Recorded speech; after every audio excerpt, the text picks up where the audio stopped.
But we must encourage that. So we are doing it carefully. We are not going very offensive. You arrest the people, celebrate it, and so on. So we are being careful. Where any country I go, I also meet a number of Nigerians in those kind of situations that we are very daring people. So you have to manage them properly. But we are doing our best. Maybe I'll ask the Minister of Interior to interface with you people and explain in details what government has been doing in terms of that. Mr. President, we're talking about free movement and the issue of insurgency. The World Economic Forum is going to be holding later this week. And there's been this information in town about a seeming total lockdown of Abuja because of the forum. And people are wondering, people have attended other type of summits in some other places too. Government has to put security measures in place to ensure the safety of the visitors coming in. But maybe you can use the to explain to Nigerians so that they can have a better understanding of what is going to be happening between Wednesday and Friday regarding security measures for our visitors. Thank you for raising this issue, because I believe when the Office of the Secretary to Government issued I think under that kind of press release, details probably have not been given out. Abuja has not been locked down or closed down. Well, actually, it affects only Abuja. But we know that with the number of heads of government that have indicated interest, in fact, by now the President of Kenya is supposed to have arrived. We are also receiving the head of government of China, that's the Premier of China, within this period, and other heads of, especially in the ECOWAS sector, because you know the World Economic Forum that Nigeria is hosting, it's actually hosting on behalf of Africa. It's an African edition. So key actors, either presidents or vice presidents or prime ministers of quite a number of countries are coming. So, and movement of presidents all over the world, they have a lot of, even the most developed sites will give presidents privileges. So there will be a lot of stoppage temporarily or for long hours in some routes. At the same time, Abuja, there's a lot of construction going on in Abuja, even the airport route and others. So you see that ordinarily there are some parts that will already have serious traffic issues. And because of the managing this movement of these presidents, a lot of blockades. I remember when we had this centenary, that night, even for the President of France to get to the stadium was a problem because of the blockades here and there. So we feel that public offices, that are secretariats,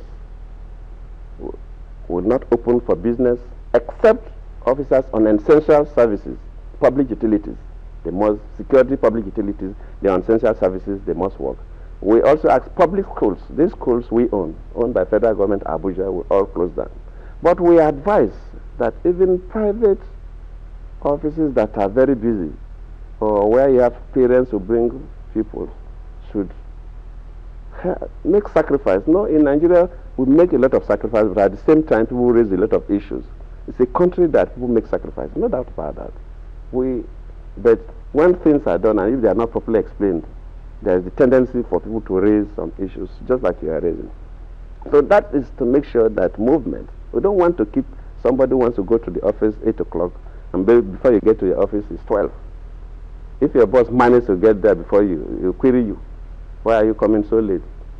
Because the way we manage the traffic. So we feel it's better within this period. But Nigeria is not the only country. I just came back from The Hague, where we had the 4th Nuclear Summit. For those 2 days, as developed as the Netherlands, you know them much more than me. It's one of the most developed parts of the world. They closed down public institutions for those 2 days that we had the nuclear summit. I went to Australia when we had this Commonwealth.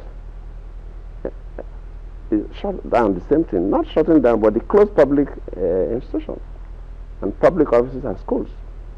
So people stay in their houses. In fact, Australia, what they did was even to create avenues for entertainment for people who don't go to work, to occupy people. I know in Davos is a small town, but Davos hosts the World Economic Forum every year. So already people prepare towards, you know when it is coming, and you know that you host it. So they have the facilities that almost everything takes place in a particular environment, apart from the hotels where people stay. Even in Davos, people travel out, and that used to be the winter period. The number of people, if you ask those who participate in Davos, who will even leave their houses and rent them out because they plan towards it. If today the World Economic Forum agreed that Nigeria should be hosting the African version every year, what we have to do is to begin to develop a place where we'll use, probably we're talking about the centenary city that we want to build, and create a part of it where we'll put the infrastructure to host. So you really see that every activity will take place within a particular region.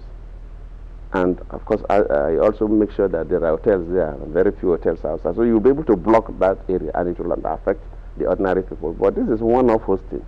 If the Nigerian government now say we are going to look for money to go and build a place for this, it will be a wasteful thing, just like sometimes when we host games and we build a game village for that and so on. So since it's a one-off thing, we plead with Nigerians to understand the government that these 3 days will not kill us. Nigeria is not the first country that does that. Other countries do that. Some countries, maybe where you are hosting some of this very regularly, or sometimes they have a part of the cities that are prepared for such events. It does not affect everybody. But we plead with Nigerians living in Abuja to bear with government, because we believe that instead of keeping you on the road for 5 hours, 6 hours, and you will not get to your own destination, it's better you stay back at home. So that's why we are not saying that private offices must close down, but we advise that they should. Mr. President, still on insecurity, U.S. Secretary of State John Kerry is quoted to have said the U.S. is cooperating and engaging Nigeria in terms of providing support to end insurgency. What kind of cooperation and engagement are you having with U.S. and other countries? Thank you. Maybe when you have the opportunity to interface with an official from the U.S. government, you can ask, they will give you a little more, because it's not always proper for a president to speak on behalf of another country. But in terms of the security challenges, we are talking to all heads of states of other countries that we believe will be very helpful to us. U.S. is number one. I have personally had a discussion with President Obama at least 2 times. And we requested for one assistant or the other. And some of their officials that normally come, sometimes some secretaries of state that I also have a discussion with. So in terms of U.S. and Nigeria discussing, we've been discussing from the beginning of these our challenges, we've been talking. They've given us some naval platforms. They promise certain things, but they always also have some restrictions. That's why I'm saying that when you interface with them, and you tell them that yes, the president of Nigeria said that he has personally made a request to President Obama 2 times. There was one time I met with one Secretary of State, I can't remember the name exactly, and I even said that please, even send, because they were raising issues of human rights abuses in the north. I said, look, send some of your soldiers to come and join our people so that they will see practically what we are doing and assist us. Give us equipment that will help us, because for you to contain terror, you must have superior intelligence, not based on human knowledge and brain alone, but you must have a means of superior intelligence and will assist us and send your people physically. Don't just stay there and say, no, there are some element of human rights abuses by our security person. No, just send those people. You are sending people to other parts of the world. Mr. President. No, I'm talking about, I have not finished. Okay. So that is U.S. We have been talking to, personally discuss with the President of France, the former president, and this one, the Prime Minister of UK, the President of China. In fact, the Premier of China is coming, and this one of the areas will also make the request. And other countries. Then look back home here, our neighbors, Cameroon, Chad, Niger, Benin. We've been discussing now, we've been asking for support. Well, the Nigerian government is ready and willing to do anything that will bring this act of terrorism to an end. We want Nigerians to move freely. I feel pained any day I hear that one Nigerian has died, whether it's a Boko Haram member, it's a Nigerian, and I'm their president. Whether a security personnel, whether an ordinary citizen, any day I hear that one person died from this madness called Boko Haram, I feel pained, because as a nation, we're supposed not to waste energy and resources in fighting ourselves. We should think about how do we create wealth. We have a robust agricultural program that will change the face of the North, Borno State and others. But these things cannot go on. We wanted to end polio, and I promised that for one thing I will not hand over polio to another government. Polio officials will go out, they will kill them. WAEC almost refused to conduct exams in Borno State because last year they killed their people, killed WAEC officials. If you don't conduct WAEC in Borno State or Yobe State for a period of, within this period of exercise, what level of illiteracy are you creating? Very few of them who are in Abuja, Lagos, and so on, and their children will go to school. People like us who belong to the ordinary people not have the opportunity of, couldn't have been here if rural schools were closed down. If I couldn't, I attended a secondary school within my local government. It was a rural place, so I feel pained because I know the fate of those children because I am a part of them. I grew up from the same environment. I'm not from an holistic family. My parents didn't live in Lagos or Port Harcourt. So I feel pained. So President, you said you made 2 personal requests to President Obama. Have they been granted? And also, what kind of support are you requesting? Whenever we make the request, they normally send secretary to discuss with the NSA and services. So they've been helping in one way or the other, but I will say that I wouldn't want to go so much into that. Whenever you interface with any of the officials, ask. But we have been making requests and will continue to make requests from these powerful countries to help us. I've told you that without superior intelligence, we cannot. Why should a number of countries would have faced, even superior countries, more severe attack, but they were able to detect it early enough. And we are trying. I don't want to say most. We are also trying. The security services, the intelligence services have stopped so many. If they have not been working hard in Abuja, places like Medjugorje, places like Bauchi, places like Kano, Damatoro, Yola, people wouldn't have been staying in these cities. Mr. President, some governors visited the U.S. sometime.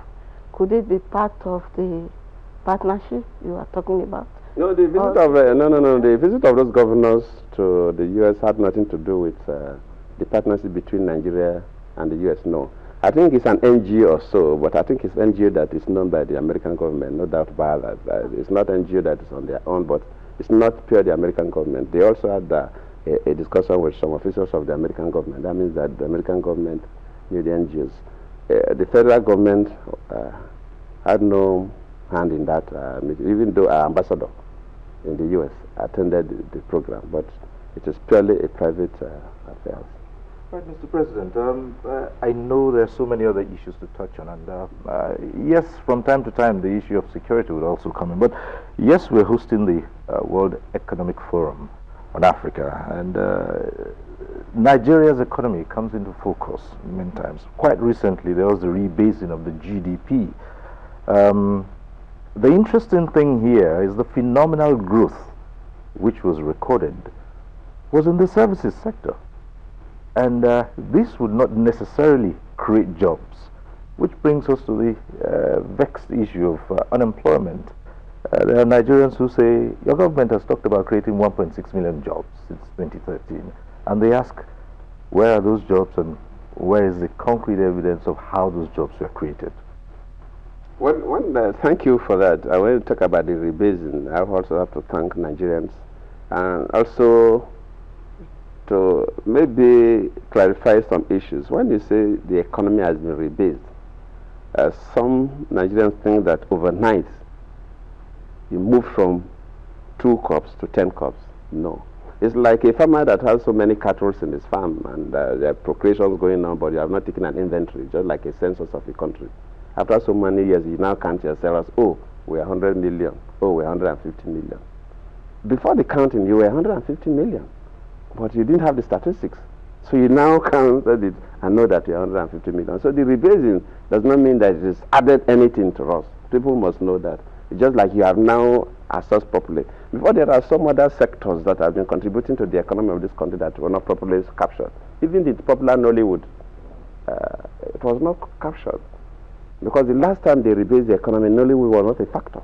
But over the period, it is contributing significantly to our economy and other areas.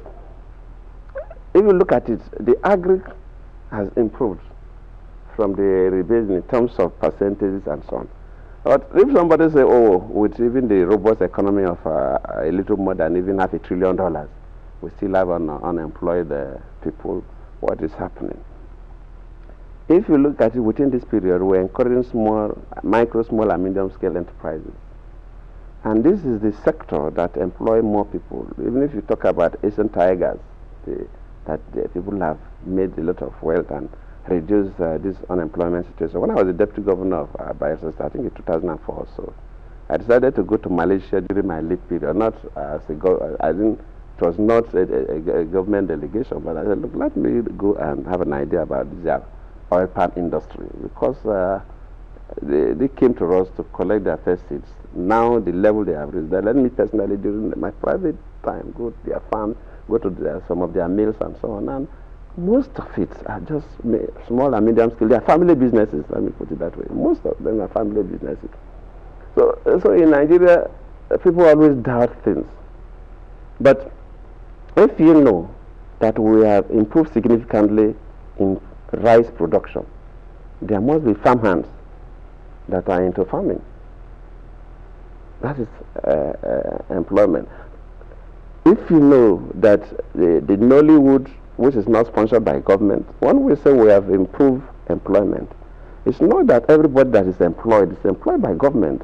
Nowhere in the world that government employ everybody. Government cannot employ more than 35% of Nigerians. And that's one of the reasons we even say that we cannot spend the whole country's money on about 5% of the population. Government creates environment for the private sector to thrive, and the private sector that employs. Yes, there are some areas where government indirectly employs, because to make sure that if we award contracts for people, the new jobs that are coming in must be captured properly. At the level of the COP, we've created what we call community service, and our target was to employ 10,000 young unemployed for every state. We've not reached there, because sometimes we have issues with budget, court, and with National Assembly.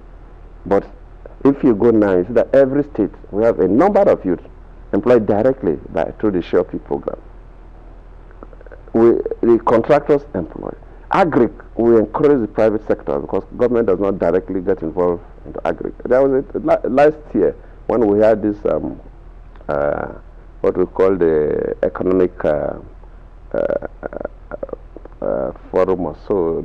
It's private sector development was focused on agriculture, and there are young farmers, very young people, came to testify how they started and the number of people they have employed. If you what we call the You Win program, where we give grants to young people who have programs that we believe if we support, they can employ people, because we believe we are helping to create jobs, not government directly employing, and we give grants. Some of them move from a company of 2 people to 10, some move from a company of 5 to 20 something, some up to 70 and so on. So these aggregators, so when I say proof, I don't know when somebody says, we can ask the office of the Statistics General to come with some of this, because they capture this in a way. So it's not as if they don't have proof, they have. They did not wake up from a dream and guess. It's based on statistics obtained from the fieldwork. I'll ask them to publish it. So government has created the environment definitely that has led to creation of jobs. We have not reached where we want to go. Definitely not. We are not celebrating. We are not celebrating. But both in agriculture, both in small and medium scale enterprises, in the private sector. Of course, we launched our industrial plan. A number of companies have indicated interest to come to this country to produce. That's why we are working very hard, even though with challenges in the power sector. Because the greatest problem we have is stabilizing power. By the time we stabilize power, the private organizations that will spring up, or the existing one that will expand, will create jobs. Not maybe what people want is to say maybe federal Civil Service Commission have employed 1.5 million people. No, that is not the issue. There's no way Federal Civil Service Commission will employ all Nigerians. Then All the government cannot even construct any road again, because you use all the income of government to pay salary. The only cost of government in terms of salaries and overhead will take over everything. There will be no capital vote. And of course, even now our budgeting is defective, because ordinarily the percentage of capital is so small because of the number of people federal government has employed. So government must continue to reduce as people retire. We must reduce the number of people employed. That's why within this period, we are even resisting establishing fresh parastatals.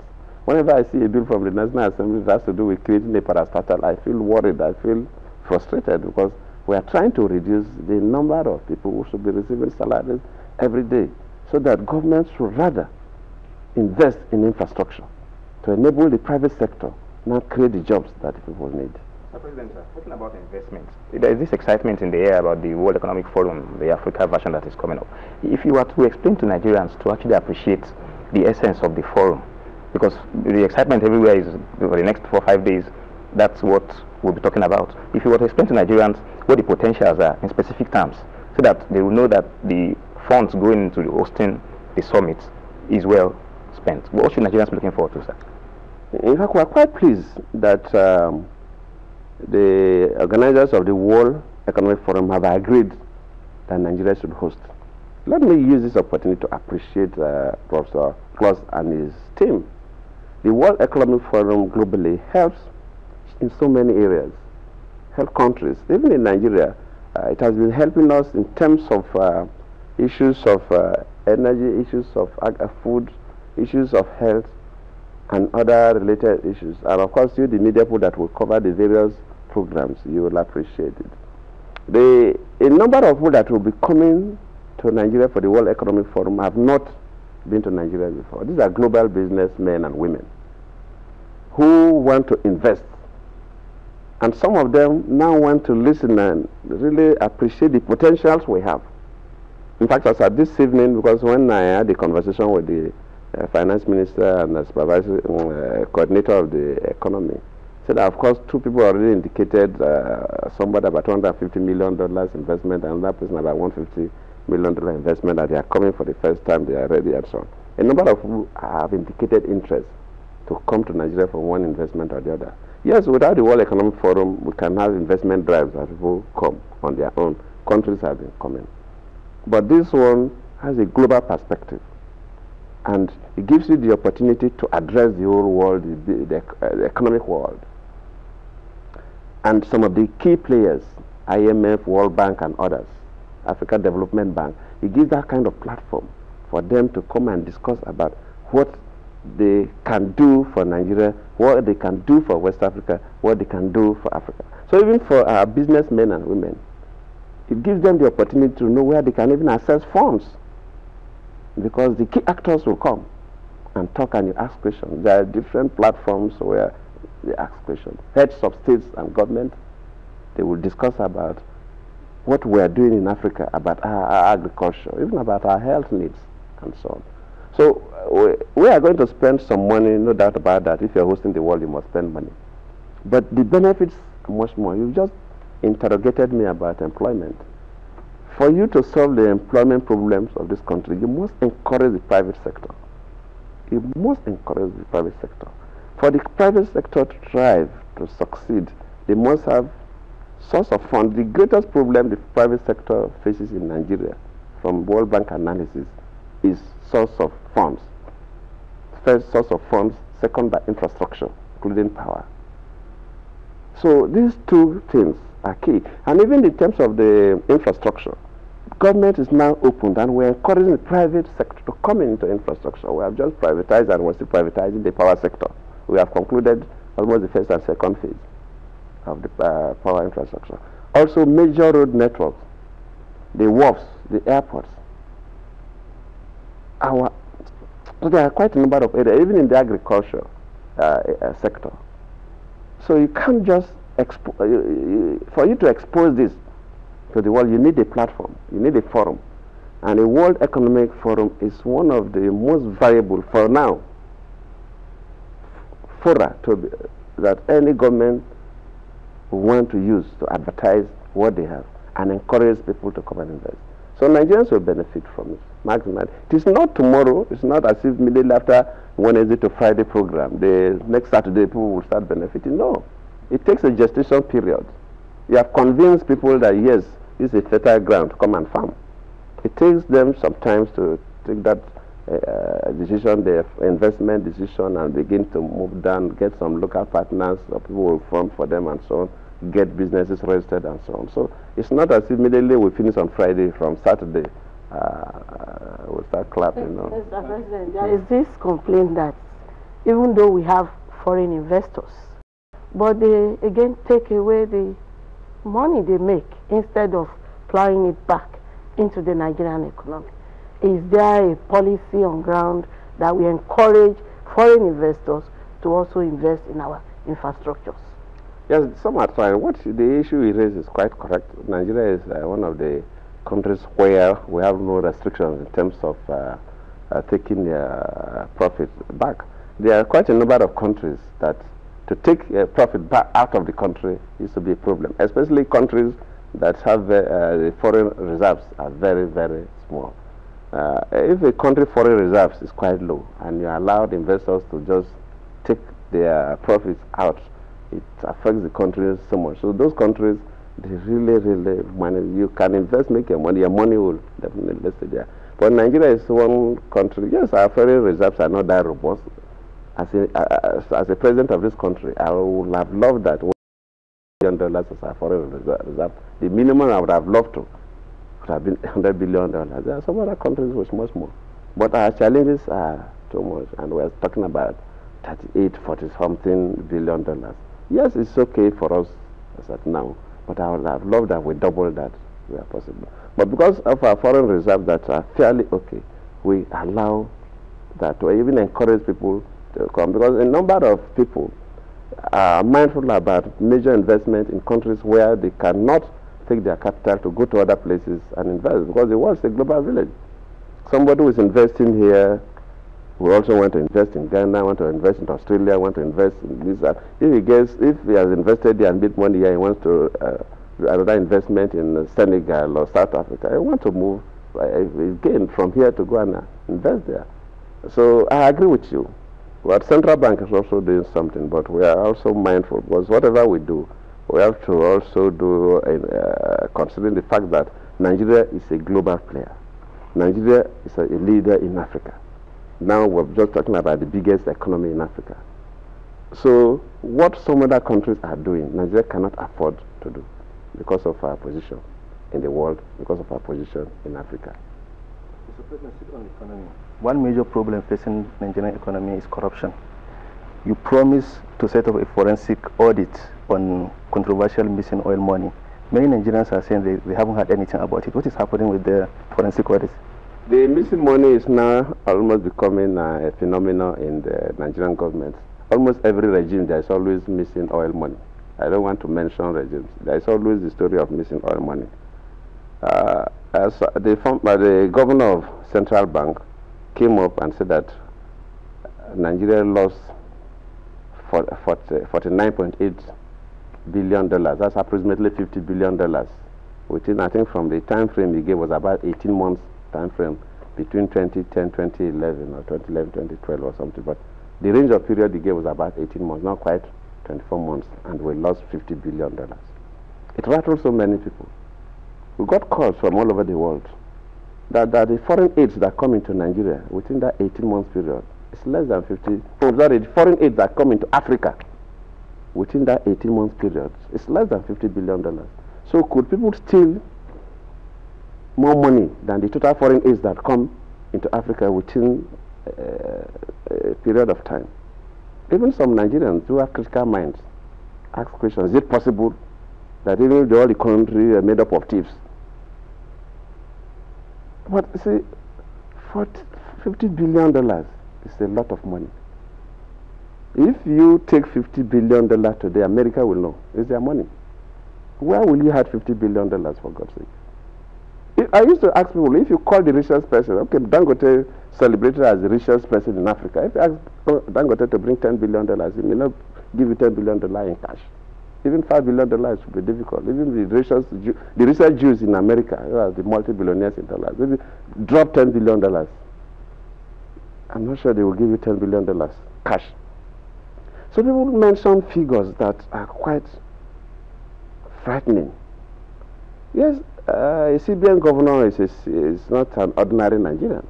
The governor of the central bank, the reserve bank of the country. People raise issues, not within a month they say, no, it was $12 billion that was missing. After some weeks, it was $20 billion that was missing. I don't know the figure to believe.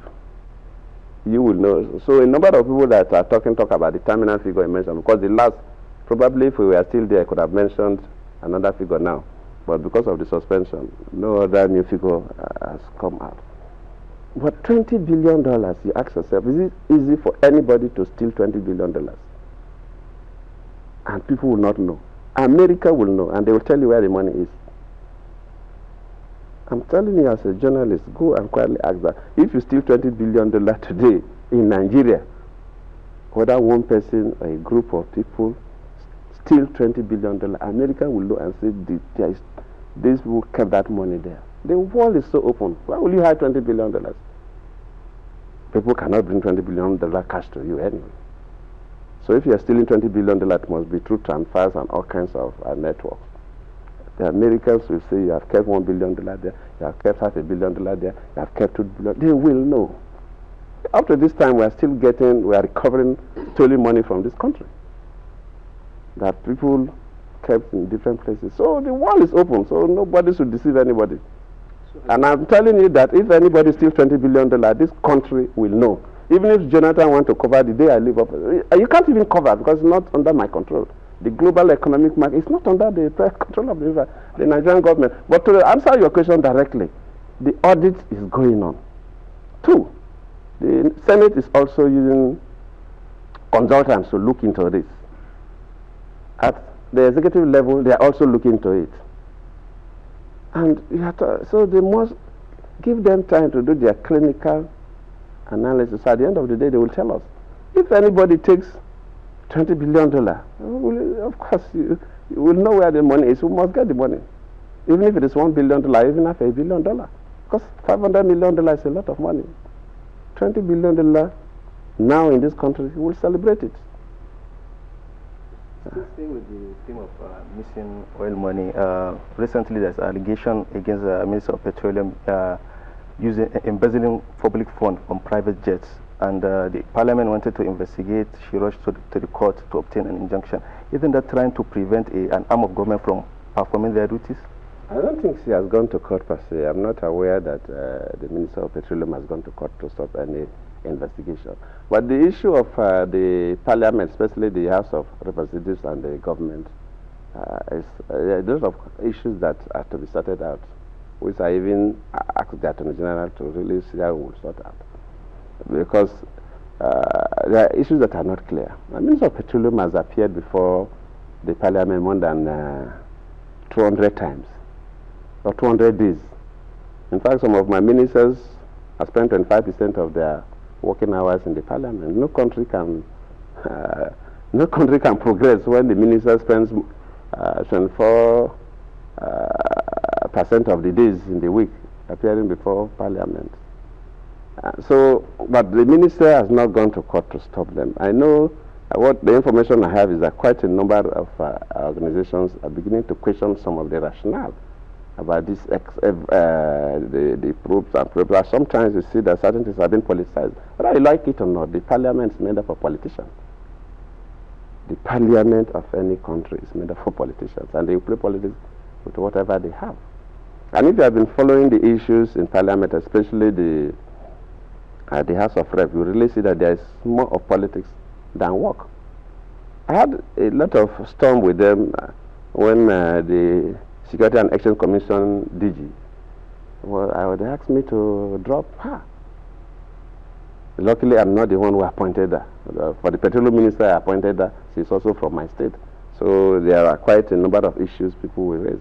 But I said, no, I cannot drop the lady because their so-called reports of your probe panel does not fit into what I know.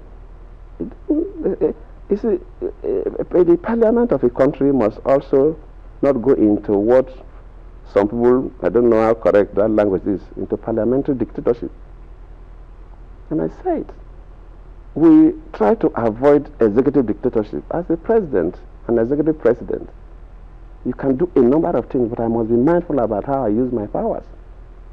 As a president, if I exercise up to 40–50% of the powers of the president who has executive powers, Nigerians will say I'm a dictator. Some African presidents try to use about 60% of their powers, and the whole world complain they are dictators. The same thing with the parliament. The parliament has a lot of powers based on law. And the time you are not careful about how you deploy your powers, you will now become a kind of a dictatorial body. People will feel you are intimidating them, you don't allow people to work. So we have issues. Definitely federal government and House of Rep have issues. We have issues. Not Senate. Still on the oil sector. Sorry, on the oil sector, Mr. President, sir. Following the recent fuel scarcity, the operators of filling stations have manipulated their pumping machines. While government has not come out to say it's not 97 naira, the amount they are selling, the petrol, it's above official price, and the people are worried that is it an indirect deregulation of this sector. There's no indirect deregulation. Definitely, I'm not one person who will want to do things indirectly. When I was to increase the pump price, when from all economic analysis, it was very clear to me that if we don't change the pump price, as a nation, the economy was going to collapse. And I said we're going to change it. At the time, it was quite challenging. You know what happened in Lagos? People sponsored protests. People were giving them pure water and very packaged food to eat, and dancers, entertainers, comedians were being hired. But people come to me and say, President, look, you should withdraw from this, otherwise it will bring the government down. I say, I prefer to leave than the economy of this country to collapse on my laps. Because if I will endure and the economy collapse on my laps, the Nigerians will boo me out of this. And it will be a stigma on me and my children. So I will leave, and tomorrow whoever will take over from me will do it. And people will say, yes, they did the right thing, even though the country misunderstood it. So I cannot increase the pump price through the back door. If I want to do it, I will do it and face the consequence. That is what I do. And, but the issue of pump price being manipulated, they are telling me this. I remember even when I was in Port Harcourt, there was this, as an ordinary person, you go with your car to, but sometimes the fuel you get and the price you pay, those issues normally come up. Because we have people who are supposed not to do business doing business, because business is not about stealing. If somebody is manipulating his pump price to exploit Nigeria, he's a criminal. And since you have said so, I will set up a machinery to investigate, and where we get those people, we'll deal with them as criminals. We close down the filling stations and prosecute them, because it's criminal. It's a criminal offense for you on your own to change, manipulate your machine to exploit Nigeria. And it's stealing. It's stealing. You see, just I remember whenever we were meeting, because of all this corruption, everybody talks about corruption. The few cases, whenever they go to court, prosecution and kind of it's always a problem. I had set up a meeting, never before, where the key actors in the executive, myself, the vice president, EFCC, ICPC, cause the National Assembly leadership, Senate President, Speaker, their deputies, and the Chief Justice of the Federation, the President of the Appeal Court, and the Chief Judges of some states, one per zone, and the Chief Judge of the Federal High Court and so on. So let us meet and put heads together. It's not a formal meeting, it's not defined by law, it's not in the Constitution, but it's a country where everybody is talking about corruption. How do we work together to change that perception? That means that the court too must handle corruption issues with dispatch. So if matters bordering on corruption get to the court, they will also handle it in a way that it's a problem. Even the National Assembly should know issues of corruption. Even the executive must come together and see to change that perception. Because sometimes perception could be stronger than the real thing. Because the feeling is the government is not fighting corruption.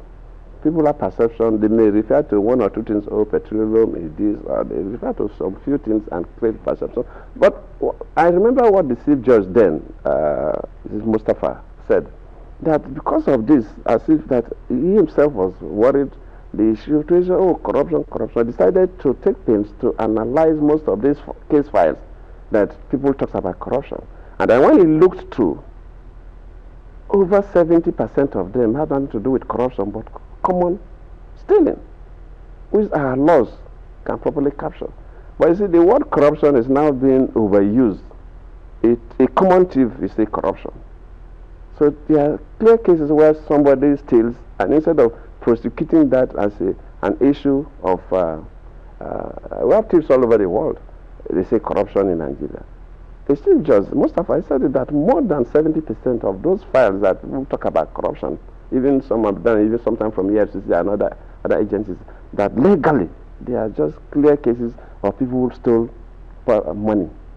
So, but I'm not trying to, so there's actually a narrow boundary between stealing and corruption, especially if a public officer is involved. So I know, but I'm just raising these issues to tell you, because you talked about the pump price, the frustration of government. I will not be here to know whether somebody in Lagos has manipulated his pump price. But if the ordinary people volunteer that information to government, we have a department, the Department of Petroleum Resources, DPRO. They are responsible to ensure that marketers don't cheat others. So if you have said so, then the DPRO themselves probably have not been going around to monitor. But because you have said so, and I believe as I'm talking, the DPRO people will also, they must do their work, and from tomorrow I'll find out whether this is real, and they must go and verify that this is happening or it is not happening in this country. I will not, and I repeat, I will not change pump price to the back door. If I want to do it, I will do it clearly based on the law, because the law says that you have to announce it to Nigerians. You have to give a date and a time. In most cases, it takes 12 midnight of a particular day. And you must announce it and you gazette it. No president just wake up and change pump price. You must follow the law. If I'm to do it, I will do it exactly. Even if it will cost my job, I will. Because if I'm doing it, I will be doing it because of what the general public will gain, not what few individuals will get. So I will not hesitate to do it if I think it has to be done. But I have no plans now to change pump price. All right, Mr. President, let's stay on with the issues of governance. And as you mentioned, question of corruption, and you yourself have used the term to say there is a perception. And that's why many Nigerians say what they describe as the body language of the government not being decisive enough. They say, for instance, couldn't the president be more decisive, beginning with members of his cabinet on the issue of corruption, and hold every person, every member to be accountable? My brother, thank you. You see, when people say president should be decisive, yes, different people have different style of achieving results. Yes, some people say, oh, the president is too gentle. No, as a commander-in-chief, he must be more aggressive. You must do this, you must do that. Even in terms of the security, some people say, oh, President, you are not frowning enough, you are not dealing with people enough. And I said that, look, I have also taken time to look. I have been a president of Nigeria for about 4 years now, 1 year to complete when my late president died, and now 3 years into this. By 29th of May, it will be 3 years into this new administration. For 4 years, ask yourself how many police inspector generals have changed that have they have not reached their retirement age that have changed. The service chiefs have changed. The director of the State Security Service, there was a day I sat that in my office, and the same day I removed the chief of defense staff, the 3 service chiefs, inspector general of police, and the director general of the SSS. No other president has done that. The same day I changed all of them. And all along I've been changing. I've been changing ministers. I have, in other countries, some ministers serve 20 years, 25 years as ministers in the cabinet. Here in Nigeria, they feel that a functionary of government should not spend more than a year in the office. If somebody stays up to 2 years, then the president is not decisive. The president, even these countries where some of these ministers stay for 15 years, 20 years, do you think there are no mistakes that are made? Except those ministers are gods. Even me as a president, I must make mistakes as long as you're a human being. You all man your offices, private or public. There's no human being on earth that have not made any mistake. All presidents all over the world have been attacked, including the most powerful and the less, from the biggest country to the smallest country. People write things negative or positive. That means that there's no one time that any human being can satisfy everybody. There must be issues that you raise against any human being. So if a president said that immediately they raise issues about Mr. A, he leaves the cabinet. They raise issues about Mrs. B, he leaves the cabinet. Without verifying, then you will not have a minister that will have 6 months, because I know the reports that come, directly or indirectly. But as a president, you must know that, of course, you also need to run a stable government. You also need to verify some of this.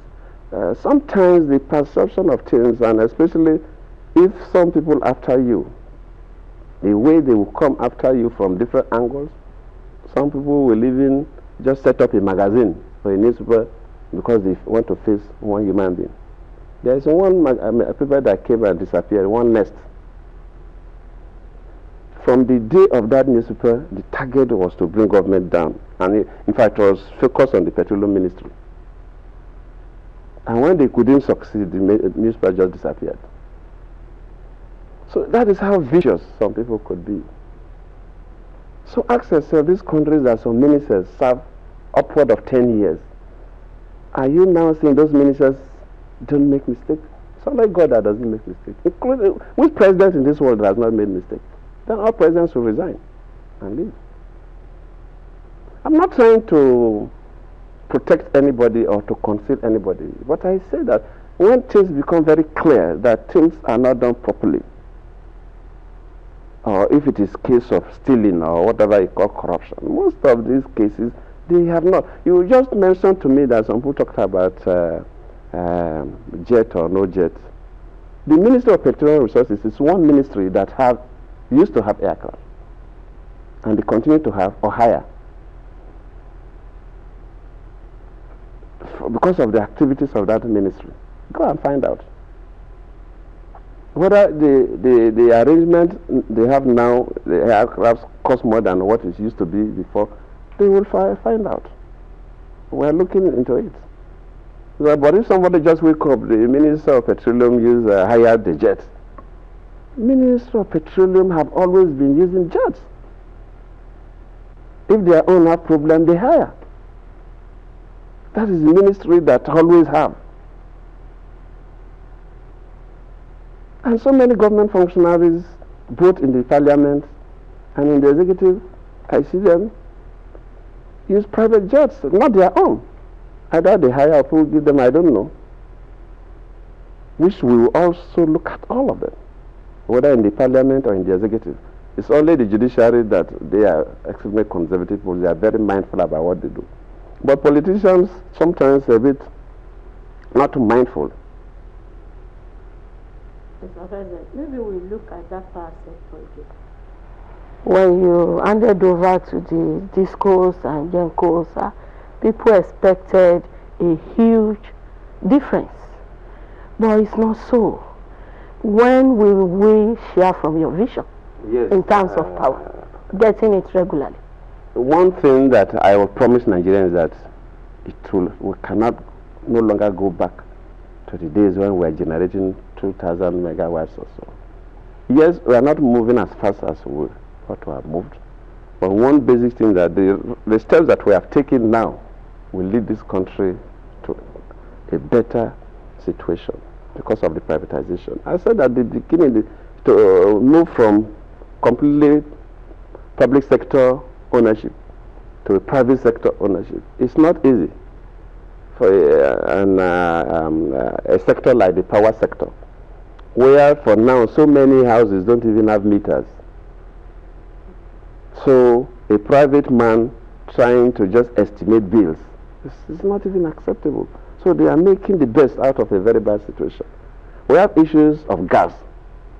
when government own the generating plants, yes, if there's no gas, you don't generate. But the private man, they will pay bills and so on, and every private man will want to get profit. And also, they took monies from banks and they want to pay the banks. So some of them are even ready to expand.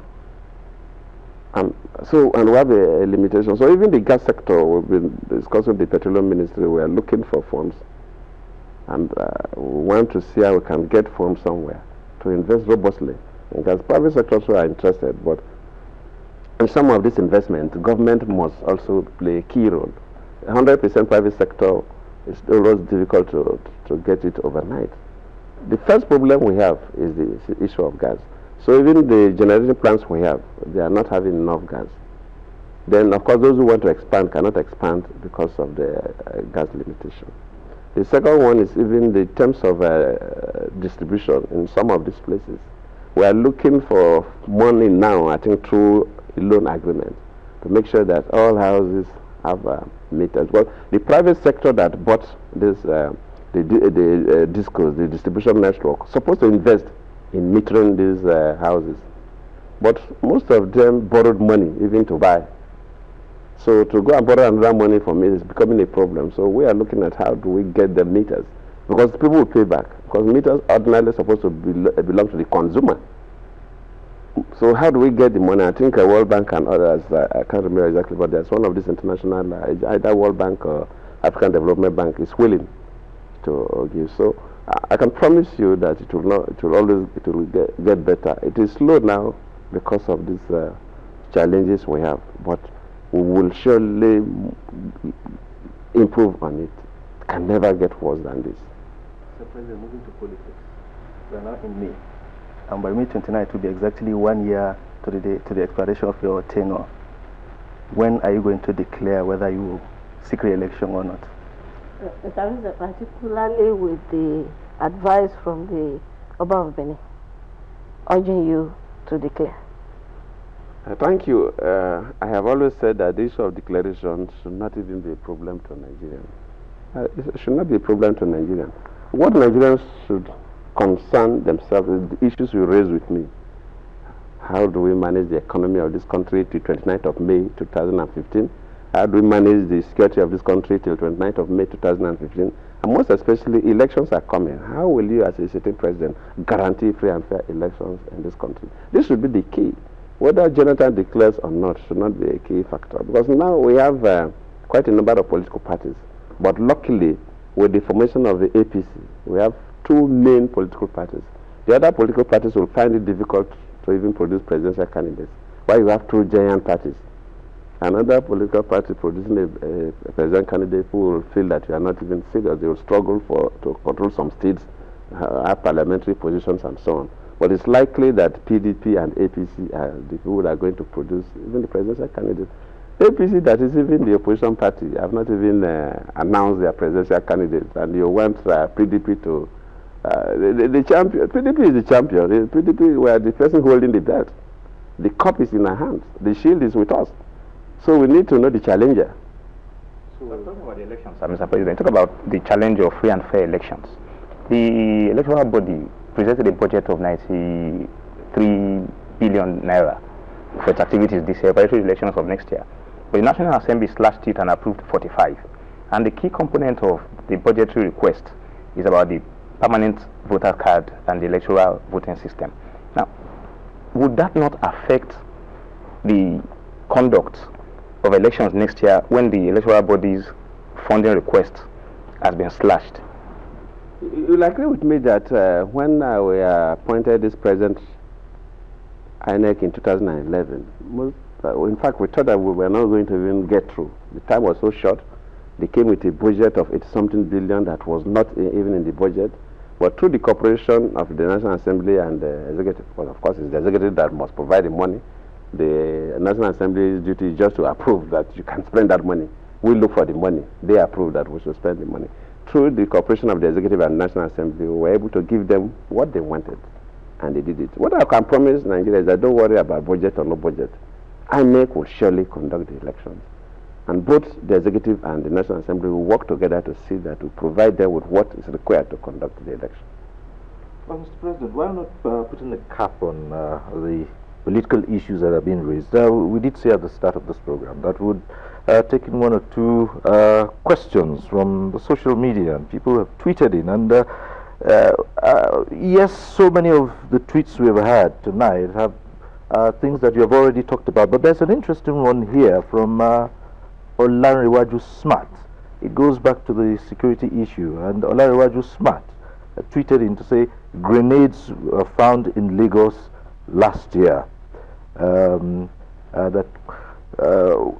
you tell Nigerians what you've done about that? And of course, recalling that sometime you said Boko Haram had probably infiltrated your cabinet, and they would want you to name those members of the cabinet, or which ones you have fired if they were members of Boko Haram. That tweet came in from Olanrewaju Smart. Thank you. Let me start from the last. We talked about Boko Haram infiltrating my cabinet. It's quite interesting in society. Whenever you say something, people paint it differently. Sometimes the next day, the story, in fact, if they confront you with the statement you've made, you'll ask, did I say so? I never said that Boko Haram infiltrated cabinet. Cabinet is made up of the president, the vice president, and the ministers. And of course, secretary of government is secretary to the cabinet. And of course, the head of service attend cabinet meeting, the national security advisor attend the cabinet meeting, and chief economic advisor attend cabinet meetings, and not members of the cabinet. These are people that you can define as members of the cabinet. These people that are mentioned to you are the members of the cabinet, what we call the Federal Executive Council. I never said that Boko Haram have infiltrated the cabinet. Cabinet is president, vice president, and the ministers. But the Federal Executive Council include the Secretary of Government, Head of Service, that and NSC, and Chief Economic Advisor. They attend. I have never said so. What I said is that in government, I use the word in government, and when you say government, government is made up of three arms: the executive, the legislature, and the judiciary. Within the executive, you have agencies, you have the police, you have the armed forces, the security services. So government is very wide. I use the word government. And you will agree with me that within that period, a senator was being prosecuted for involvement in Boko Haram. A judge have to be sacked because of the involvement in Boko Haram. Even now, we are still investigating some security personnel for one involvement or the other. So I use the word government, never mentioned cabinet. That is that. Then the other one you talked about. Yeah, a shipload of. The grenades. You see, the security personnel have been seizing weapons, explosives all over the country. Kano, the Lagos probably was talking about the ones that came through the wharf and so on. That matter is in court. I think it's still in court, involving even one somebody from Pakistan or so. They were arrested. I think the matter is still in court. Probably the man was released on bail to the embassy. But anything that has to do, anything that is international, you have to be careful how you handle it. And the courts generally take time. Even locally, that's one of the greatest frustrations we even have. Even where cases where you arrest people, even the oil theft, you think that these people are doing nothing. But if you know the number of vessels that the Navy have seized, the complaints that why will we even keep them, and so on. But it takes a very slow process. But as a president, you cannot run the judicial arm of government, because if you attempt to do that, they will think they are trying to impose, and of course they will resist anyway. But I always complain about the kind of our legal system. There are some countries, probably like in China, there are some areas that they fast track, but our own everything follow the same process. These are the laws we inherited from the British laws, and we have not changed drastically. So we have to follow the slow process. Mr. President, you just mentioned that you are investigating some security personnel for alleged involvement with insurgency. Is that giving credence to allegations that the Nigeria is not winning war against insurgency? No. Because some security personnel are involved? No. That is different. That is different. That how many soldiers do you have? Army, Air Force, Navy. So if one or two people, or even if it is 100 involved in issues, you cannot say we are not winning war. It's not because you are suspecting that one soldier is doing what is not right, then you say you are not winning war. No.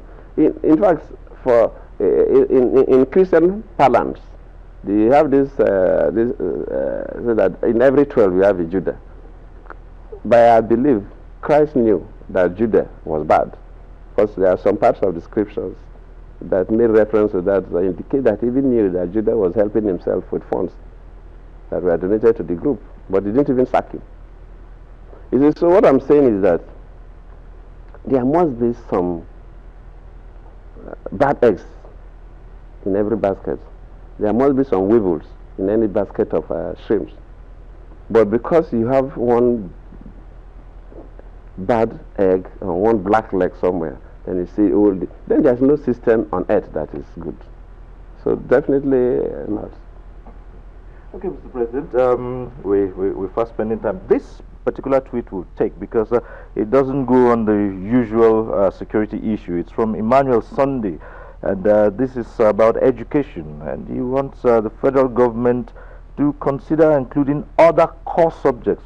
This is with UBEC providing textbooks to schools. He wants the federal government to extend it to include other core subjects. Otherwise, the responsibility should be returned to the state UBE boards. Definitely, maybe the person doesn't know how the UBEC operates. The Universal Basic Education Program is a special fund that doesn't come through a normal budgeting process. The Education Tax Fund, a part of it goes there. We have at the tertiary level, you have the TED Fund. Before this time, the UBEC deals with basic education, the primary school and the junior secondary. Then you have the TED Fund, Tertiary Education Fund, that deals with tertiary institutions, polytechnic colleges of education, and universities. But the upper secondary, the senior secondary, there was no special fund that was helping. And of course, most of the upper secondaries, federal government are not supposed to know, apart from ministry schools, so you don't have too many secondary schools. But I felt that you cannot take care of the tertiary education. You take care of primary and junior secondary, and you have left the segment that you prepare people to enter the university unassisted. And I said that UBEC should cover also the secondary, so they modified the law to cover. The way the UBEC operates is that we put, based on whatever comes in, there is a part of it we say that a state government, for every 1 billion the state government has to intervene in basic education, UBEC provides another billion. But it's not limitless. There is a guideline to say that probably they say, oh, maybe X state, Bauchi state or Bayelsa state or Enugu state, for this year you have 2 billion based on the income. So if you have 2 billion from UBEC, that means that you have to get a matching grant. The idea is to encourage states to invest in primary education. The state too will bring another 2 billion. Then you go and spend the 4 billion. But what happens is that most states don't even bring the counterpart fund, so their money will just be there. So it's not a question of saying that we are not sending money to the state, but there are a part of it that we intervene directly. The issue of teaching aids. In that case, we don't need counterpart funding.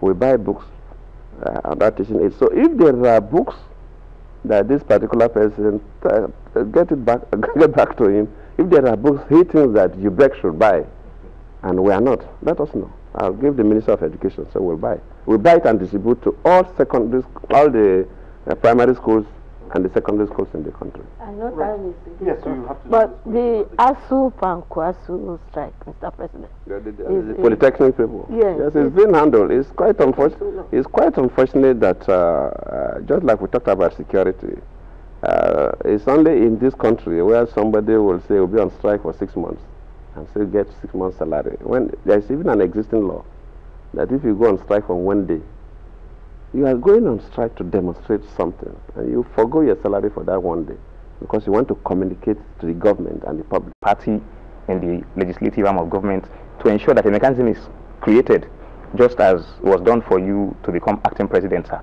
Another doctrine of necessity to ensure that whatever comes out of that conference would find a way into the amendment process of our constitution and then give us a better country. Yeah, the issue of legitimacy is legitimate because the constitution of Nigeria gives the robust powers of the president to call one people or a group of people to discuss things that affect the country in one way or the other, whether security or administrative or finance.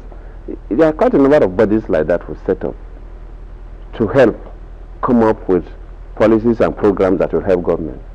But whenever they come up with those policies or programs, in some cases it will lead to modification of the laws.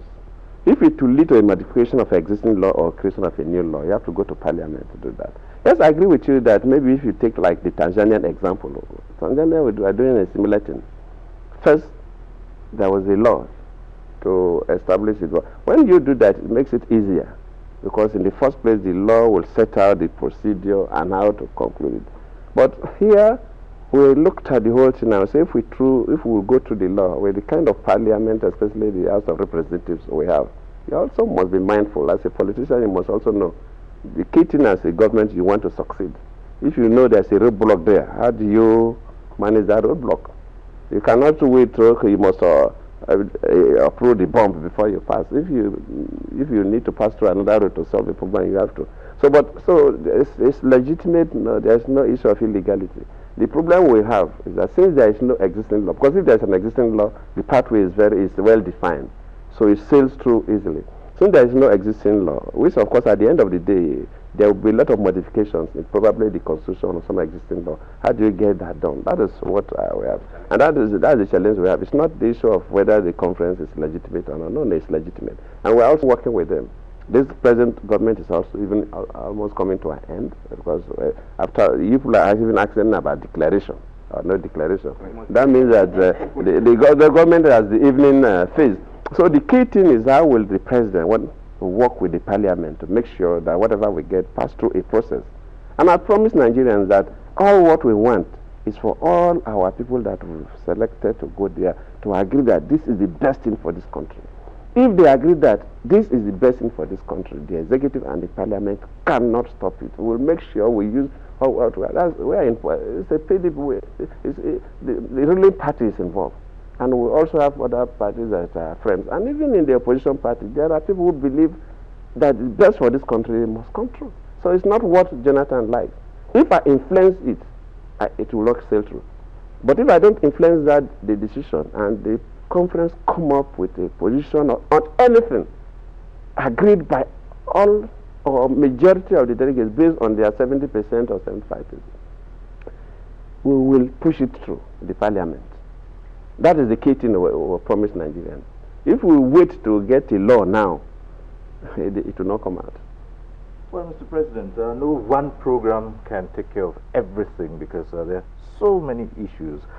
We do hope that some other time these issues will be raised with you and you'll comment on them. So for now, we would like to say a very big thank you to President Jonathan for giving us the privilege to grill him, so to speak, on so many national issues. And as we wind down, I'll just say, Funke, one last word to the President. Well, Mr. President, as long as you are convinced that you are doing the good for Nigeria, please continue to do it. Right. Bashir. Mr. President, you spoke to people of Chibok, parents. They say they are still looking up to you to find the girls. They are waiting for you, Mr. President. And Mr. President should just tell the parents what to expect by God's grace. Thank you. Let me thank all of you, and indeed thank Nigerians for the questions they raised through the Twitter and their concerns about the country. And I continue to promise that this government is committed, will do our best, will make sure things will change. They have seen rails that we never saw before. The rails are coming, our roads are getting better, agricultural policy is becoming more robust, the power sector, we are focused. The issue of security, we are handling it. Both of you mentioned the Chibok girls. Convey this to the parents and the guardians, that they should cooperate with the government. They should come up and let us get an identity of their wards and their children, at least their photographs. Luckily, initially, somebody gave me the impression that no, it's a Muslim state, so that the Muslims have a way of hiding female. Luckily, over 80% of the girls are Christians. From the names I have in the WIC, either Paul or Amos or Peter and the rest. So, I have not done the proper analysis, but over 90% of them appear to be Christians. So, the issue of the Islamic protection of females. It's not so much, cannot affect more than 20% of the students. So let the parents come and help us, and we promise we will find these girls. Thank you, Mr. President. And it is on that note we conclude this edition of the Presidential Media Chat. On behalf of all of us here, I say thank you for being with us, and thank you once again to Mr. President. Thank you. Okay. And I'm Cyril Stover. Bye for now.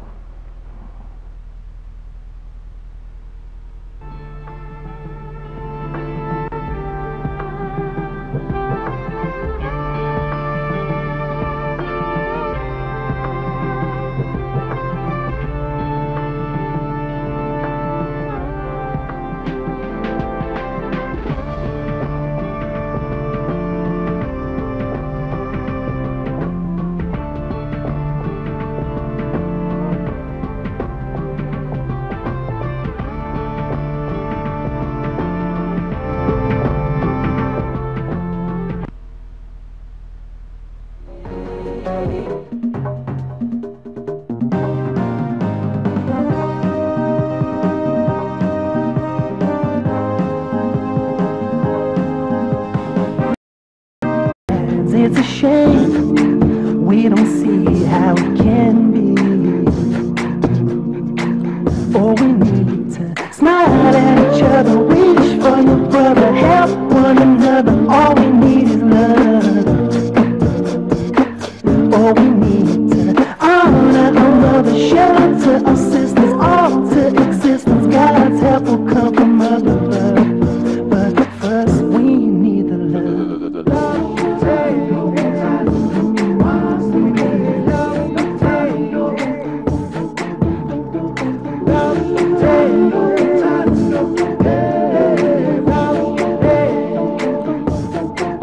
All the games people playing now, fuel the flames. Hatred devours, let's spark a change. My faith, my voice. I know what they call us. They'll try to blame all us. But I know how the prophet lived and I know what he taught us.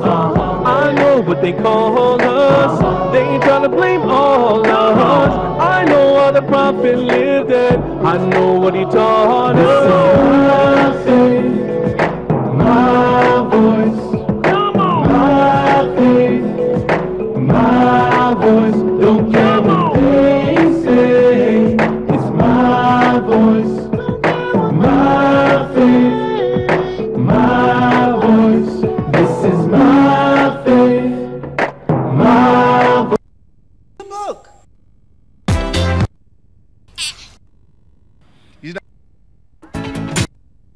Still instantly. You wanted to.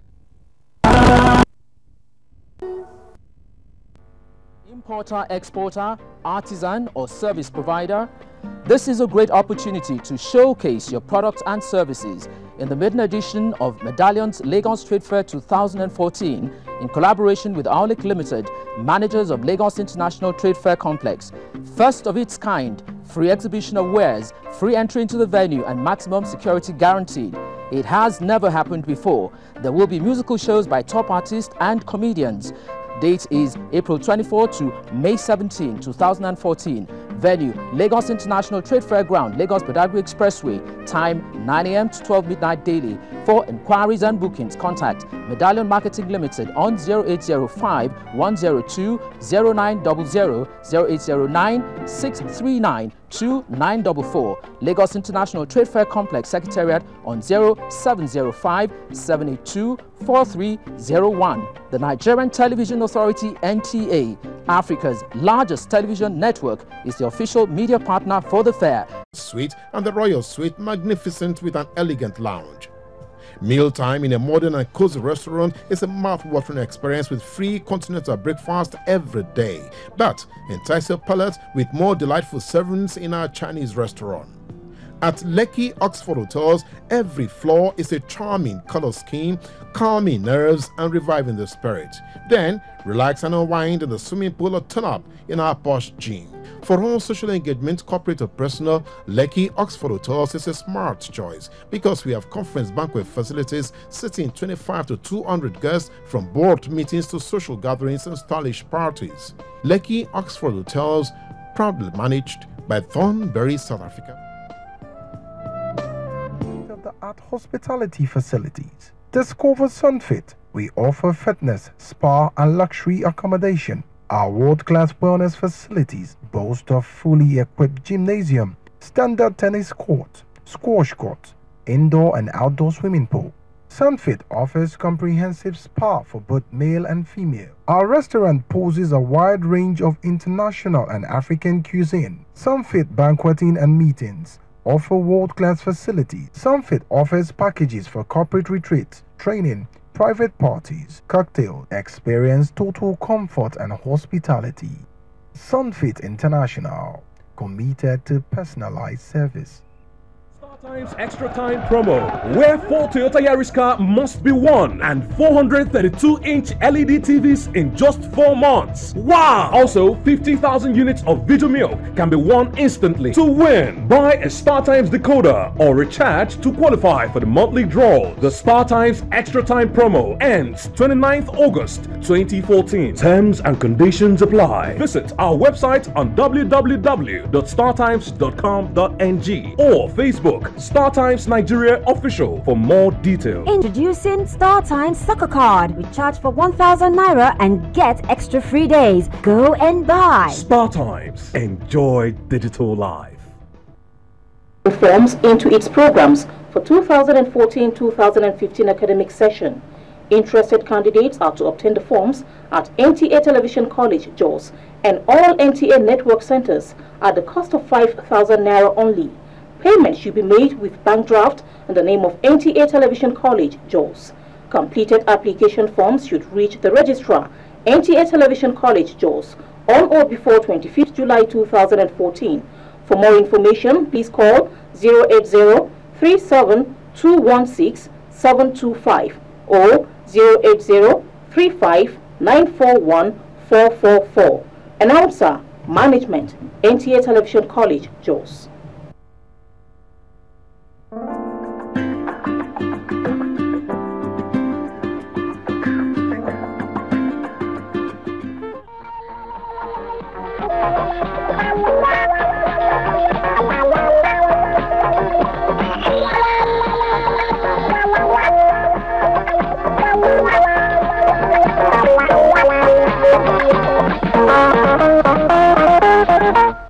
Hello Nigeria, welcome to Newsline.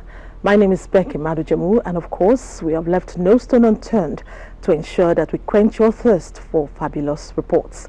Here's a peek at a few of what we have in the offing. Now, this is a season we always take seriously.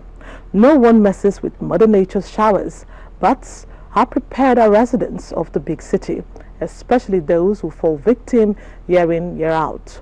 While we float that away, we stop at a settlement which is a reminder of Nigeria's vantage position in African arts and culture.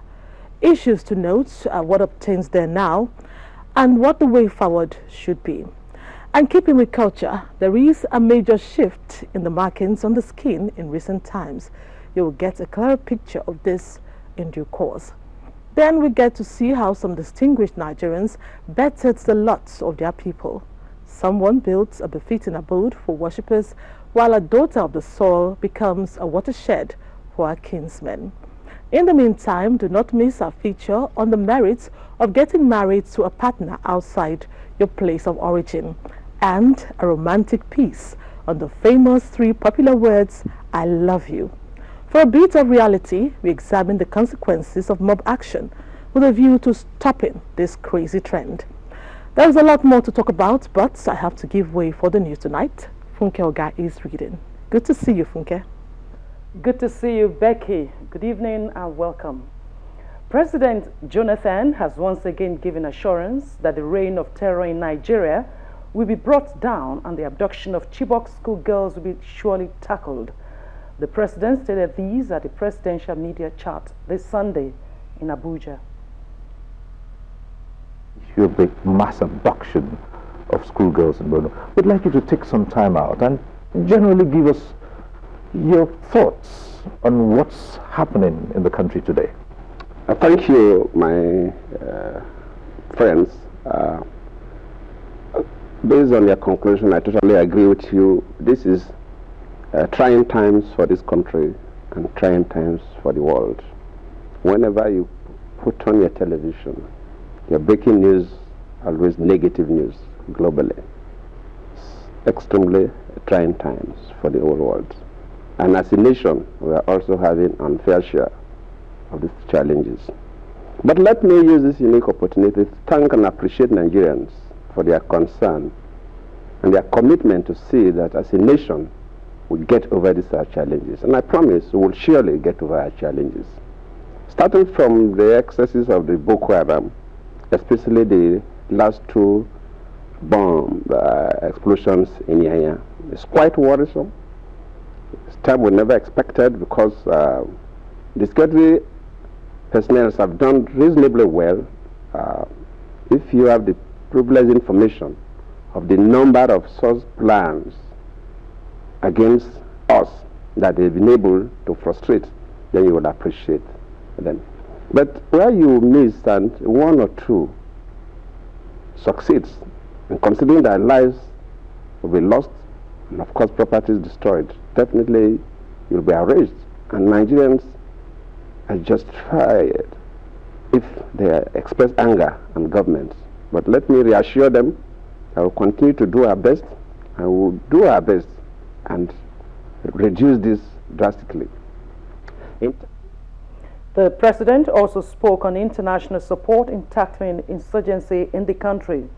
President Jonathan reassures Nigerians that his administration is committed to creating the enabling environment for the private sector to create jobs, while stressing that the greatest challenge is stabilizing power in Nigeria, but that he is committed to that, as well as tackling corruption and infrastructural deficit. President Goodluck Jonathan has expressed his personal determination and commitment to ensure that the abducted Chibok schoolgirls are rescued safely. The president reaffirmed his commitment at a meeting with key stakeholders, including the school principal of Government Secondary School Chibok in Borno State. State House correspondent Shegun Lawoli reports. It is the first time President Jonathan and Vice President Namadi Sambo will be meeting with the principal of Government Secondary School Chibok, the Commissioner of Police Borno State, the Divisional Police Officer Chibok, and the school's security men. The meeting, held behind closed doors, also had in attendance the Borno State Governor and his deputy, WAEC officials and service chiefs, as well as the Secretary to the Government of the Federation and other principal officers of government. Yes, a lot of information was given, but you know, of course, that this is also a security operation. At this stage, with all the efforts of the federal government, it's not every detail that can be put in the public domain, particularly as there have been indications that those responsible for the adoption have been issuing all kinds of threats. You know that security operations will not require every detail being put in the public domain. What is clear is the determination, the commitment, the resolve of Mr. President personally and of the government to ensure that these girls, are brought back to safety. The meeting is a follow-up to last Friday's high-level meeting on the abduction of schoolgirls at Chibok. That no stone is left unturned to ensure that this is achieved, and that there is, a complete cooperation at all levels, federal, state, local government, community, and that other stakeholders. Everyone is mobilized at all levels to ensure that these girls are brought back to safety. In the State House, Shegun Lawole, NTA News. The Senate President David Mark says negotiation is no longer an option in the nation's drive to free the Chibok girls, but full military action against the perpetrators if the captives are not released unconditionally. Speaking in Asaba, Delta State, at St. Patrick's Catholic Church during the funeral service for Lady Obi Bridget Opuno, Senator Mark emphasized that by their action, which touched the souls of Nigerians, the insurgents have declared war on Nigeria. They must never test the will of the government. They must never test the will of the Nigerian armed forces. And above all, they must never test the will of the Nigerian people, because we must stand united against forces of evil. And we are not going to sit down and fold our arms. The federal government must immediately intensify military action and bring the issue of Boko Haram to a logical conclusion. It's only after that we can invite them for negotiation. Governor Emmanuel Udwaha of Delta State, in his remarks, urged the citizens to abhor acts capable of undermining the peace, unity, and security of the nation.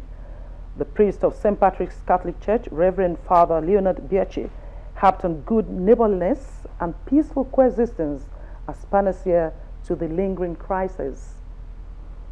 And following the incessant attacks by insurgents and abductions of schoolgirls at Chibok, Borno State, Pope Francis has prayed for peace and stability in Nigeria. The Pope offered the prayer during a mass at Vatican. The report.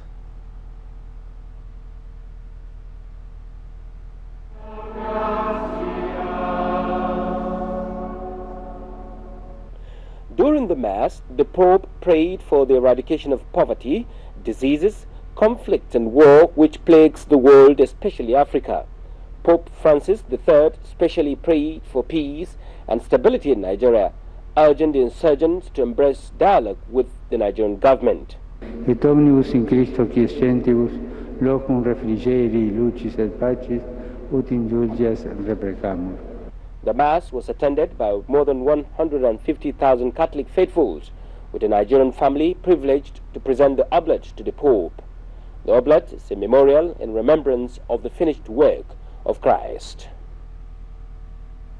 Nigerians are encouraged not to be weary over the present security challenges, but be united and work for the common good of all. This is the stand of the clergy at the Shepherd's House Assembly special service called White Sunday. Talatu Ezerike reports.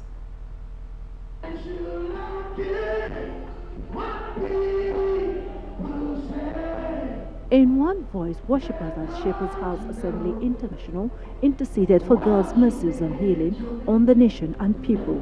Tagged White Sunday, where the congregation were dressed in white attire, these, the host pastor said, is about purity, righteousness, a reminder of eternity for people to shun evil.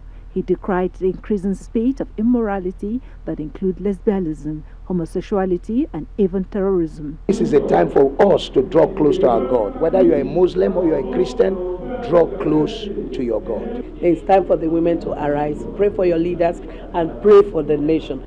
Present at the service was the Executive Secretary of the Nigerian Christian Pilgrims Commission, who was at the church to canvass for more pilgrimage participation as a spiritual tool for moral transformation. God has made us Muslims and Christians, and we must live together, we must work together, and together we will overcome. For the congregation, endless praises. In Abuja, Talat Etherike, NTA News. President Uhuru Kenyatta of Kenya has arrived to Nigeria for a state visit that may coincide with the World Economic Forum on Africa holding in Abuja this week. Correspondent Mitare Ipen reports that the Kenya president was received at the Nnamdi Azikiwe Airport by FCT Minister Bala Mohammed, as well as top officials of the Foreign Affairs Ministry. Uhuru Kenyatta of Kenya arrived Abuja with a trade delegation several minutes after two explosions were reported in the Kenya capital, Nairobi, with fears of casualties. FCT Minister Senator Bala Mohammed, who presented the Kenyan president with the key to the city of Abuja as a mark of respect usually accorded important foreign dignitaries, said the state visit will afford both countries the opportunity to collaborate on security and trade. There are similar security challenges in Nairobi, and you know that Shabab that are in Kenya We have some peculiarities with Boko Haram here in Nigeria. We need to come together to discuss and explore ways of economic relation and also provision of security for safety and security of our people. President Jonathan had visited Kenya in September last year for similar bilateral discussions. The state visit by President Uhuru Kenyatta to Nigeria is expected to strengthen all previous bilateral agreements between Nigeria and Kenya. From the presidential wing of the Nnamdi Azikiwe Airport, Abuja, Mitaire Ikben, NTA News. The foremost gathering of regional and global leaders in Nigeria for the 24th World Economic Forum on Africa has no doubt turned attention to the strategic position the country holds as the largest economy on the continent. In this report, business correspondent Vivian Idepefo takes a look at the benefits of hosting such an event. Nigeria, as the largest economy in Africa, has a crucial role to play in advancing the continent's growth. The hosting of the World Economic Forum on Africa in the nation's capital will not only provide a unique opportunity to further explore economic potentials and cultural diplomacy, but is an underpinning confidence in the country by the international community. For them to have chosen Nigeria, it indicates our rebasing of our GDP has impacted a great deal internationally. Greater confidence has been put into the Nigerian economy. International investors and international financial managers have now realized that Nigeria is the place. We're holding the forum in Africa so that Africa will also know that not that the world, the developed nations have neglected us. Some stakeholders say the lessons to be learned from the hosting of this event are enormous. The important thing is for us to also take lessons from what is the talk all about. The truth is, what you need are people who can grow the real economy, who can contribute to the real economy. I'm hoping that there will be breakout sessions at the Economic Forum that will bring out tangibles on how to set women on the path to business. It's not everybody that is going to work in government. How many people can the government employ? And I believe that by the end of this particular forum, you will find out that investment into the country will become in multiples. The hosting of the World Economic Forum on Africa 2014 by Nigeria is seen by analysts as a recognition of Nigeria's position as a key player in international affairs, thus asserting its position as the financial and economic hub on the African continent.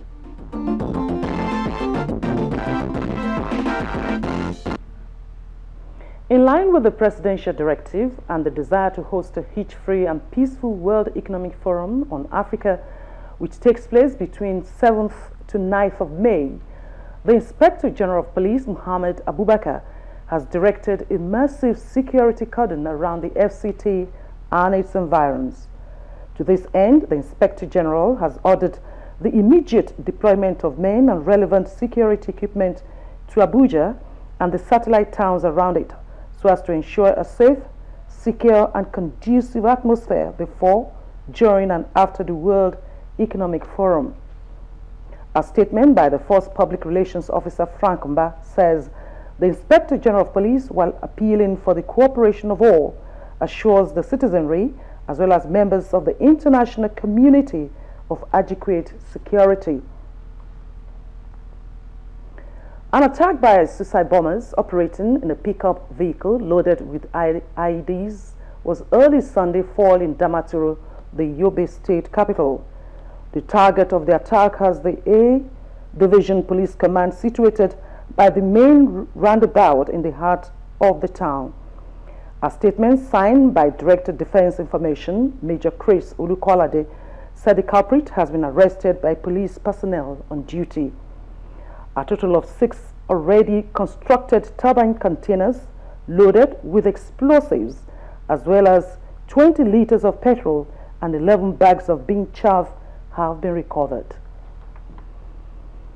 The Nigerian Communication Commission, NCC, has bagged Regulator of the Year award as beacon of the information and communication technology.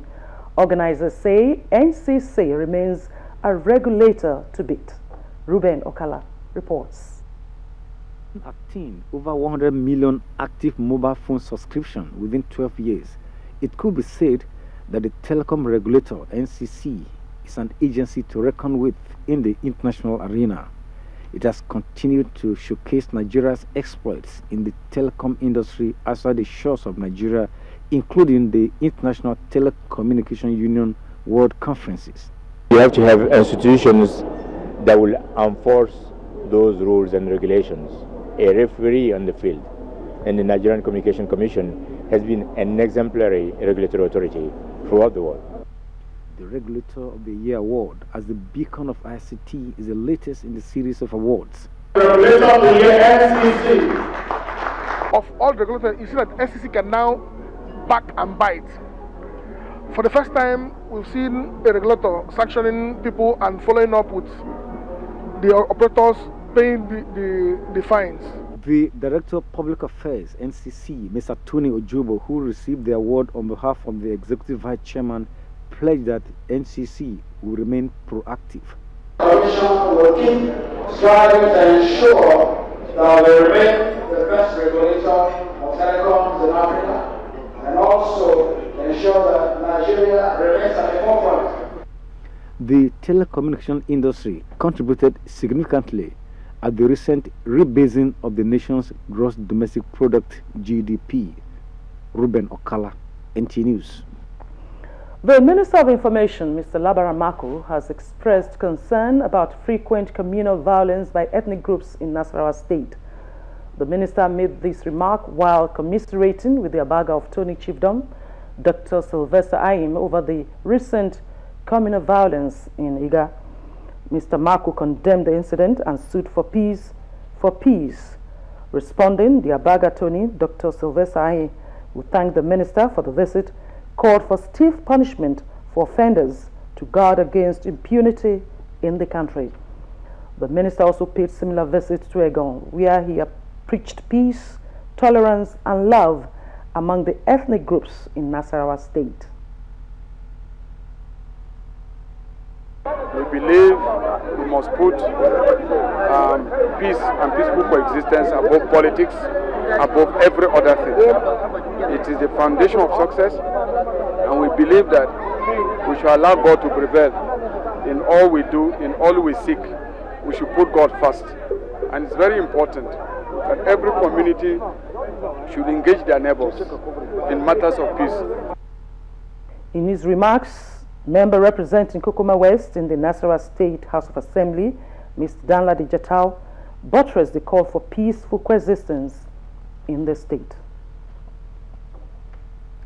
And now sports. The Wolves of Nigerian League defending champions continue as 2 judges out of 3 give victory to Floyd Mayweather in a boxing fight in the USA. Over now to Amanzi Marcus on Sports Update.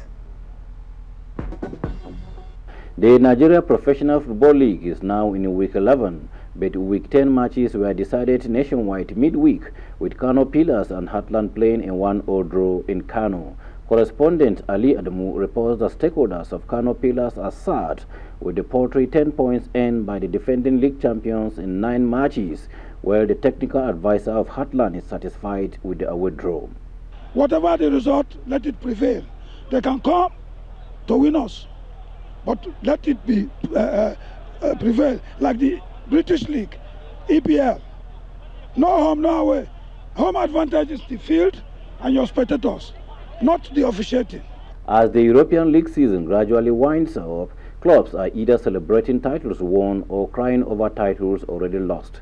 In France, Guingamp are celebrating their winning the French Cup after a 2-0 victory over Rennes, with the goals scored in the 37th and 46th minutes of play. Rennes are left still looking for a major trophy in the past 40 years after their second loss to Guingamp in 5 years in the finals. Instead of relaxing at the beach in Rio de Janeiro, some Brazilians weekend protested on the forthcoming Brazil FIFA World Cup starting next month. According to them, the $11 billion being used in organizing the games should be put to better use. In boxing, Floyd Mayweather of the USA on Saturday in Las Vegas narrowly defeated Marcos Maidana of Argentina to unify the WBC, WBA welterweight titles. The American was under pressure on his way to his 46th unbeaten fight record. This guy came to fight. You know, I could have just stayed on the outside and really outboxed this guy. and just kept him at bay and just outboxed him and counterpunched. But I told the fans I was going to give everybody excitement tonight. With the new development, a rematch is a great possibility. The Sports News Update, I'm Anzi Marcus, NTA News. The family of Justice Chukwudifo Puta has announced the passing away of the eminent jurists and the retired justice of the Supreme Court of Nigeria at the age of 96 years. He passed on peacefully on Sunday afternoon after recovering from a brief illness. And that concludes the news segment. Becky will be back with Newsline after these messages. Good evening. Change is never easy. It was not easy for Dr. Martin Luther King when Prime Minister Lee Kuan Yew transformed Singapore from third world to first world. It was not easy. They stoned him. It was not easy for Nelson Mandela. I, Barack Hussein Obama. It was not easy for Barack Obama. Nothing worthwhile ever is. Dr. Martin Luther King did it. Prime Minister Lee Kuan Yew did it. Nelson Mandela did it. Barack Obama did it. Goodluck Jonathan is doing it. He is transforming Nigeria. Mr. President, keep doing it. We who are with you are so many more than those who are against you. A message from protectors of Nigerian posterity.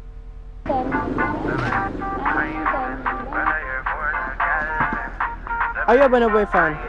What? Are you a Burna Boy fan? I'm his brother. Seriously? You want me to call him? Whatever. It's your little brother calling, man. Yo, he's probably flashing on phone in my back. What's up, little man? You just flashed me, man. No, I wasn't flashing. What? Alright, let me call you back. Yeah. When did you start calling now? Since I started using the bounce campus zone rate, I can talk to you, my guys, I can talk to my lecturer, mom, dad, everyone on Glow for just 5 kobo per second. Just relax, my girl. I'm not his girl, though. They call me Burna. Oh Boy. my God! Call at 5 kobo per second to any Glow line from your campus with Bounce Campus Zone rates. Dial *170*4# to get on the Bounce plan. Bounce to the upside of life. He's kind of cute.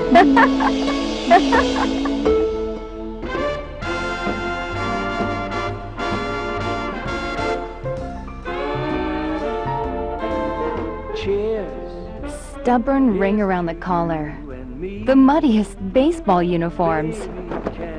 Everything will be just fine. We can win the day. North, south. With the new 6-motion smart washer from LG, even the most stubborn stains are a thing of the past, with no fabric damage. A powerfully thorough, yet gentle and sophisticated washer. A smart choice for a better tomorrow. My 6-motion.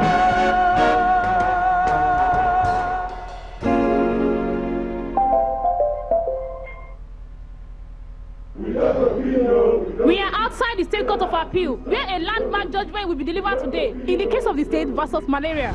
My lord, defense has ample evidence to prove that malaria will continue to be a menace to the general public if this appeal is not thrown out. Many people have suffered various symptoms of malaria in the past, but after taking a complete dosage of Lonart, they are totally relieved due to the strength and efficacy of Lonart in dealing with malaria. Objection, my lord!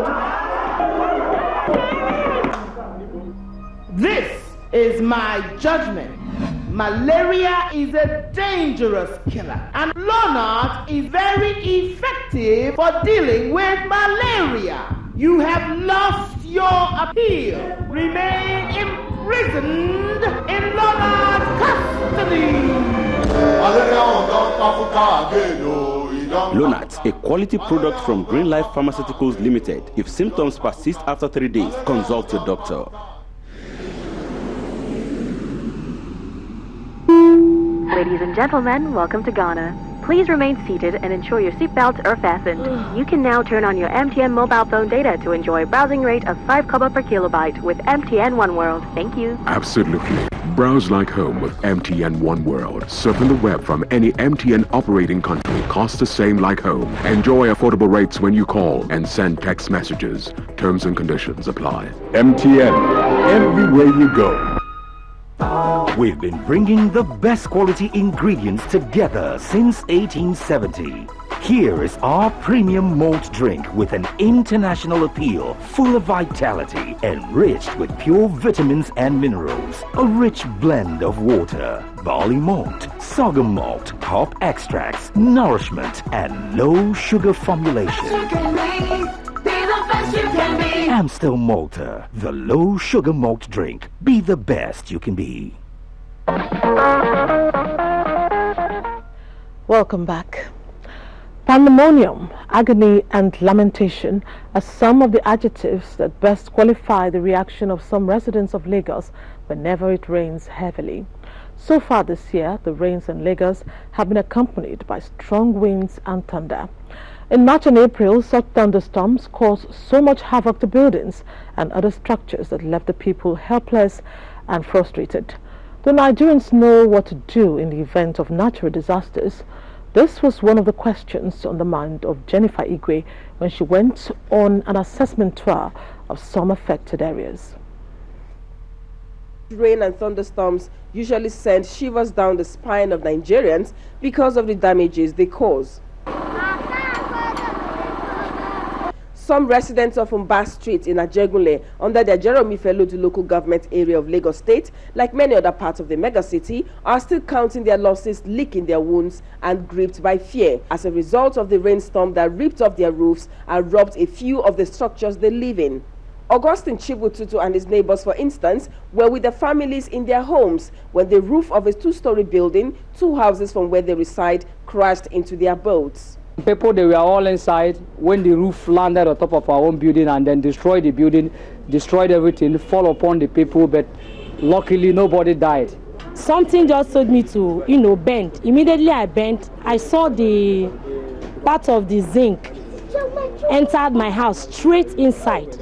I was so lucky that it didn't touch my eye. According to Augustine, his family lost all they had as a result of that disaster. With no financial might to afford a new accommodation, they are also homeless and at the mercy of their neighbors. Begging God, asking people to assist me, maybe to get money and look for somewhere and relocate. Disasters by rain and thunderstorms in the country are not new. In 2011, 2012, and even 2013, such violent winds wreaked havoc in Lagos State and other parts of the country. And judging by this trend, experts say Nigerians ought to be prepared for the harsh effect of such weather events. Sadly, many are still caught rather unawares. How come Nigerians never planned for such likely disasters, even with predictions by the Nigerian Meteorological Agency NIMET and warnings by the government? We take so many things for granted. I mean, one roof being blown off. In some places, cars are lifted and thrown away. So I think that's part of it. Interestingly, both old and new buildings, electrical and telecoms installations, among others, are not spared by the wrath of heavy wind associated with not too heavy rainfall. The situation raises some fundamental questions about building standards and maintenance. They complained to the man, he came to patch some parts, but he knew he's supposed to uproot, remove the whole roof and change it, but he didn't. If you have a door that used to close properly and is not closing properly, it may mean that the building has moved slightly, or the window is not closing properly. You may have to look at that, call in a carpenter, call in a structural engineer, not a building engineer, a structural engineer who will check the structure for you. If you need to do that, then check your roof. Anthony, like many others in Lagos State, are praying for such rain and thunderstorms not to reoccur. The reality, according to experts, however, is that more of such weather events will be experienced in the megacity and across the country. The trauma of waking up one morning to realize that you're roofless and the roofing sheet of your house is down the road is one that many cannot get over in years to come. And with the impact of climate change bringing extreme weather events that are unpredictable, Experts say safety should be #1 on the list of every Nigerian in order for us to overcome this effect. Yes, let's be forearmed and also let the drains flow, rid them of debris. Moving on, in 1977, Nigeria hosted the first ever Black and African Festival of Arts and Culture, popularly known as Festac 77. With the festival came the construction of a huge housing estate to accommodate guests and participants. The houses were later allocated to some fortunate Nigerians who became the owners. The estate was highbrow, well furnished with infrastructure and social amenities. 37 years since 1977, what is the story of this estate named Festac Town in Lagos? Musa Toliat reports. National Arts Theatre was the place to be when the world's black population converged on Lagos in 1977 to showcase their unique performances.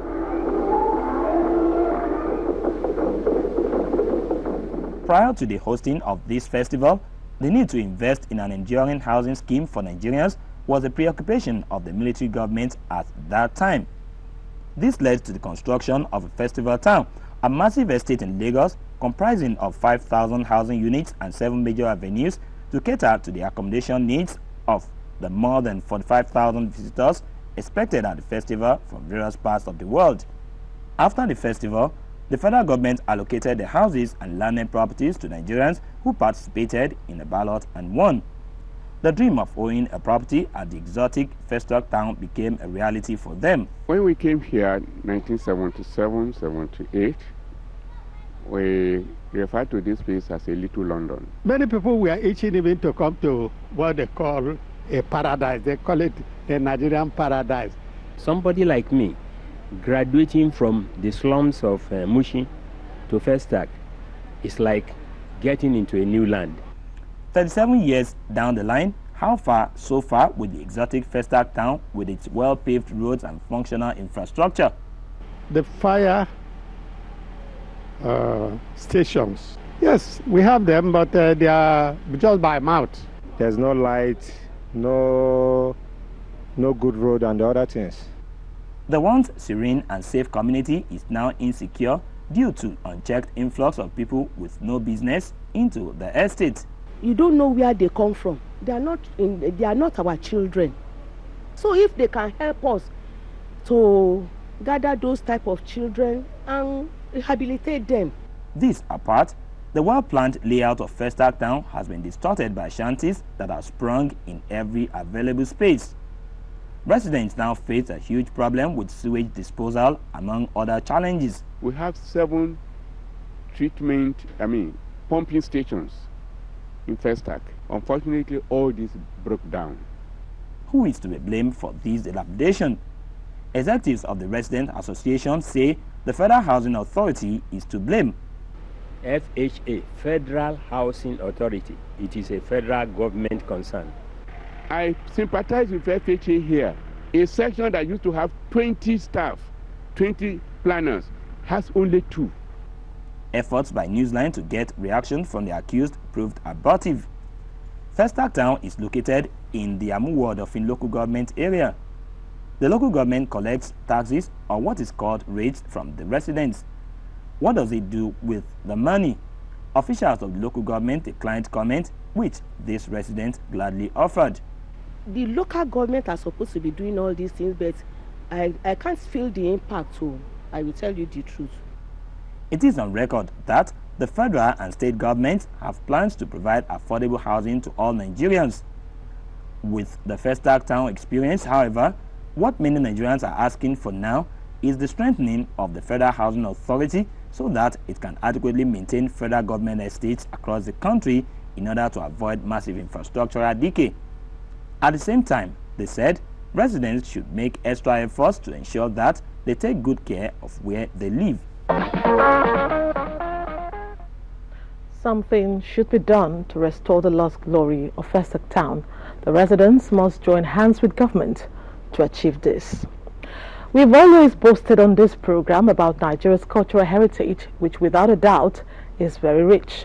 There is one aspect of Nigeria's culture which in time past did not only serve as a means of identification, but it was also a pride to have and exhibit. Today, this aspect of our culture appears to be facing extinction, while a counterfeit is making headway in its place. Do you agree? And what can be done to salvage the situation? Annie Pius Ine reports. Tribal marks among Nigerians like these ones come in different shapes and sizes. They are usually marked on the face. The tradition of tribal marks in Africa dates back to the 14th century and formed part of the continent's rich culture, with each ethnic group having its own unique pattern for various reasons. The marks is for you to recognize where you're from. Like the Ibadan mark. When I see somebody with three marks on the face, I know it's from Ibadan. During the time of war, this mark helped them to identify their children. Having heard these reasons, the question that readily comes to mind is, why are tribal marks becoming extinct? At least in Nigeria. They disfigure them and don't let them look fine. I don't like it, so I didn't give any of my kids. Some people say, are you a Nigerian? Some people say, are you a Ghanaian? No, I don't just like it. This respondent, who claims to be an indigene of one of the states in the eastern part of Nigeria, reveals her secret. In Igbo land, we don't have tribal man. But if you see somebody that have it, you know the person is an Obanje. Interestingly, Newsline came across another respondent whose confession many may regard as fiction. Some people see person, you get mark like me now. Person think like, see, this guy said that I devil person. My mother born me first time, I die. Second time, I died. Third, I died. Now fourth, I wait. But have you noticed some counterfeit marks, which some say are gradually pushing tribal marks out of existence? Yes, they are called tattoos. Tattoos can be designed on any part of the body in different shapes, colors and sizes, depending on the preference of the person wanting the tattoo. Lanre Tijani is a tattoo artist. Some people draw tattoo on their private parts. Just to, if you ask them what's the meaning of this, they have no meaning of it. It just is their choice. So I don't have to query them because it's my job. Why do some people have to have tattoos designed on their bodies? Some people have scar on their body, they draw tattoo to cover it. I have to beautify my body to people to say out there I'm a stylist. So people recognize me. Or we here in Nigeria just copy everything we see. But to me, tattoo doesn't make you look decent. But do they have any spiritual implications?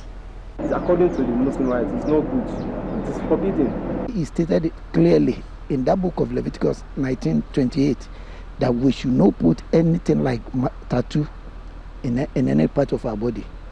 Well, whichever way you look at it, tribal marks, like other aspects of our cultural heritage, should not be allowed to go to extinction. They are part of our identity as a people.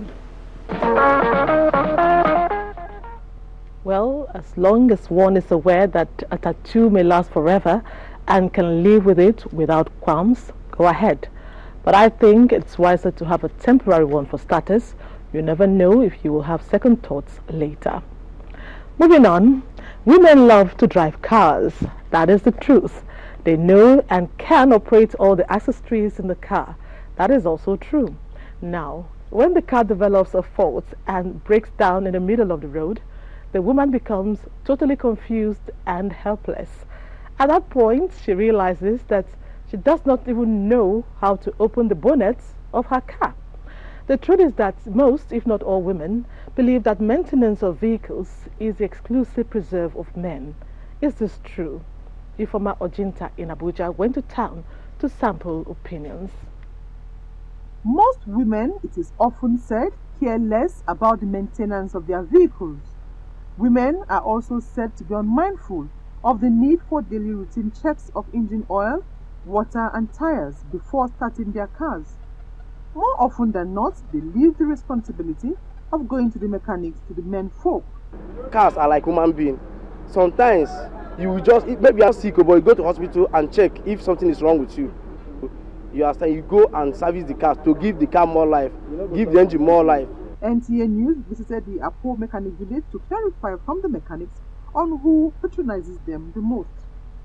Few women knows about car. Even so, just wake up in the morning, all they know is that their car starts. They will just zoom off. If the car stops on the road, they will just call their husband. Servicing of a car, it should be a responsibility of everybody. The women, they are the most that ignore those things. They don't know. They ignore, even if they see light, even when they are hearing noise, sometimes they will allow their music, enjoying their music. However, we caught up with some women who came to fix their cars at the Akpo Mechanic Village. I observed something leaking, so I came to the Akpo Mechanic workshop for repair. I see a lot of women these days come to mechanic shops to service their car, to check their cars. In the morning, sometimes when I wake up, I will open the engine before I go out to make sure that my oil is there and everything. So I believe there are so many other women like me that do that. Men are having more cars than the women.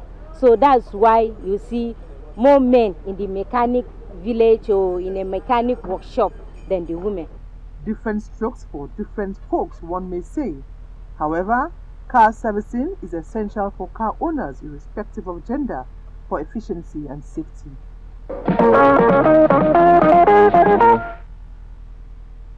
In addition to that, some of us dare to open our bonnets when there's a problem and stare at the engine as if we know what to do to make it work.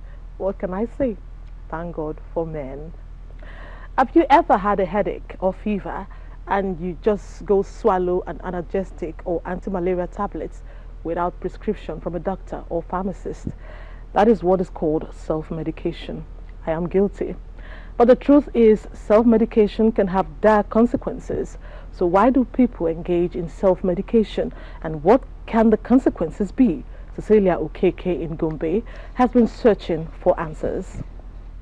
A person can be said to have self-medication when he administers medicine on his own without prescription from a physician. Most of the time, people treat illnesses such as headaches, stomach upset and body pains on a daily basis without a doctor's prescription. They simply buy a supposed curative medicine over the counter or from a street drug vendor. Some people interviewed said they normally resort to self-medication because it is faster and saves them the stress of waiting on a queue to see a doctor.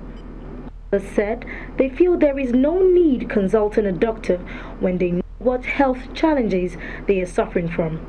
I do give myself self-medications a lot of times because the challenges of the clinics that we have in situations whereby I felt minor headache, and I thought that probably paracetamol or Panadol could be the proper cure to it. I've given myself self-medication. Even this morning, I think I did that. Suleiman Hussaini, a pharmacy owner, said some people patronize his pharmacy with a doctor's prescription, while a lot of people still buy medicine without prescription.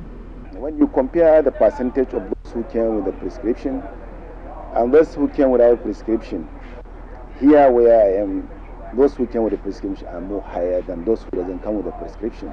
Because that is what is being expected in the pharmaceutical outlet. Dr. Jaro Degri of the intensive unit of the Federal Teaching Hospital Gombe said self-medication is dangerous to health, adding that treating the symptoms of an illness does not mean one is cured.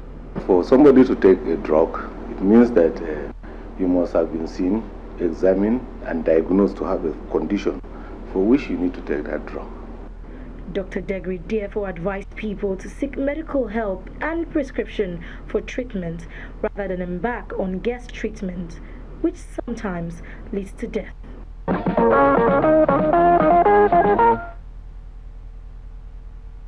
Medication is drug abuse.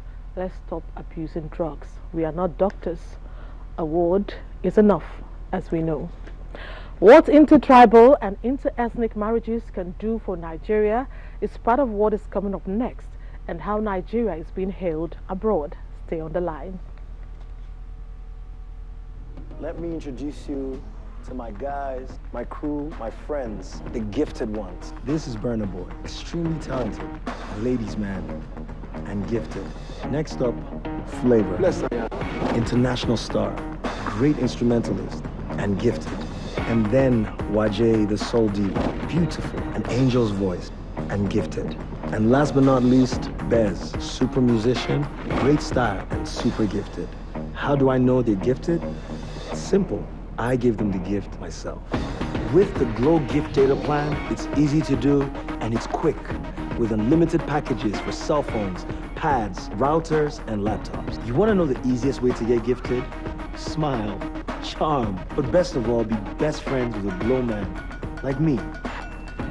I tell you, man, it's the easiest way to make friends and influence people. Data gifting, exclusive to Glow. Glow Unlimited. Life is unpredictable, but in my trusty van, I am ready to face whatever these mean streets can throw at me. Sometimes I get thrown a bit off course, but I know there's always a way back. And some days the city sends me a challenge even I can't face on my own.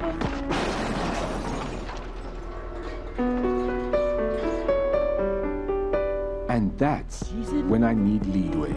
Leadway Assurance, efficient and reliable. When the home is classy and super comfy, that is where the heart will always be.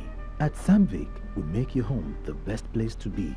Choose any of our uniquely designed leather chairs for your best comfort. Even some are adjustable and personalized to your taste.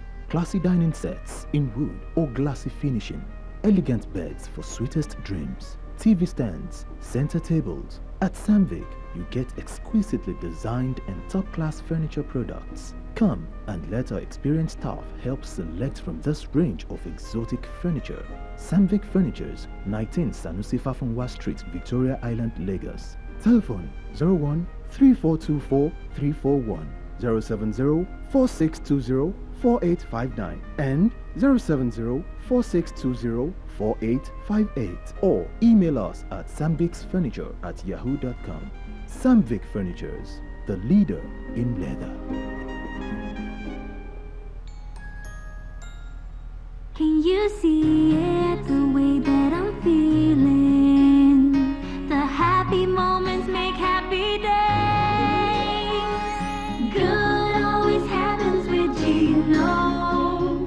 The family's always happy with Gino. The times we have here, good moments we share.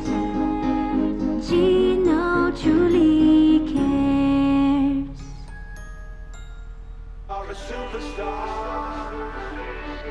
Meet my guys, always happy, forever cool, forever on their phones, their pads, and their laptops, and forever in need of data. Which is where a girl like me comes in. You see, the way I see it, sharing is caring, and caring is sharing. That is why I use a bold data plan from Glow. It's a bit like sharing a drink with 5 straws, with 4 of my best friends, and my mother in Warri. Everyone takes what they need. So have you guys gotten my data? Got it. Great. Yeah, I got it. So now, you can download my latest music video. Got it? You guys like it? Great.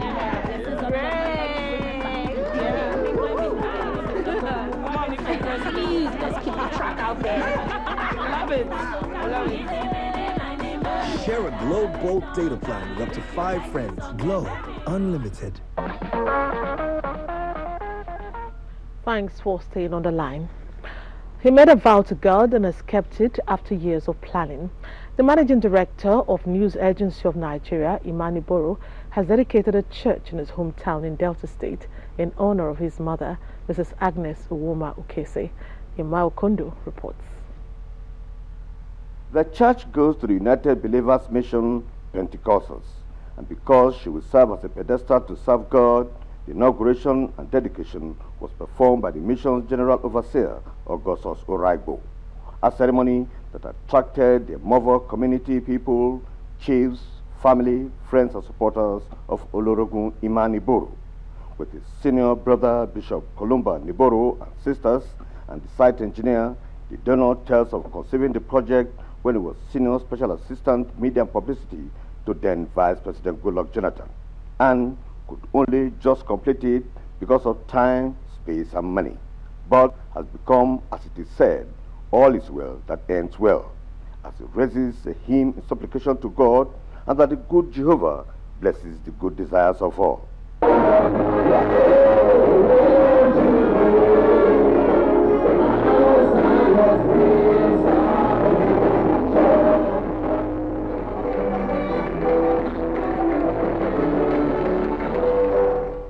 marriage ceremonies of handing over the keys, doing cake cutting of the church replica, gave vent to the history-making for a nation and answering the directives of God. And it tells us, it's a day of great joy for our people here in Mevo in Isoko North.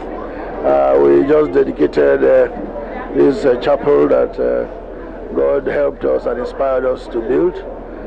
We have just handed it over to the United Believers Mission, which is the church of our mother, to whom we have dedicated this chapel today.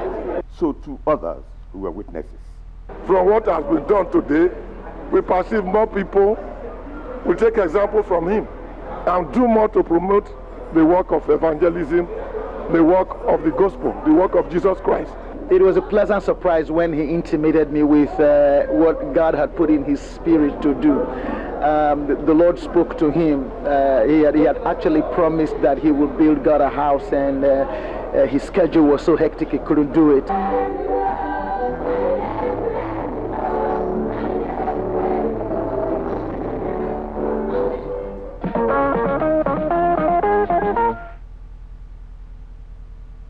To honor a mother, and kudos to Imaniboro for fulfilling his vow to God. In her state of origin, the people call her Mama. No doubt she exhibits the qualities of a mother, but what does she really do to earn her such endearment? Ismail Musa, who is set to unveil her identity, will also expose one of the kinds of things she does that has warmed her to the hearts of our people. It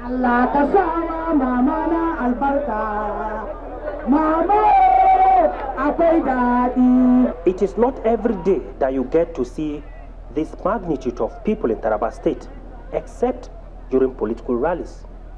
Their common agenda here is to appreciate a woman who has touched their lives positively. This is through decades of developmental and empowerment program for youths and uplifting the standard of living of the physically challenged. If I take passenger, my balance will be 10,000 every week. The champion of this developmental stride is Senator Aisha Al-Hassan, representing Taraba North. The senator is synonymous with first. She is the first female chief magistrate in the FCT, the first female attorney general, Taraba State, the first female senator in Taraba, and a hopeful gubernatorial aspirant under the All Progressive Congress, APC. Her topmost interest is holistic and regular empowerment program for the indigent, which is evident all over her senatorial district. The creation of this state, we have never ever seen even one single senator that do the same thing that she's doing now. What we are seeing today, I've never seen, neither expected that kind of thing in the northeast region. It's an event of empowering people. That is the essence of democracy. Apart from cars and items distributed as part of the 2014 empowerment package, riverine communities like Lau were not left out, as 6 ferries were distributed to different youth associations in the area. The youth are now in power so that the poverty and all redundancy will be reduced now. After the giant strike, what next? If elected governor of Taraba State in 2015, I assure you that you will see a new Taraba.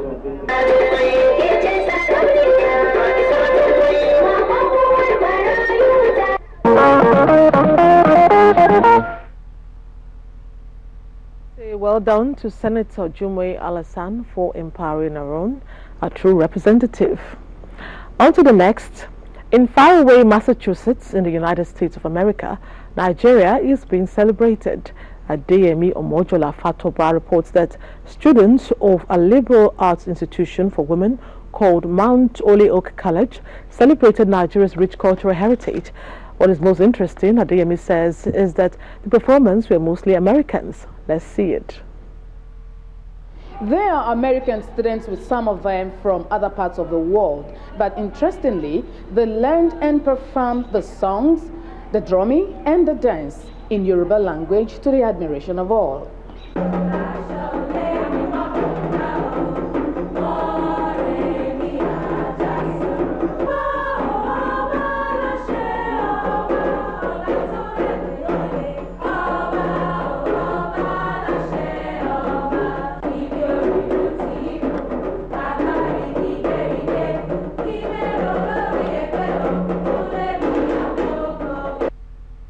Moremi is based on the story of Moremi of Ile-Ife, a major figure in Yoruba history in the 12th century, who led her kingdom to victory over an incessantly invading enemy community. The production emerged from a class, African Opera in Theory and Practice, and the students were able to comprehend the message and perform the acts with the assistance of Nigerian professional musicians and artists based in America. A five-college professor of ethnomusicology and African studies who staged and directed the opera, Bode Omojala, said the opera has appeal for the global community just as it celebrates the African culture and the rich cultural heritage of Nigeria in particular. The ways in which we tend to see the world as an enemy of itself in terms of antagonism between people, such problems are easily taken care of.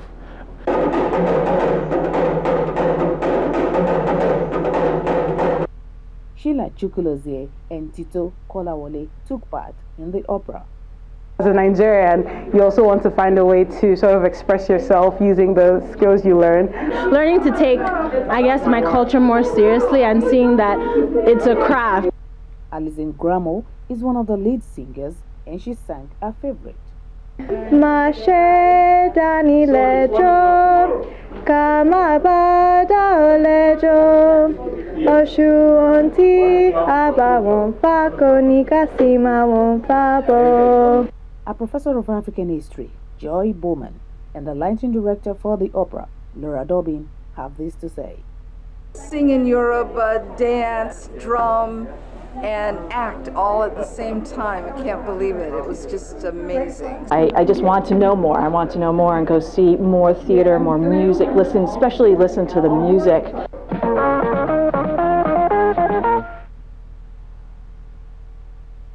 When foreigners join hands with us to project our rich heritage, that was indeed nice. Next up, it is a statement of fact that our strength as Nigerians is in our diversity. It is also true that a major ingredient for peace and national integration is inter-ethnic marriage. If in diversity we are interwoven by marriage, we will have a strong, formidable, united Nigeria. It is with this in mind that Abigail Bashi in Lafia, Nasarawa State, set out to examine the significance of intertribal, inter-ethnic marriage in Nigeria. Advantages of intermarriage ranges from intertribal or religious cooperation and the enhancement of security, as no one who shares blood relationship with another will carry arms against the other. Today, many states in the country interrelate peacefully as a result of intermarriage with other states. It is common to see children with an Egon father, mother, Kanuri mother, and Alago father, and so on. It is regrettable, though, that in spite of this close ties, people still carry arms against each other. Basically, I think it's just lack of understanding. And then, because if that love is truly there, I don't expect people to have that differences among them. Because it is love that binds us together. And I cannot imagine how the products of, like my brothers who married Alago women, their children, who would they support? Who would they go against? Is it that they will go against their parents, the Egon, or their parents, the Alago? So, to that extent, I say yes. For such children, they will be the unifying factors. While many encourage intermarriage as a formula for tackling societal problems, many also discourage this trend for fear of losing their children or for personal reasons. I married a wife that is not from my place. So, people like me will actually support that in total. This intermarriage of a thing, it brings unity among the ethnic groups. Because it's one of the factors that will bring unity to this nation. I believe so. I believe so. And that is the more reason why you have the NYC scheme. They go hand in hand. The most basic thing is that for the woman, sometimes you get isolated. In fact, the only disadvantage I've always pointed out is that it kills languages. There may be one's reason for denying any proposal to fraternize with one's family through intermarriage is not enough compared to the benefits that lies ahead of fusing two together from different backgrounds as one.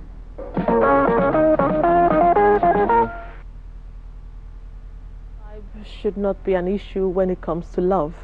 As they say, what the heart wants, the heart wants. Love has no language. I hope parents are listening. Loyal consumers of Coca-Cola who participate in the ongoing promo by the brand are smiling home with cash or kind if their numbers are picked to other draws. Here are some lucky winners.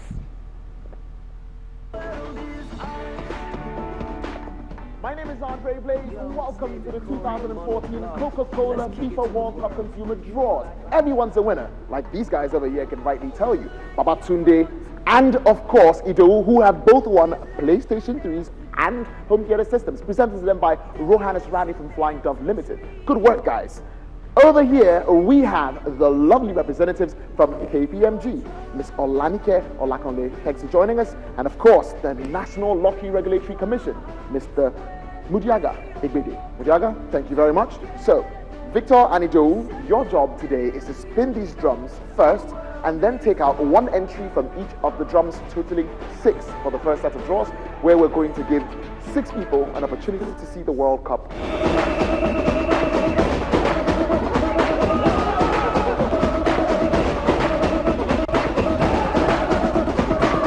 Spin the drums again. We've got 5 Sony home theater systems to give away, gentlemen.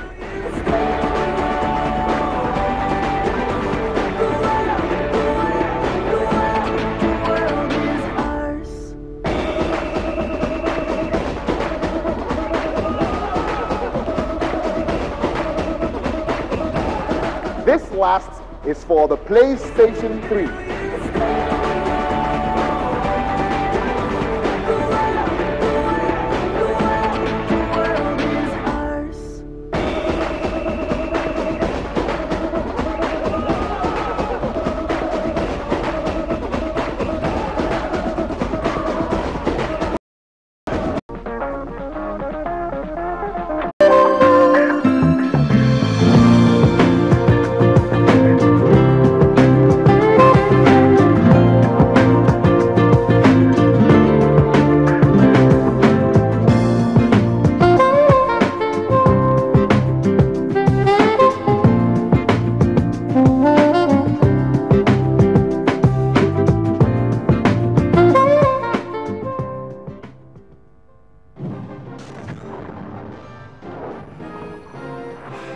NTA2 Lagos Network Center, your reach out station.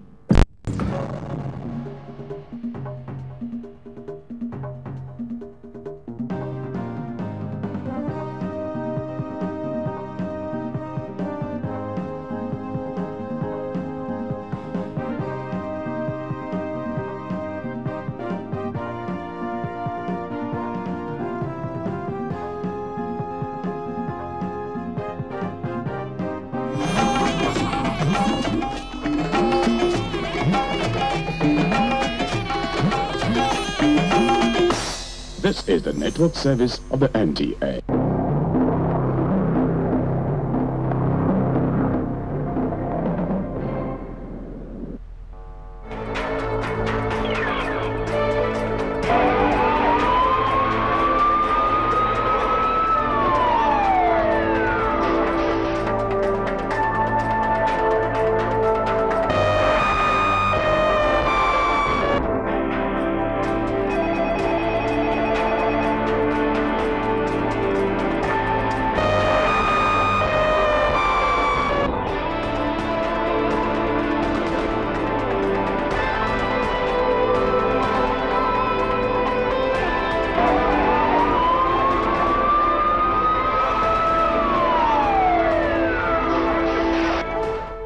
It's another lovely time with your darling program, NTA Healthline Life. My name is Elizabeth Awai.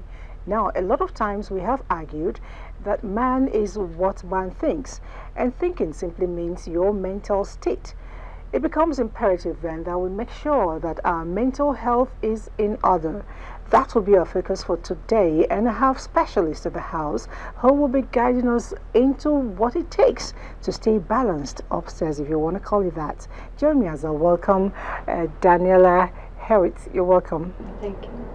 Daniela is a mental health professional, and she's working in Maryland, USA. She came all the way to be with us today. And alongside Daniela, we have Dr. Vincent Denz. Of course, you're a regular here, so even though you practice half in Nigeria, half in UK. You're welcome, Doctor. Thank you very much. Good evening, viewers. All right, Doctor, we have methods here.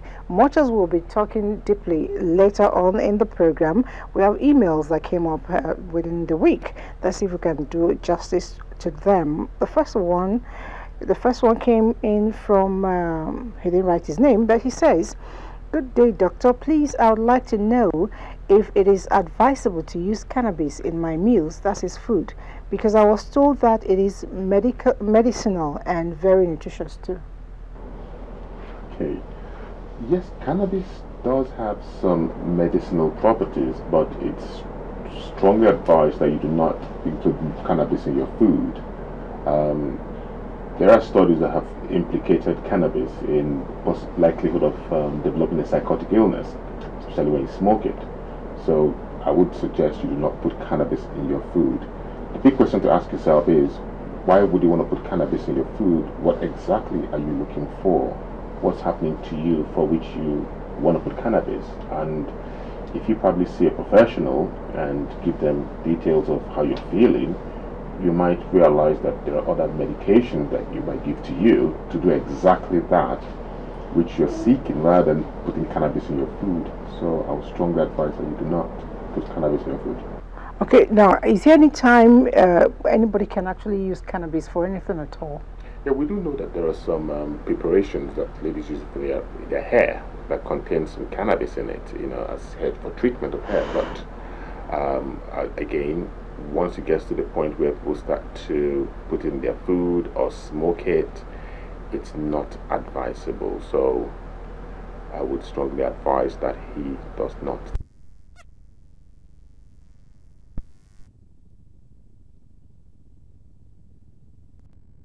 Mental health expert, and I know you are well able to manage a whole lot of things. Somebody's asking a question here. He says his name is Suleiman Issa.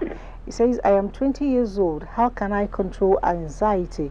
It is affecting me." Suleiman is writing in from Edo State. Well, I would suggest that he seek professional help. Usually when having anxiety, it's best that we see a professional and get individual therapy and some type of medication to help with that. Okay, now if I'm not in this part and I have somebody who is always anxious at home, what would you give me as tidbits on how to manage the person while waiting to see a professional? There's different kind of coping mechanisms. You can help with deep breathing techniques, those kind of things, counting to 10. But still, the anxiety is still going to be there. You need to seek professional help. Okay. All right. Wishing you the best of a season. That is coming in from another person. He says, "Doctor, I can forget things easily. Sometimes, if I want to say something as I think, it will be saying another thing, or I will be saying another thing which is different from what I want to say. And at times I get confused as not knowing what to do at the particular time. In fact, I don't understand myself sometimes within short times. Please, is it part of mental disorder or what? I am Star Ike. I'm 24 years old. I'm reaching you from Benin." Doctor? Thanks, Ike. 24-year-old having difficulties with concentration, having memory difficulties. Those are symptoms that could coexist with other symptoms to form a diagnosis, and it's quite difficult to just pick out two symptoms and say that this is definitely what is wrong with IK. Again, my preference will always be to see a professional who can take more detailed history. For example, you might find that people who sometimes abuse drugs may have such symptoms. I'm not saying IK is abusing drugs. You might find somebody who is depressed, who is finding it difficult to concentrate. I'm not saying IK is depressed. What I'm saying is that by just mentioning a symptom, it's not in itself a diagnosis, but it's of concern to IK. It might not even be a mental health problem. It could be a physical health problem. It's very difficult to just clearly based on one symptom. But what I would say to IK is, If it's of great concern to you, just see a clinician, see a general practitioner, see anybody, to just ask a few more questions and make some sense out of what you're feeling, and subsequently, I guess, or I believe, adequate help can be provided. Okay.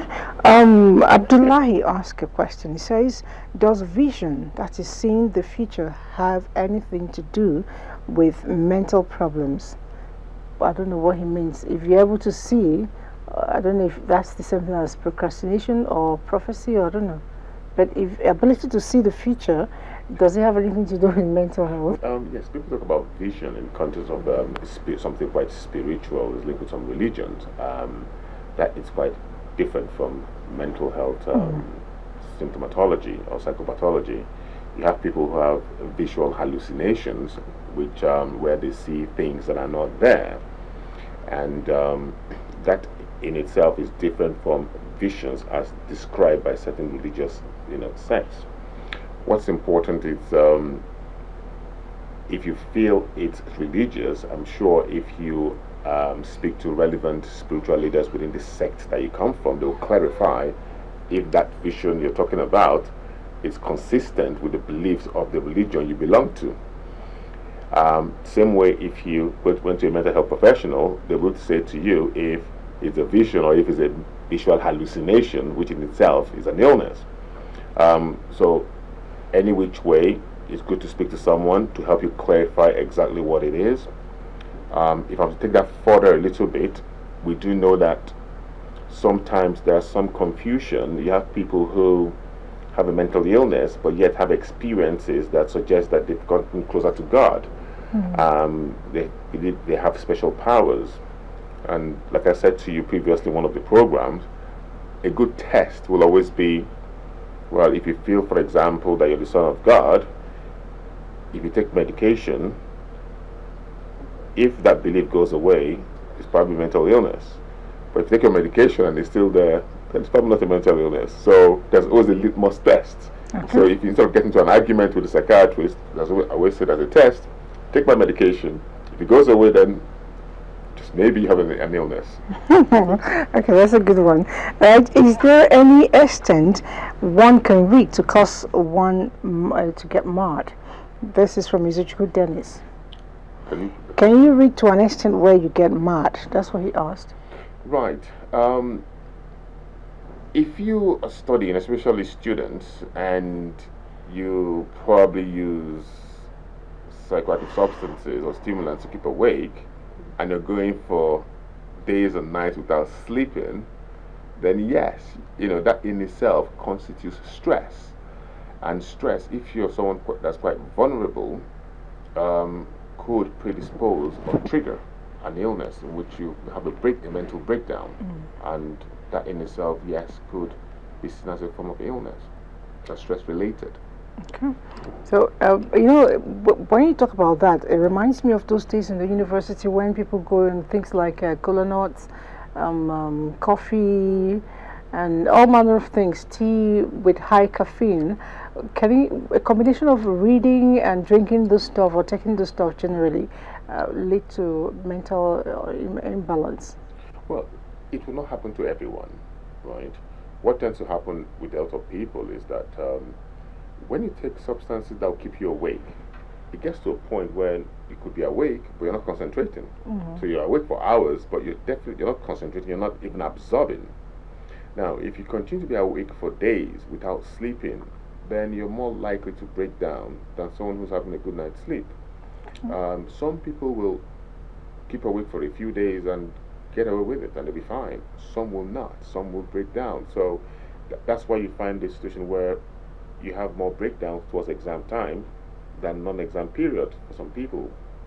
Okay, now, Doctor, recently I ran into a lady that told me something I find quite touching. I'd like to share it with everybody here, including you. When we come back, we'll discuss that extensively.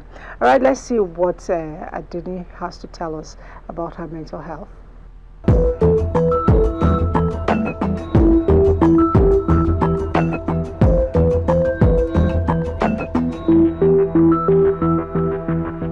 My name is Aduni. I'm 32 years old. I have 4 sisters, no brother. I had my primary education in Jabi Primary School, Abuja. Then my secondary education in Model Secondary School, Maitama, Abuja.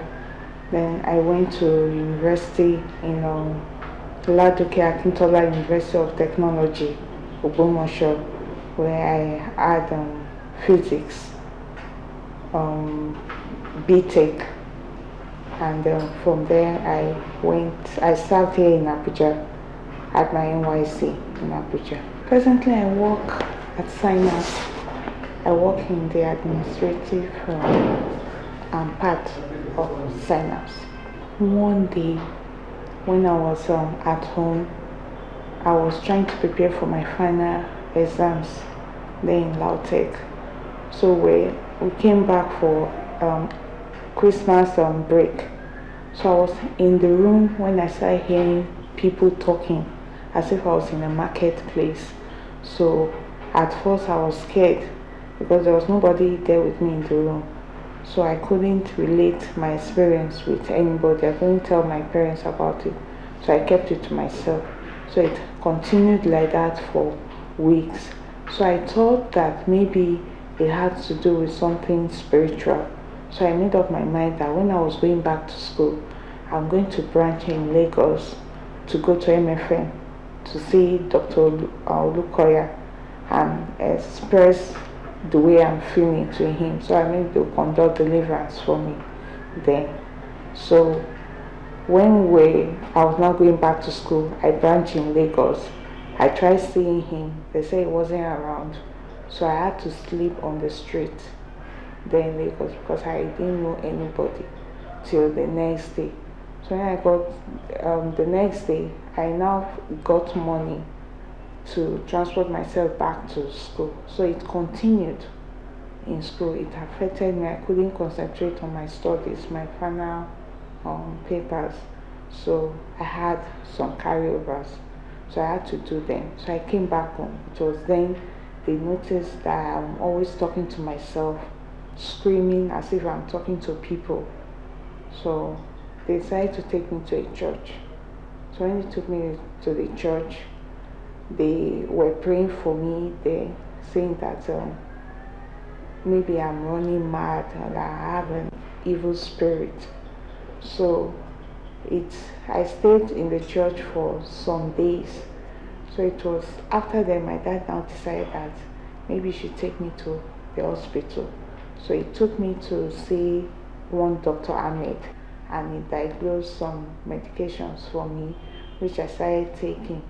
But I noticed that the medication normally make me eat so much. So I now decided to stop taking the medication myself. So it came back again. So this time it was really very serious, that I was pouring sand on myself, spitting, shouting on top of my voices, and I couldn't sleep at night. So at night I'll be hearing voices. I was scared and afraid. So they now took me to Dr. Hamid. When he saw my condition, the way I was, so he now directed my dad that he should take me to Synapse. So that's how I got to Synapse services. So when I got there, Synapse services, they treated me very well. In short, when I entered, I remember that I assaulted one of the staff there. I pulled her hair. I can't remember. Then I think I spat at the doctor. That one I can remember very well. Then I had my bath. I started using the medication and the whole thing stopped. So I started sleeping well, eating normally, relating well. So I stayed there for some weeks. Then I had to get out because then my dad was not financially buoyant. When I was okay and I was no more hearing voices, I went back to school, finished up, wrote my exams, I passed, and now started putting for youth service. So by then I stopped taking the medication again, so it now came back. So this time when I went back to sign up, then I was now orientated that I have to keep using my medications. If not, I'm going to have a relapse. So I started using my medications. Then from there I went for my youth service here. I served there in Abuja. And after my youth service, I got a job in sign-ups, and that's where I am today. Well, when I got back to school, the news spread around that that I've got mad, something like that. So some of my lecturers who knew me very well and how attentive I used to be to my studies were surprised, but they decided to help me. They gave me extra notes. If I don't understand anything, I walk to them, go to their office, they teach me and try to explain things better to me. And they were telling me that I should not worry, that it just, things like this happens once a while. But the only thing was that some of my hostel mates, you know, of course now they're trying to avoid me, not really speaking well to me, because they feel they don't want to associate with someone who has had a mental illness. It's really wonderful, as in when you're okay, because if there's a way I can describe how I was really feeling during the periods I had the crisis. It was really terrible. You know, it's like you just being to the center of the market and you'll be hearing people talking. You don't actually know who is talking, and sometimes you'll be having threats. Like I do have threats. And funny thing was that even when I was trying to, that time that I said I was going to Mountain of Fire there in Lagos, they were telling me how to get buses, how much they would charge me, and funny enough it was exactly what happened. So it would be so scary then. Hello, it's that wonderful time again to share health issues with you. Time again to bring you a beautiful gift for yourself. Talking about health. If there's a first-degree relative, father, brother, who have a prostate cancer, patient is also prone to prostate cancer. The commonest reasons of sudden death is cardiac problems. Certain individuals, the acidic contents of their stomach, you know, can just come up while they're sleeping at night. You notice you've missed your period, you are supposed to immediately, report to the hospital for registration. Healthline. For sponsorship details, call 0709 8200-476 or 0704 169 6113, or better still, send a mail to ntahealthline@gmail.com. Healthline. Good health at no cost.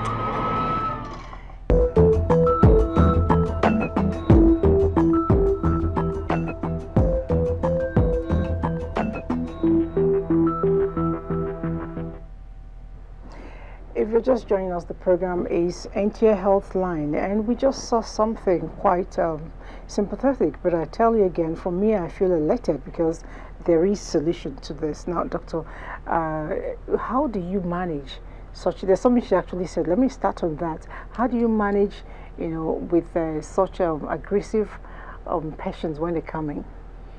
Right. I can talk about sign-up services where we've got staff who are professionally trained. The fact that someone could come across as being aggressive, either verbally or physically, does not always mean that you have to hold them down and inject them or so. So we normally try and de-escalate. We're not trying to talk to them first, you know, to try and see if they can get calm down in a very non-confrontational way. In the case of Adunia, I was actually there when the first time that she came in, and yes, she was quite, you know, aggressive, grabbed the hair, you know, the hair of staff, pulled it, she spat all over me and all that. But that was a reflection of her state of mind at the time. You know, she was very, very unwell, you know, and at the time we had to in a very gentle way, hold her and be able to give her medication to calm her down.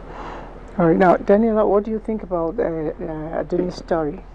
I think her story is raw. I think it's real. I think it shows people that it's out there, and that it doesn't matter who you are. You could possibly get a mental illness, and you could have a substance abuse issue.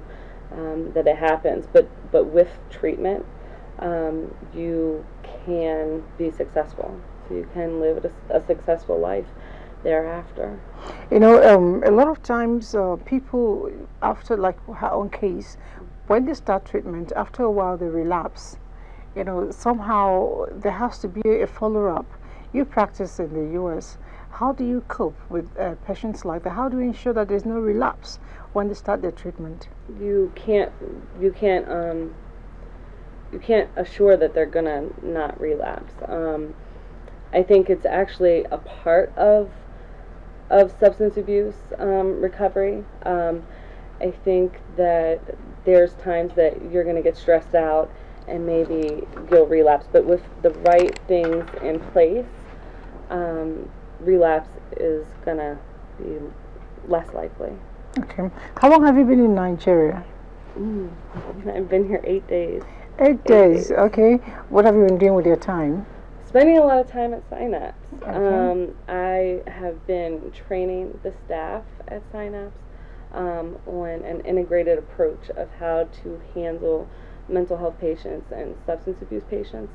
So we've been doing a training on CBT therapy, psychoeducational groups, and the 12 steps. Okay, have you been able to meet one-on-one with the patients, not the staff now, within Nigeria? I mean, the mentally challenged people. Have you been able to meet with them? I've met with the patients at the substance abuse program. Okay. They're inpatients. So what's your impression? Is it that bad in Nigeria? I think it's bad wherever you go. I think we have it in the U.S. You have it here. But I think there's not enough services, and I think that the government and private sector, individuals, we all have to become empowered and to encourage change.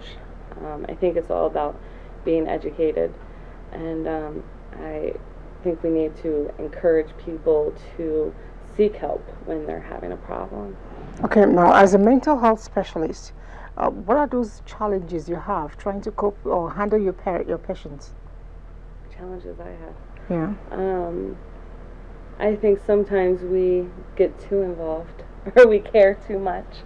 Sometimes that gets in the way, but I think my biggest challenge is when you really want them to change or you really want them to be successful and then they relapse or they don't get as well as you want them to be. Or as quickly as you want to be.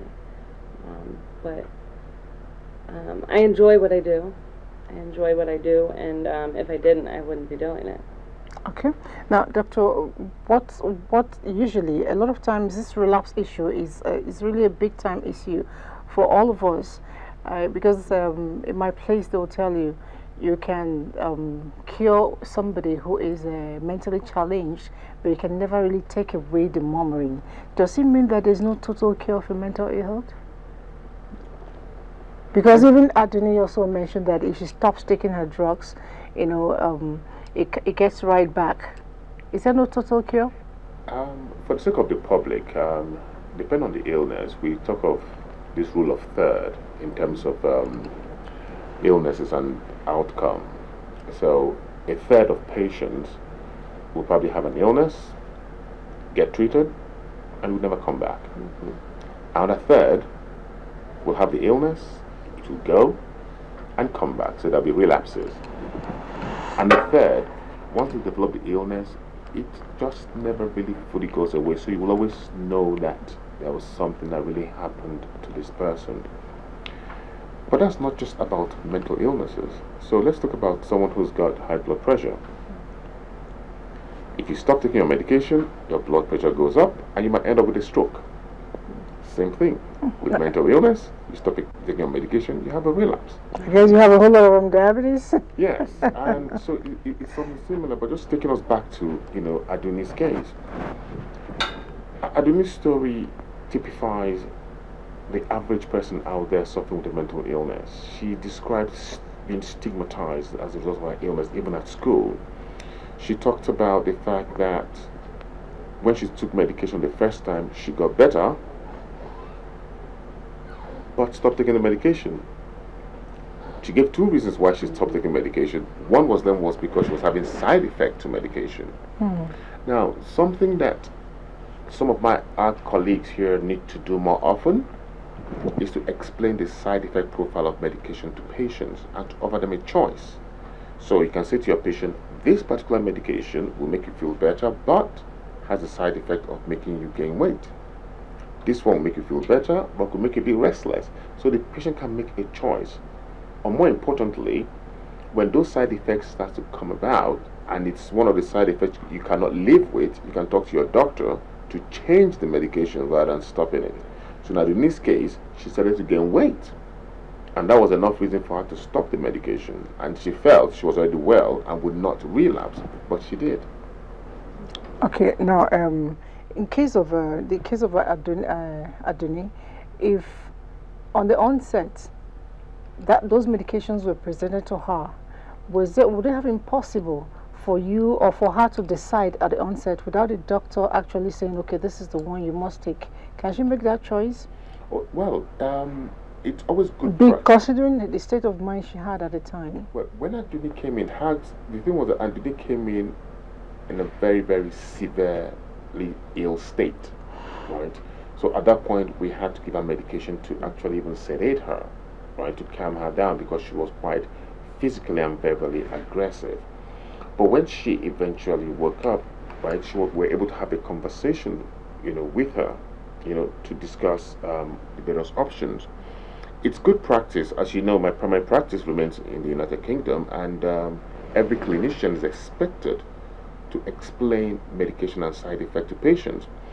Even if your patient is quite unwell, when they start to pick up and get better, you are expected to revisit medication, explain it to the patient, and give them leaflets explaining the side effect profile and long-term sequelae of taking this medication. Because some of the medication have long-term effects, and if you do not carry the patient and family along, then you might be doing them a disservice. All right, now let's get back to the origin of her illness. Where she talked, I never heard her say she was doing substance. I never heard her say she was smoking or doing anything like that. It wasn't even hereditary. I mean, she's the only one in the family who has it and who's ever had it. So how did she develop that? What could have caused it? Now, there are some people that might have a genetic vulnerability. In Aduni's case, when we traced, there was no one within the family, either her parents' siblings, that we were aware had any form of mental illness, right? Now, the fact that we could not obtain that information does not mean that it does not exist. We do know that people still try to hide symptoms of illness where possible. It is also possible that the illness could suddenly develop, especially when there is stress in some people. As you realize in Aduni's case, it was at the point when she was studying for her exams, which was a very stressful period for her, that probably the stress then precipitated the illness. I must emphasize that I have not said that if you're studying hard for your exams, you will have a mental illness. No. Just that some people are more vulnerable and during stressful situations can develop such illnesses, as in the case of, Aduni. Right, let's go back to Amel a little bit more. He says, hello, doctor. Please, why do people forget? I have a friend who always have headache during studies. And what is the best time to study and remember and be able to recollect them for the exams? Evans from Asaba. Okay, I think keep it simple. Study a few hours, if need be, regularly. The difficulty is that most of us leave study until last minute, and at the last minute you want to get everything in, and that's why you're taking stimulants to stay awake. But if right from the beginning of the semester you put in your 2 hours a day, for a lot of people you'll be fine. But our problem is really towards exam, the last week, we want to get everything into the head. So we're looking, and if you don't remember, you start getting worried. Oh my goodness, that must have a memory problem. But you're trying to put so much into your head at once within a very short period. So the secret, or the secret to the whole exercise of studying is really taking it simple, gentle, regular. Okay, once the school opens, that's when to start. Just start, yes. All right. Now, Daniel, somebody I know was telling me about the mom who just wandered away. She is about 78, 80 years old. And she said, let me go buy something, and then just reeled off. For a while, she's been acting that way. As at the moment, they're still looking for her. She's for about 3 or 4 weeks now. Now, how do we handle aged people with such mental problem? I don't know if it's mental problem, really. Well, in the U.S., we have a lot of resources. So we have a lot of programs. We have residential facilities and nursing homes, and we have a lot of things for all different types of patients, including the elderly. So it sounds like there could be some kind of dementia or Alzheimer's, something along those lines, being forgetful and wandering off. But without other information, I can't really make a diagnosis. But it's best to have somebody sit with them and supervise them and make sure that they're safe and that they're taking care of themselves, and that they're not wandering off. Because the woman, I was told, she was actually being locked up, most of the time, because they were scared of losing her, which eventually happened. Putting her indoors, would he actually do anything? Would he actually do anything, putting her indoors? Well, first of all, the most important thing for most patients would be safety. So if you have someone who wanders about, the first thing you've got to do is safety, contain the person. So you have to put her somewhere that they feel safe. Now, where that would be would then depend on the person, the institution, where they are. You can put them in a facility that can look after them. You can, you can actually have family members look after them at home, if possible. But you have to see a specialist, probably an old age psychiatrist, who will be able to at least take a history, formulate a plan, formulate a diagnosis, and be able to put a treatment plan in place. Some would need medication, some would not, and family members will be carried along, But for as long as you understand what the diagnosis is and what the treatment plan would be, and family members are carried along, it becomes easier, to determine where to manage the patient and how to manage them. Now, doctor, a lot of times we're told that whatever you do at a younger age, especially if it has to do with the bone or the internal organs, eventually it gets to have an effect when you're older. Now, if somebody has been traumatized when you're young, really, maybe accidents, maybe, I don't know, in the head, can that trigger mental ill health when a person is getting old? Oh yes, that's head injury is one of the questions we'll always ask any patient who presents to us with symptoms suggestive of a mental illness. Yes, there are once you've had a significant head injury, in the past, is an important information that in itself could possibly cause illnesses that would present in form of a mental illness. Looking after your body when you're younger, it goes without saying that it will impact, in your later life. If you service your car regularly, it's likely going to last longer and look good. If you don't service your car, if you eat junk food, so just some of these things are actually very simple and basic things. It's not rocket science. If you exercise, it gives you better physical and mental well-being than if you don't. So yes, if you've had a head injury, please volunteer the information and you could have a scan and look at. Okay, doctor, I am in my mid-40s, but often so forgetful as a result of age, or is there anything wrong with me? Godwin from Kaduna, he wants to know if at 40s is beginning to lose it. It's quite interesting because every time I come on this program, a lot of the questions seems to be related to memory. There's always a lot of questions always asking about the memory. They get forgetful, and it'll be interesting. I really don't know what's going on now. You know, from the 24-year-old to the 40-year-old to the 60-year-old, there's always memory, and I wouldn't know. It'd be interesting to probably, I might have to discuss this with some of my psychiatric colleagues who practice full in Nigeria to see if there's a trend there. But there seems to be quite a good number of people emailing you and talking about memory difficulties. Again, memory problem is like a symptom. Like saying I've got headache. It could be your eyes, it could be anything.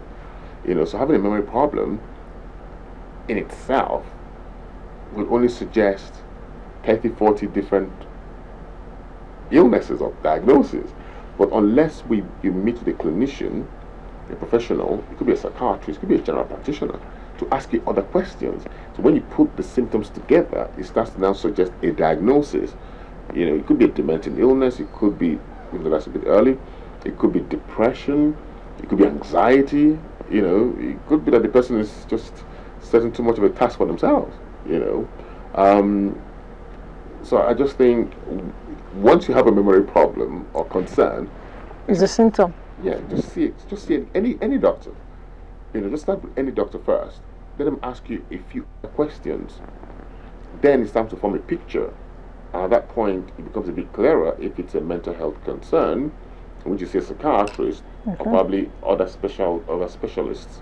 Okay. We might have to do some work, probably get some information about memory loss and put it on I don't know, on our website or somewhere so that people can look at it and look at other similar questions to say, if you've got memory loss, you've got this, it could suggest this, and you've got memory loss and this, it could suggest that, because memory loss seems to be becoming a big issue, really. Yeah.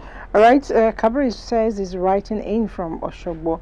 What is the effect of codeine in the body? Okay. As you all know, I think in Nigeria, codeine is mostly found in your cough syrup. And a lot of young people at the moment abuse codeine, the cough syrup, and they get addicted to it.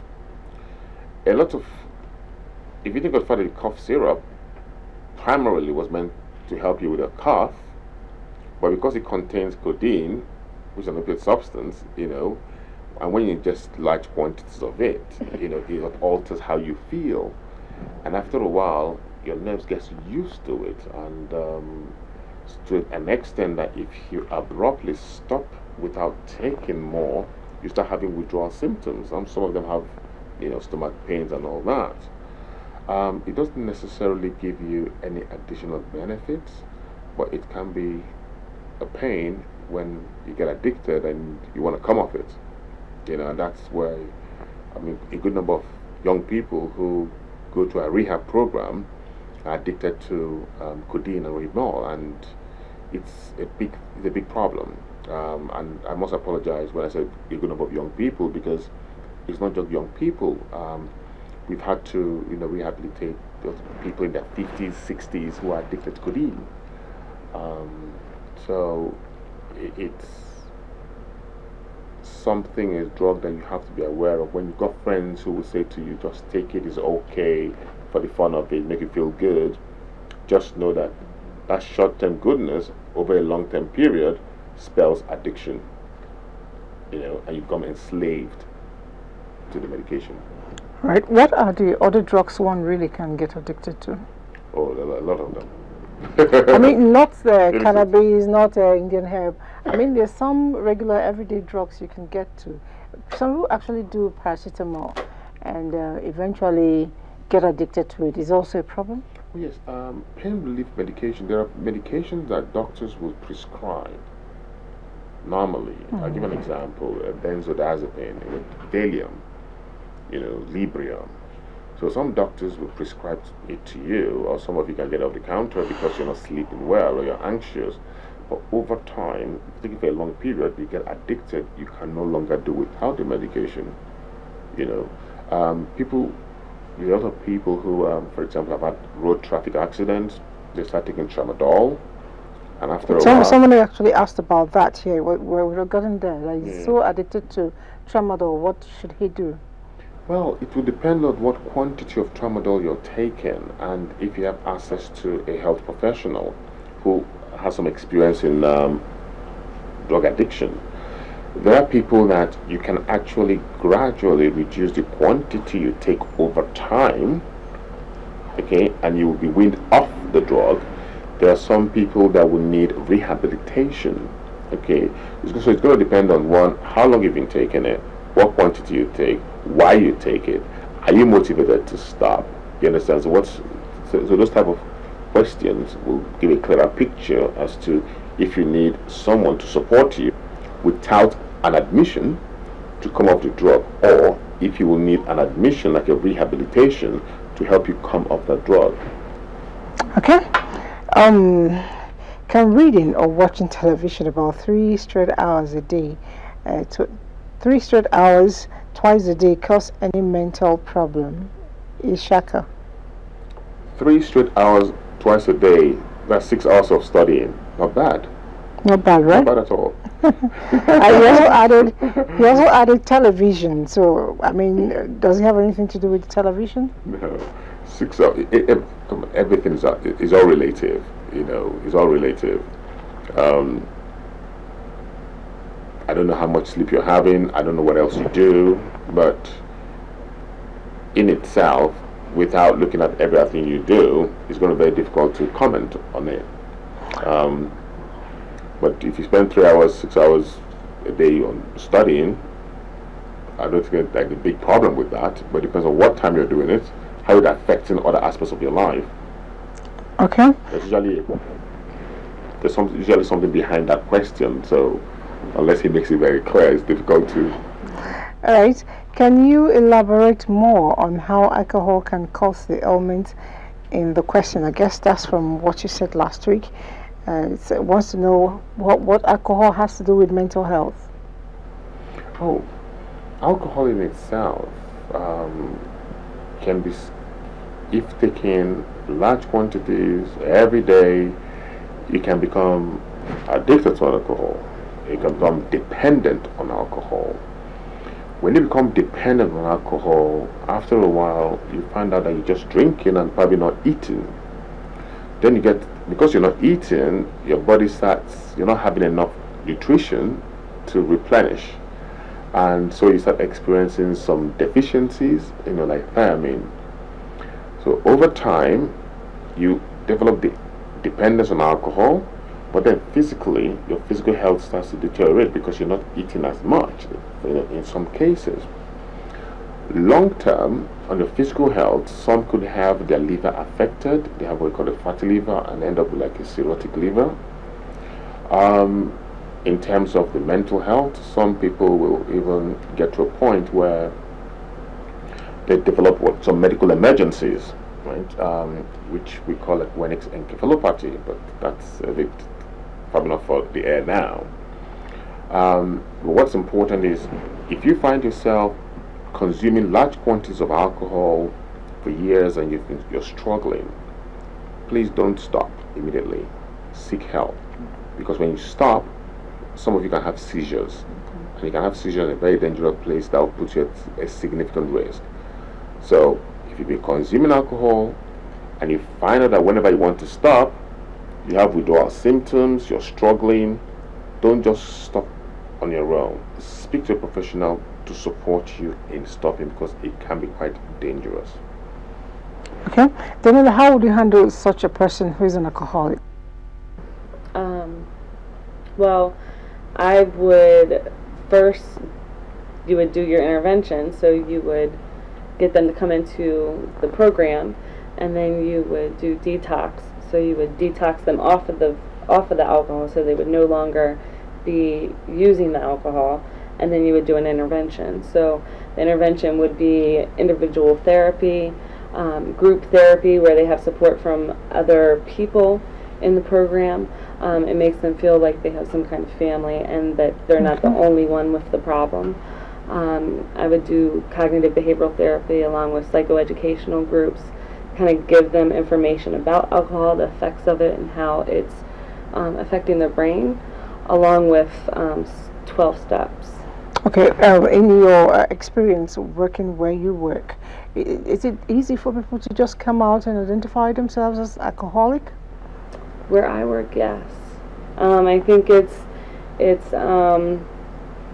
they've gotten to the point where they're so dependent on it that it changes everything in their life. They've lost their job, they've lost their house, their wife, they have nothing. And so they've gotten to the point where they've hit rock bottom and they come into the hospital and ask for help. Okay, that's good to know. All right, back to the males here. Doctor, please, I find it difficult to concentrate when I need to smoke and it's not handy. What do I do? I really desire to quit smoking cigarettes. Okay, let's let Daniel take that. If somebody is addicted to cigarettes, what are the steps you prescribe for that person to stop? He wants to stop, but he's finding it difficult. It's hard to quit smoking cigarettes. It's hard to quit anything. It becomes a part of you, in a sense, and you feel like you're losing a part of yourself. So I would suggest there's different types of ways to help with that withdrawal symptom of quitting smoking. You may get irritable and shaky. You can do, there's the patch, and there's gum and lozenges, there's electronic cigarettes. So those kinds of things help with those cravings and feelings of withdrawal from cigarettes. Okay, there's this one I think I've heard about it. I don't know if it's real here in Nigeria. You're more here than she is. I don't know if it's available.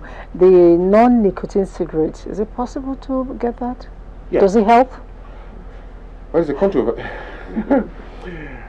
it's a very controversial one. I guess you're talking about the e-cigarettes, the electronic cigarettes? Yeah. Yes. The electronic cigarettes, you have the nicotine containing and the non-nicotine containing ones. In different parts of the world, different companies have marketed e-cigarettes differently.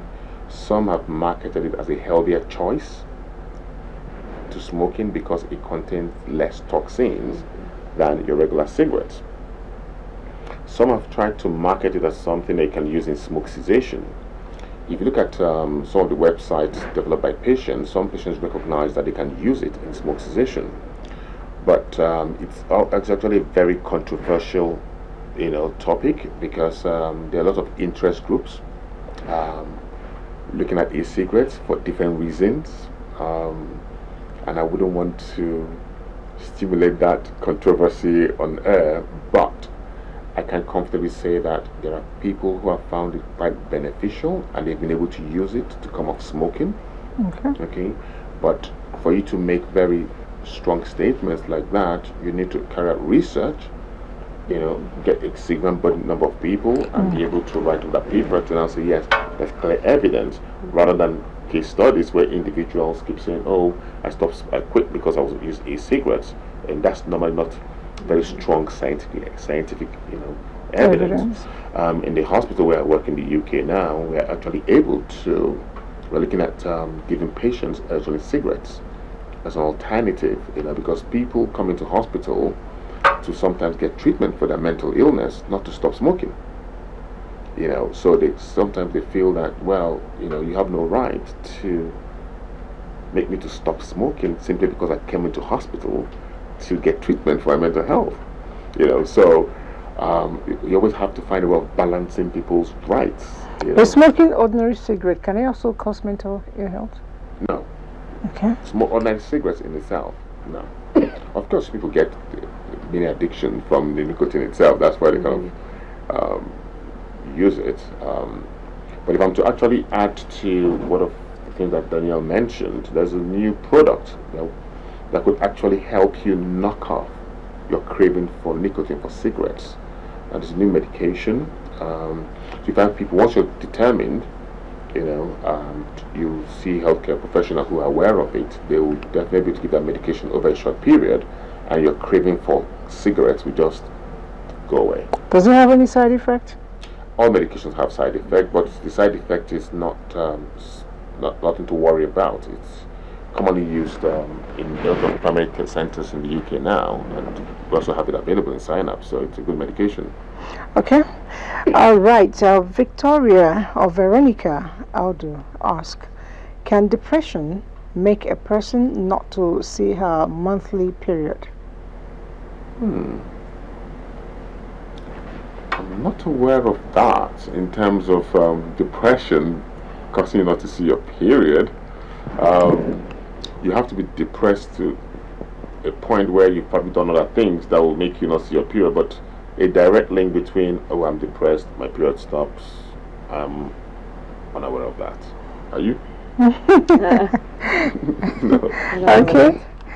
So Miracle says, hello sir, I used to have headache always. Can this lead to mental illness? Can headache lead to mental illness? Or can mental illness cause headaches? He says, can his headache cause mental illness? But if you want to turn it around, let's see. If you're having headache and your headache is quite severe, you're not sleeping and you get stressed by it, and it's a longer route, and you're more prone to, for example, becoming depressed or anxious because of that stress, then maybe, but just the mere fact you just have a headache immediately causing a mental illness, not just immediately, no. There has to be something else happening, and it must upset other functions. Okay, so what's the relationship between headaches really and mental illness? Because you try to turn the question the other way. What's the link between headaches, severe headaches really, and mental ill health? No. Headache is just a symptom. Okay. And a headache means so many things. Like I said earlier, high blood pressure, you can get a headache.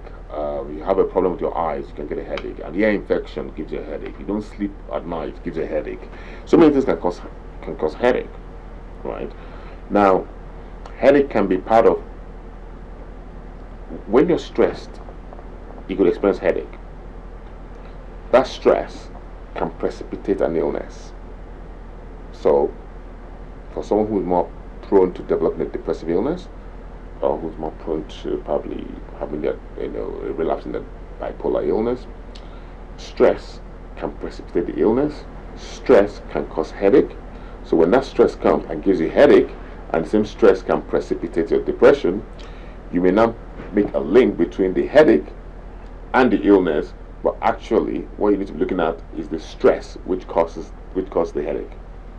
Okay, now somebody asked a question some time ago, and I remember that because not too long ago the world celebrated Malaria Day. She wanted to know if malaria can actually lead to mental imbalance. There's something called cerebral malaria. Okay. Okay, so malaria can get to the point where it affects you, and the truth is that when I was a lot younger myself, I almost had malaria to the point where I think I must have, lost some consciousness, as a kid, and in itself, what you need to treat is the malaria, so it's not like you have a big mental illness in itself, it's just the fact that malaria can get to the point where you almost lose consciousness, and some people get to the point where they actually hallucinate, they start talking, irrationally.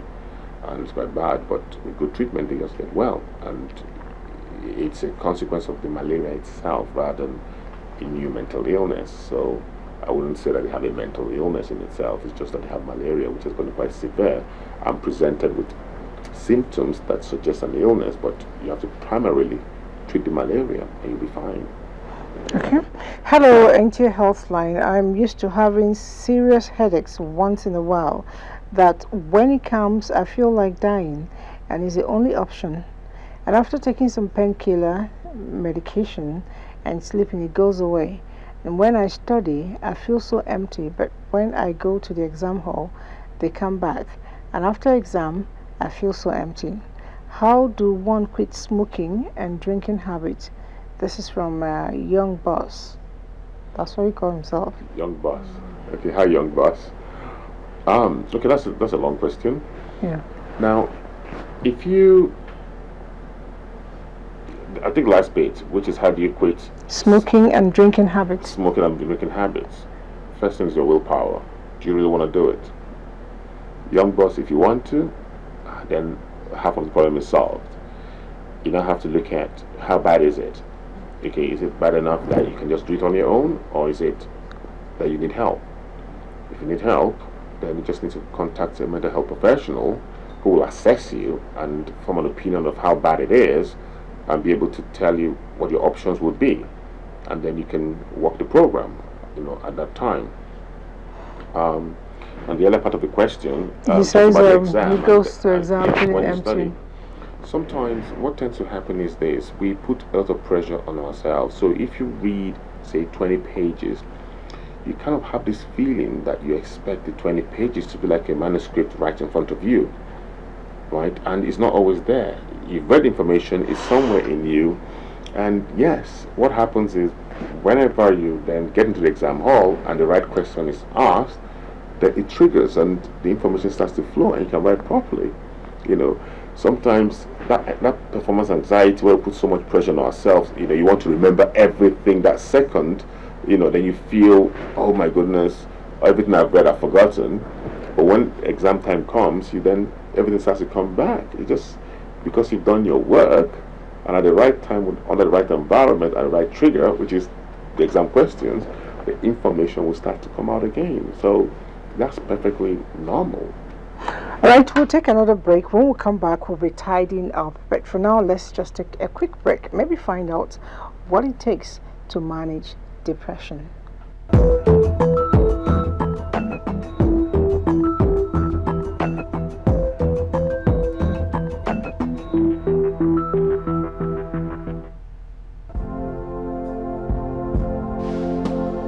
Tips on managing depression.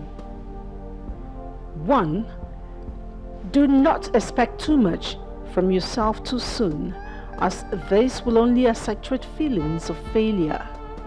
Avoid setting difficult goals or taking on ambitious new responsibilities until you have solidly begun a structured treatment process.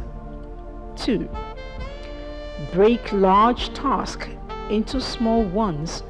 Set some priorities and do what can be done as it can be done. 3. Recognize patterns in your mood. Like many people with depression, the worst part of a day for you may be the morning.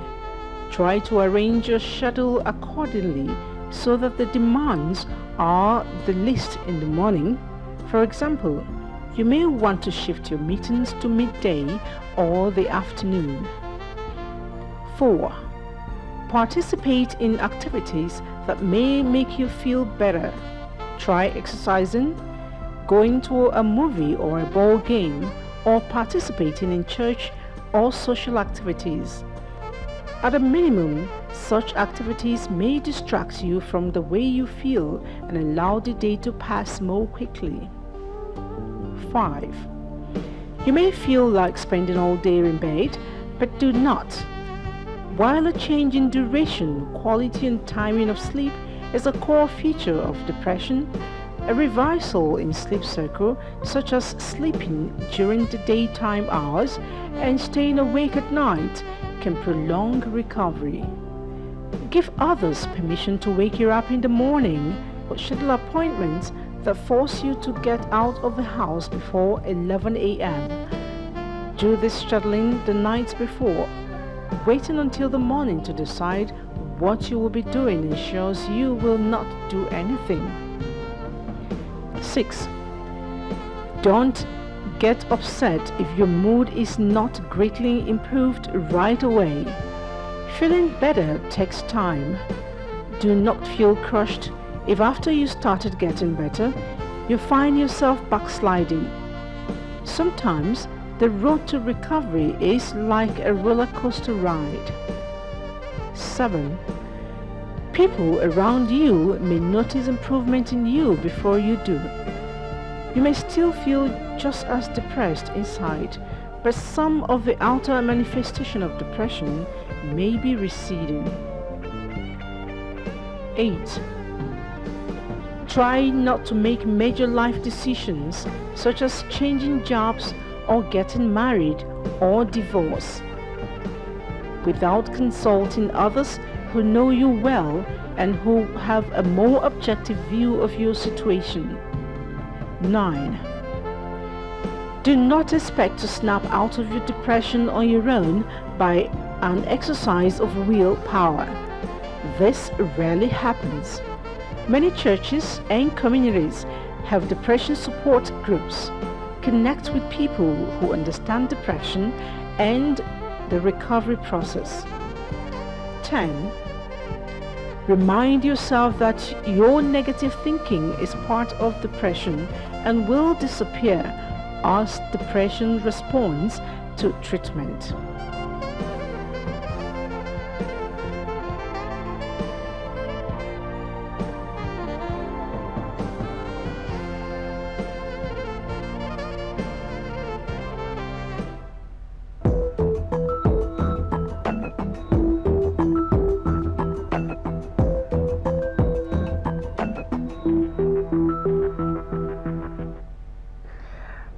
The program is NTA Healthline, and we just saw something on depression. Okay, a bit of it says that when you're depressed, you should go into a group. Now, I asked Daniela earlier on if it's easy for people to just come out, and she said yes. Doctor, from your own angle, within Nigeria, let's still go back to Daniela. You've been here 8 days. Now, what do you think of mental health in Nigeria? I think that it's different. I think there's I think we all have problems, we all have issues, but that it can happen to any of us.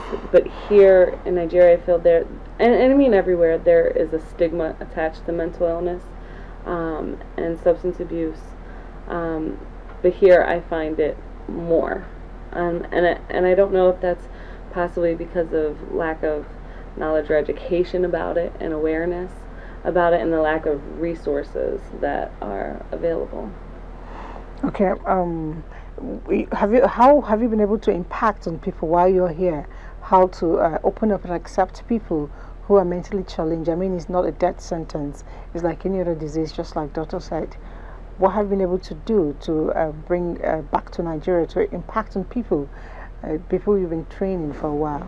Well, I mean, in my training, I've continued to let people know that we all are human, and that we all have stress, we all have life things that happen, and that it can happen to any of us. Just some of us learn how to deal with things differently or cope with things in more positive ways. So in the training that I did, I continue to reiterate that, and that we all are just human, and to really remember that and be mindful of that. Okay, Doctor, on emergency basis now, suddenly I find somebody who breaks down in the office. What as a layperson should be my first step to take care of such a person who has a mental problem? First step is always safety. I know ordinarily the first thing I want to do is to run away, really.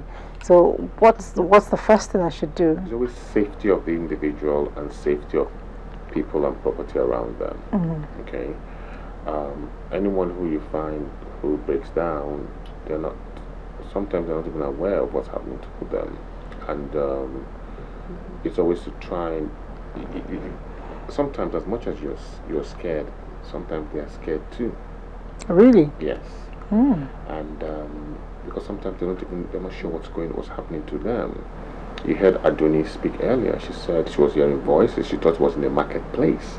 She didn't understand what was going on, and she used the word that she was scared. So are they safe?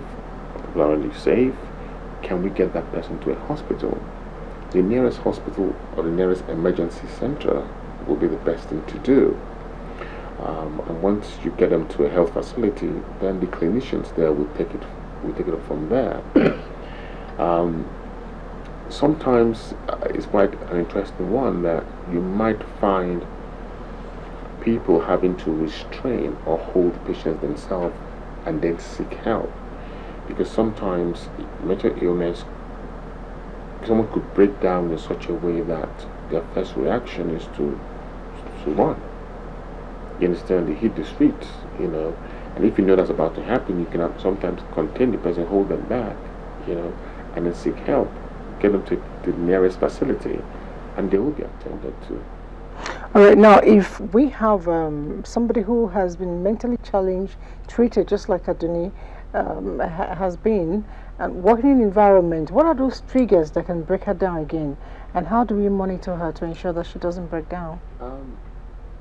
It's quite an interesting question, because I just wonder in Nigeria whether already I'm aware that a lot of people are stressed in the working environment, from the least paid person in the office to the highest paid person or professional in the office. Everyone complains of stress. We run a psychologically based stress management program, and you know, it's alarming what you find in the workplace. So if people who are not as vulnerable are complaining of high level of stress, then you can imagine someone like Aduni. It's important that HR departments try to recognize or should be made aware of people who suffer with such stressful situations, and try and put programs in place to support them. For someone like Aduni, for example, who works in Synapse, you know, Aduni is very clear when, if there's anything she's finding quite stressful, she'll let us know, and we'll look at it and support her in that. Sometimes if she needs to take some time off work, you know, to be able to manage herself, that would happen. But she's a very fantastic and hardworking person. So even when she's on, you know, when she comes back to work, you know, she's fantastic at what she does. But they need to be supported. And you know, I'm an advocate that I really hope that one day the Nigerian government and Mr. President will basically hopefully listen to this and encourage government parastatals to have a quota of their employees dedicated to people who have disability, who are mentally challenged. You know, you cannot, you know, run a system where all your policies are geared towards people who are fine, you know, who don't have any, you know, who don't have any illnesses. So you have to have a positive discrimination that protects people with disability, that protects people like Aduni. You understand? You know, in my center, you know, she's not the only one that we've employed as staff, and you would never know. You know, so I do hope that government starts looking into this. You know, let's have positive discrimination towards those with disability and employ them and support them in the place of work. Okay, and everyday lifestyle now, I would really like to go into that. Are there food one can actually eat? A lot of times people ask you, what do I do to upgrade my brain or improve my brain? Now, are there meals we can eat to help with the brain health or the mental health? There's always all sorts of literature out there, and I personally, especially on air, try to stay away from that topic. You know, there's so much literature, so you can try this type of food. I mean, the one I'm happy to always talk about is exercise. You know, exercise is always very good for you, and for every other thing that you take, do it in moderation. Okay, but there are other experts that will say to you, this type of food is good for your brain, that type of food is good for your eyes. I personally stay away from getting to that dimension when I'm on air. Okay, are there particular type of exercise one can actually get involved in to help with the state of the brain or the mental health? Well, I think exercise in itself is a coping mechanism, so it helps reduce stress. Also, there's health benefits to it, so I think even just starting by just walking is a helpful thing. Okay, is it every human being that we find on the road talking to himself or herself that we may call mad? Okay. Can I ask you a question? Go ahead. Do you sometimes talk to yourself? Do you sometimes, you know, when something's going through your mind, do you sometimes talk to yourself? Yeah, sure. Does that make you mad? No. Exactly. Okay, just answer the question with me. So, it's not everyone. You know, sometimes we do get carried away and we kind of talk to ourselves. You know, but that doesn't mean that we're psychotic. Okay, now, if a child who sleeps and talks, not necessarily 1 year, 2 years, 3-year-old child, maybe 15 years, 16-year-old child, or lady or girl, whatever you call, or boy even, sleeps and every night talks to himself or herself. I have a parent who is so concerned. Is it a sign of a mental imbalance? No, it's not a mental imbalance. Sometimes people, I'm aware that people sometimes, outgrow, those things. It's also good to sit down with the child, take a history, find out what's going on, find out if they have nightmares, find out what the content of their nightmares. Just a bit of a background check, try and find out is there anything else that you do not know that's going on in the child's life, and it could just be a presentation that over time will just go away. Okay. A pregnant woman whose family or the family of the father of a child has history of a mental problem, is there anything that person can do, maybe a kind of medication one can take to ensure that the unborn child is safe from that? Okay. No. Really? No.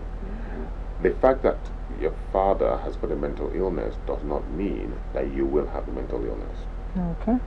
All it means is that you might be more likely, or rather you are more likely than the general population to develop an illness. But you might find out that your child will be born and will not have a mental illness, and someone else whose parents doesn't have a mental illness will develop a mental illness. So it's just an increased chance, just an increased likelihood, if your parents have got a mental illness, that you might have one. But it in no way means that you will have a mental illness. What's important usually is that that information should always be made available to that child. Because sometimes parents go through experiences like mental illness and don't tell the children. They might be on treatment, they don't tell the children. The child then grows up, goes to a different country, and then all of a sudden has a breakdown. Because they're not even aware, they're not conscious of those things. But if you've got a family history of a mental illness, your uncle, your auntie, always tell your children, listen, that mom might be fine, but uncle suffered with this illness, which means someone in our family may have it, but it might not be there. But just being aware could make a big difference. Sometimes it encourages people to seek help earlier, because they know, okay, I don't want to end up the way uncle ended up. So when they start having little symptoms, like in Aduni's case, if Aduni had known that hearing those voices, feeling like I was in the marketplace, could be a symptom of mental illness, she may have sought help earlier than she did. Okay, that's good to know. Somebody's asking for a prescription here. No, this is not possible. But it says, what drugs can we take for narcolepsy that has gone to the stage of hallucination? This is coming from Ade. Ade, obviously, I'm not able to prescribe her. Okay, but what are the first aid steps one can do? First aid is see your doctor, let them take a history, make a diagnosis, and then take it step by step. Well, okay, let's get down to description first. What is narcolepsy? Narcolepsy, there are people that all of a sudden they would fall asleep and drop. They just have, it's almost like you fall asleep while standing. Oh, really? Yes. And it's always advisable to take a proper history. I can never overemphasize, because we are quite quick to wanting to have a quick treatment to a particular symptom, and instead of going to seek help in the right channels, I think my advice will always be, go see a doctor, let them take a history.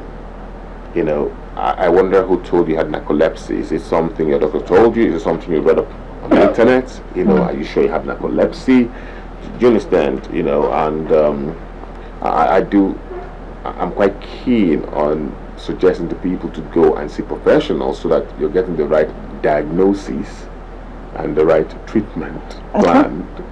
Because there is something called differential diagnosis. So when you have a particular difficulty, there are other difficulties that could present in the same way or similar, and you have to be very clear on which one it is.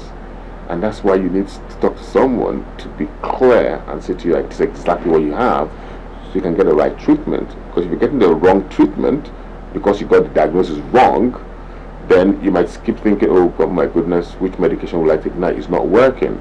Well, it's not working because the diagnosis was wrong and I'm taking the wrong medication.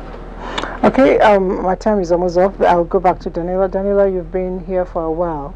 What would you prescribe to be ingested into a mental health system here to ensure that we are more alive mentally in Nigeria? I think it's going to take. I think it's going to take a lot of people, a lot of individuals, private sector, government, just coming together and pushing for a better mental health services, and like Reconnect, the NGO that Synapse is starting, is going to start advocating for people and making the society aware of mental illness and providing services for people who are less fortunate. So I think along with that and getting more resources and services, I think it will improve. All right. On a very relaxed note now, I'd like to know what have you been enjoying in Nigeria these 8 days? Is this your first trip to Nigeria? It is. It's your first trip. That's good. Know, I haven't really done much of anything. Okay. I have been stuck at Synapse, so I have been working hard. I've been working hard, so I haven't really seen much. I got to eat some food. Okay, so what did you eat? Chicken and fish and rice and moi moi and stuff I can't pronounce. Okay, that's a good one. Doctor, on a passing note now, I'd like to have a piece of advice to your teaming viewers out there on how to ensure that we stay mentally alert. All I'll keep saying is that mental illness is real. Drug addiction or drug problems affects people very close to us. If not your son, your neighbor's son, a family member. We all need to be aware. We need to stop hiding. Seek help early. Just see a professional. Don't be scared. Do not be scared of mental health professionals. The man you see on the street is only about 1% or less of the patients that I would probably see. Most people that I consult, or most psychiatrists consult, are like you and I. So what are you, stop being scared. At the earliest sign, it doesn't matter what it is. Ask someone. Ask a health professional. Ask a psychiatrist. Listen, this is how I feel. What's wrong with me? Let's tell you it's fine, it's nothing. But don't wait till it's severe, because a good number of times we only see people when it's very severe. We could have done a lot earlier. So if you have a concern, your wife, your husband, your son, your neighbor, please ask. We're about to set up a helpline, and once it's true, hopefully we'll get it communicated. Call us on that number. Ask questions. You can even hide your name, obviously, and we'll give you information so you can seek help. All right, thank you so much. Thank you, Daniel, for coming. Thank you, Dr. Vincent. And with that, we say bye-bye for now. Hoping you will join us again next week. Don't forget, our email address is ntahealthline@gmail.com. Be good citizens, like I always say, and keep yourself healthy. Please don't do that which will not be of benefit to your health. Bye for now.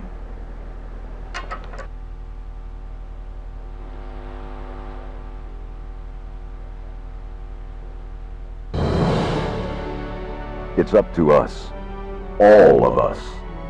The safety of our communities is in our hands. The police need our help and support. Boko Haram threatens our lives. NTA2 Lagos Network Center, your reach out station.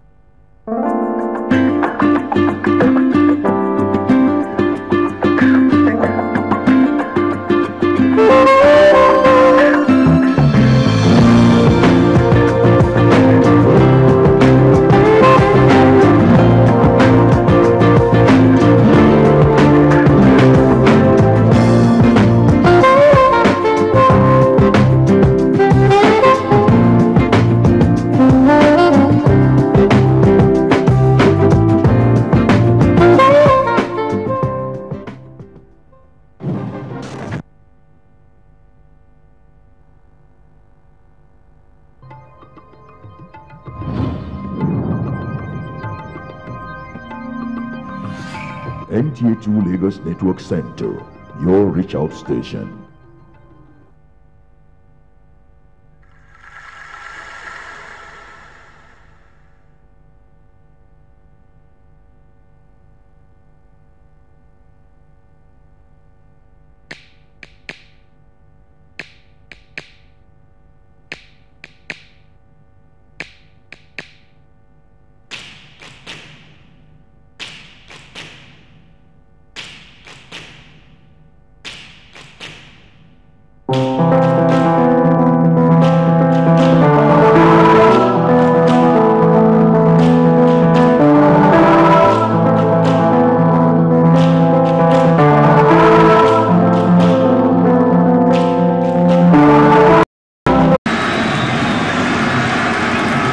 Suma Kune is absolutely heartbroken.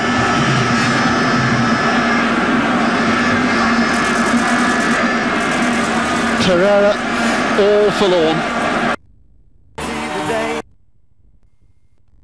Launch.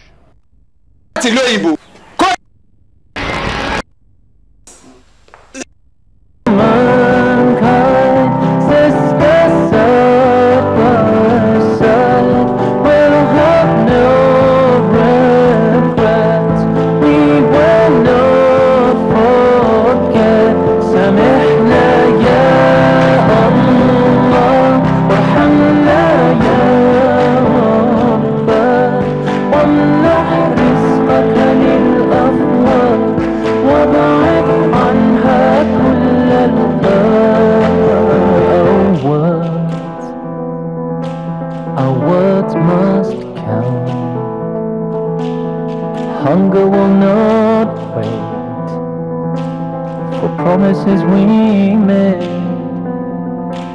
We share one soul, we share one love, we have one time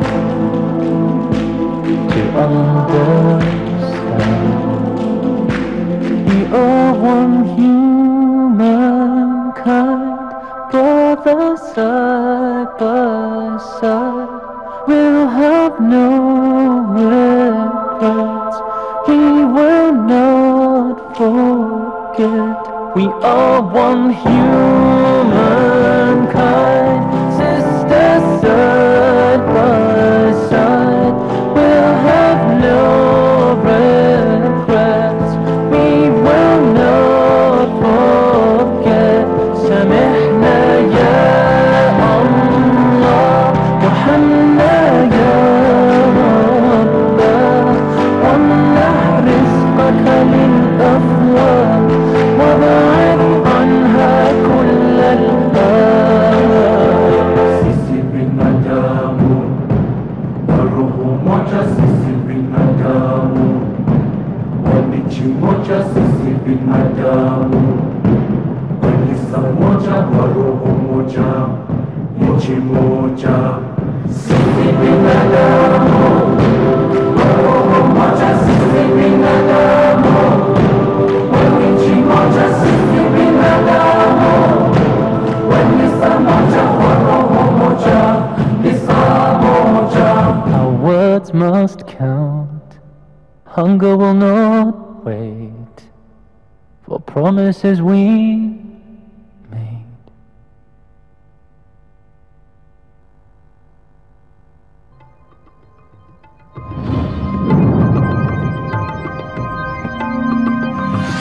NTA2 Lagos Network Center, your reach out station.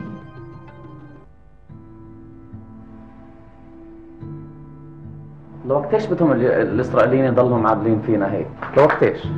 أنا عارف. بابا؟ والله ما نعرف شو أسوي، والله زهقت حالي. بابا. نعم حبيبي. عنا جوان؟ ياسمين اعمل أكل للأولاد جعانين. حبيبي فيش أكل. كل الأكل خلص اللي جبته قبل يومين؟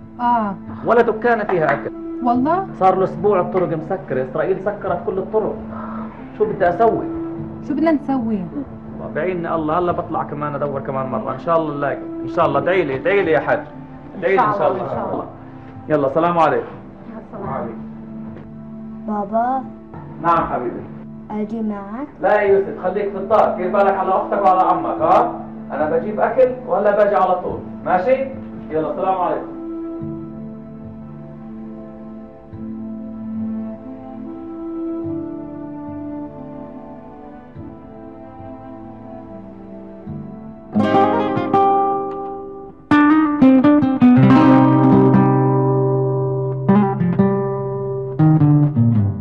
I've been to the Holy Land, a place cherished by the children of Abraham.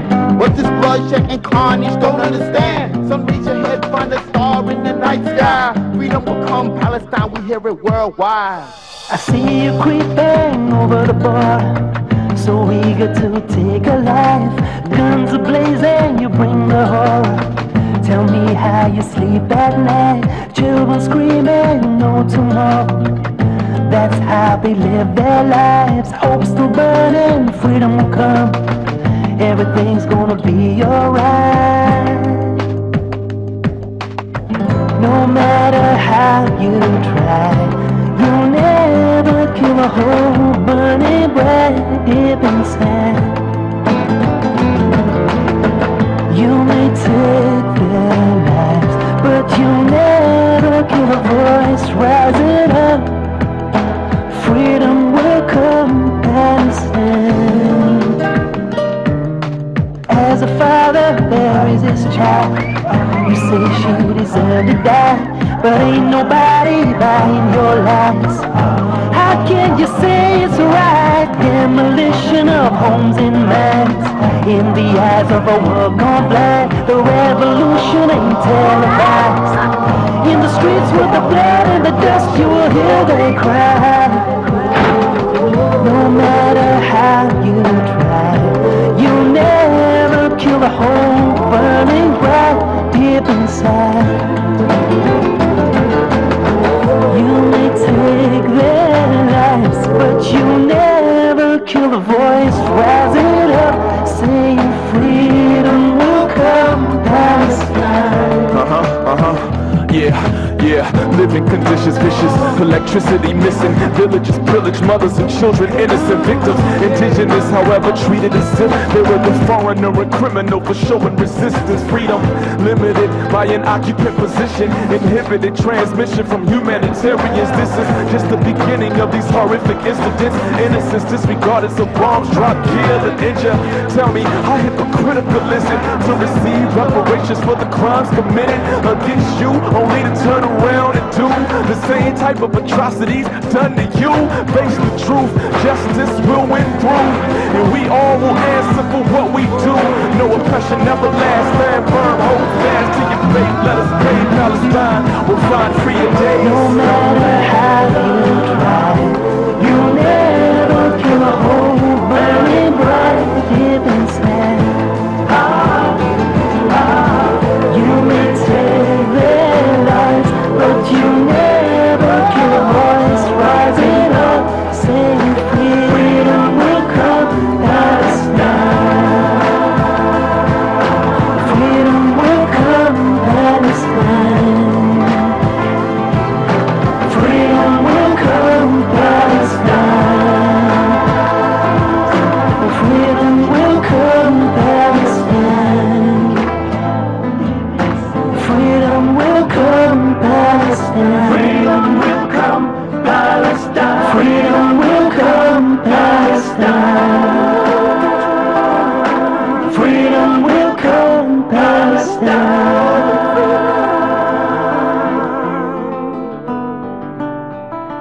Oh, will come.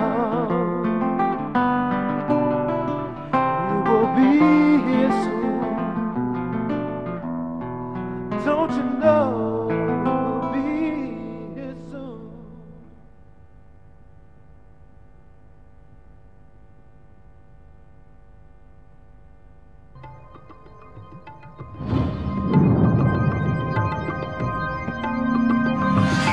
NTA2 Lagos Network Center, your reach out station. Zero. Thank you, Zaki. How many customers are you have here every day?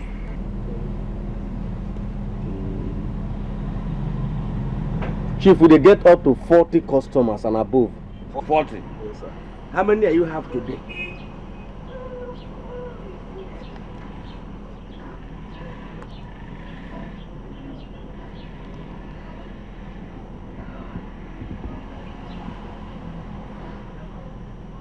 About 5 customers. 5, isn't it? Yes, sir. Brandy, I will remove 80% of your salary this month from your pay. But Chief, why? Why? You will cut of dirty socks on top of my table.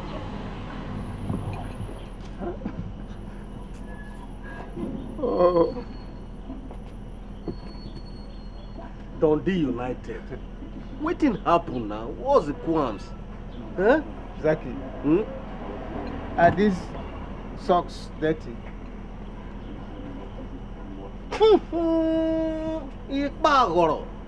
Dundee United, now correct dustbin with that. Come on, drop the legs, John.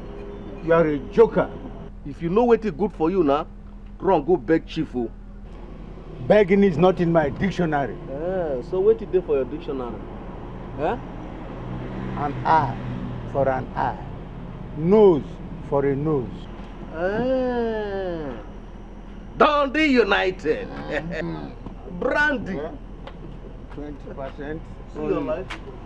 I will manage 20%.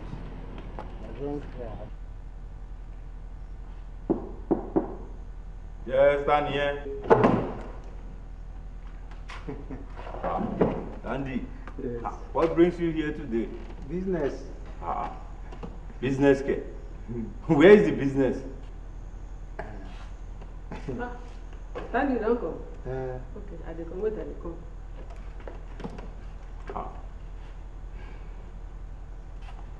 Can it be this one? I hope there are rotten pieces of fish inside.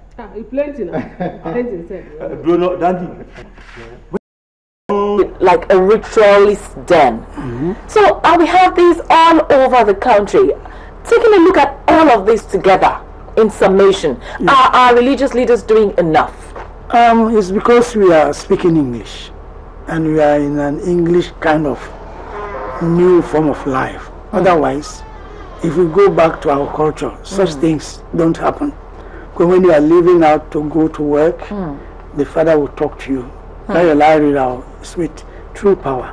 So today, when you say religion, religion is more or less repeating what an ordinary Nigerian home has taught their children. Because if you say religion, binding yourself with the Creator. If you are binding yourself with the Creator, must there be problems? That's what we are saying, that our society has been invaded. Been invaded? Yes, there is what we call a ravaging storm of deceit, hypocrisy going on. Otherwise, well, you are of the opinion that our society has been invaded. Yes. There is a ravaging storm of deceit. I want you to hold that thought, because I want us to go on a break now. When we come back, you will continue on this line of thought. Because religious leaders are very, very important in our society. I mean, they are people that we all look up to. But let's go on this break now as we take this musical clip that I promised earlier. I am so particular about it because it's one video that I love so much. And what am I talking about this morning? Eminado by Tiwa Savage featuring Don Jazzy.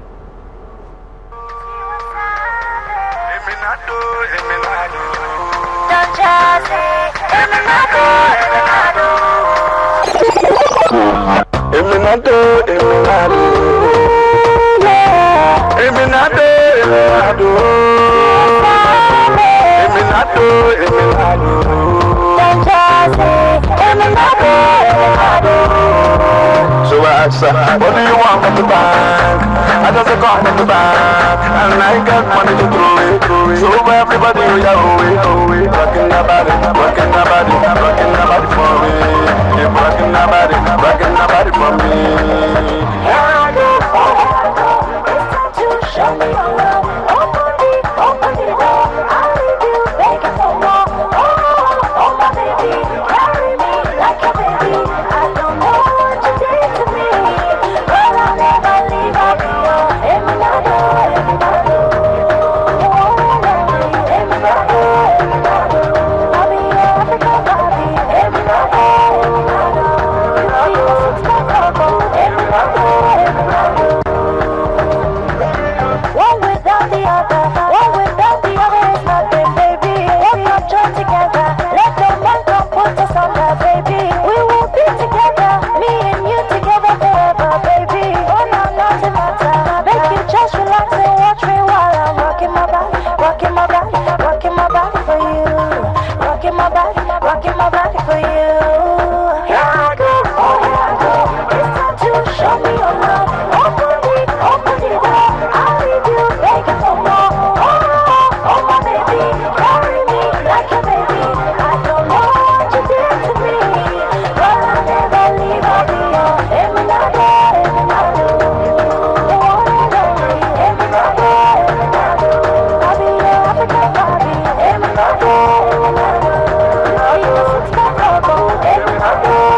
anytime, any day. I love that track, Eminado.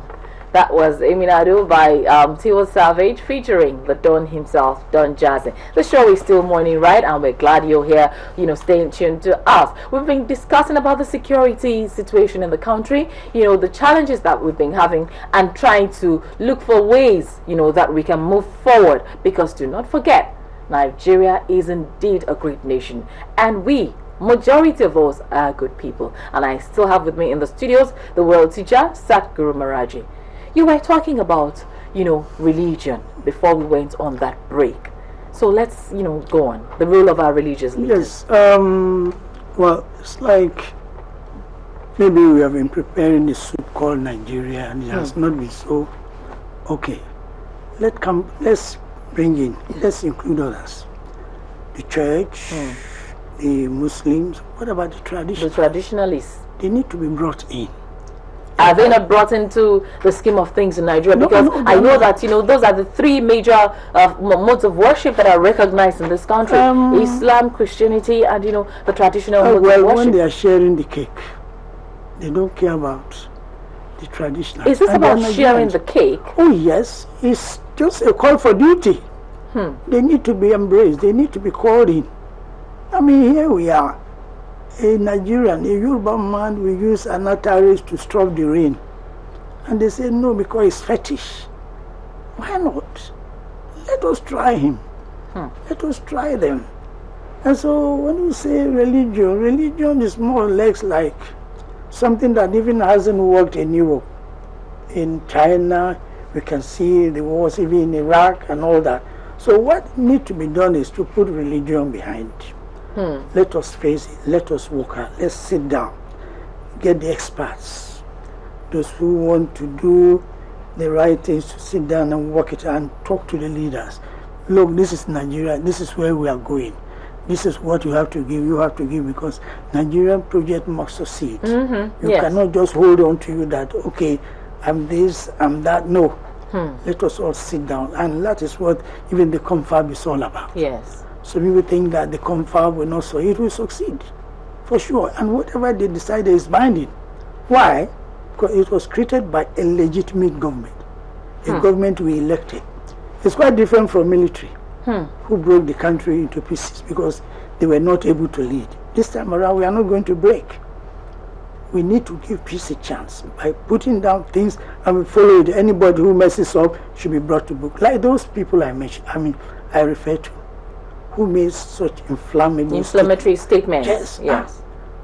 We need to call them. We need to call them. Talk to them. They are Nigerians. We fed them. We clothed them. We taught them. They went to school. They are eating now. They are drinking free. To subject the ordinary man on the street to such a threat, it's not something we can buy. Who are the ones to come on tomorrow if they leave? If they die now, who are those to come up? And so we need to break it down. Let everybody know that the law is binding on everybody. Yes. Yeah, it's been, as much as I agree with you, the law is binding. But, I still want us to go back, because you said something earlier, that we should put religion aside. Yes, if we want to be serious. If we want to be serious, fine. The, meaning of Boko Haram is basically saying no to Western education, right? Yes. And even though, yes, we know that Islam is a religion of peace. I mean, in my family, majority of my family members today are Muslims. I am a Christian. I mean, there's hardly any Nigerian family that does not have each and every one of these religions that we practice, even the traditional, modes of worship. We have people in our various families, where it's been practiced. Yet, our religious leaders, because when you say we should put religion aside, it becomes a cause for worry. As we speak today, we have a lot of people in churches, who are there to worship God. Right. We have people even going for a salat. On Friday there were lots of people in the mosque who went to, pray, and who went to worship. Yeah. Yet you say we should put religion aside. Yes. What should these people, what should they be saying to their followers? As we speak today, we have people who are, probably from the Ogboni fraternity doing their own, the Ifa people doing their own. Yet you say we put religion aside. No, it's like this. When you're in a class where the teacher is not there, the students are bound to be confused. Exactly. So what we are saying is that I'm going to church because I want to see God. Allah, Chineke Abasi. Jesus is not there, Muhammad is there, Buddha is not there. So this is like 5 blind men describing an elephant. So, but in a practical sense, where there's reason, objectivity, right? There are rules, there are principles, there are laws.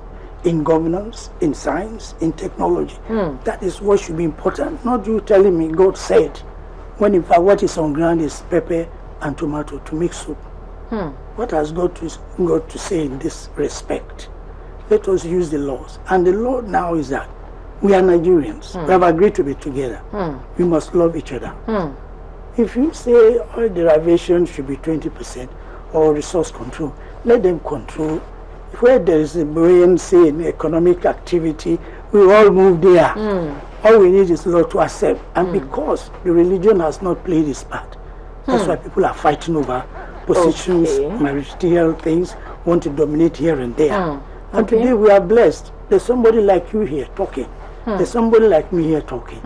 As a Nigerian, let us tap him or her so that we can move forward. It's when you say, it's an Igbo man, a Hausa man, Fulani man, so we don't want to see him. No, we have to join hands together. So if I'm to get you correctly now, and if our viewers are to get you correctly now, basically what you're saying is that yes, okay, religion seems to have not been able to do the magic, to work the magic.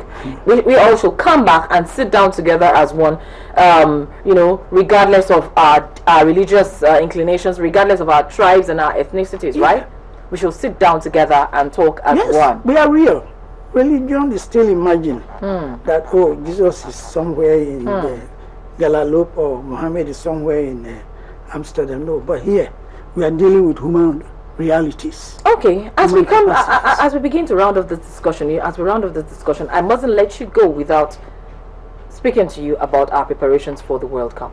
The World Cup is just a few days away. It's starting on the 12th of June. And it is real. I mean, Nigeria is going to the World Cup. We're yet to get a proper provisional list, of the players that are going to prosecute the World Cup for us. But we're expecting that Coach Stephen Keshi is going to give us what will be in the best interest of Nigeria. What should we do? I mean, Maraji always has something to say. I know you're passionate about football. It's like this. Stephen Keshi should be given total control of selecting whoever he wants to put there. Okay. Yes. I have a wish even Kanu and Okocha can come back to the team.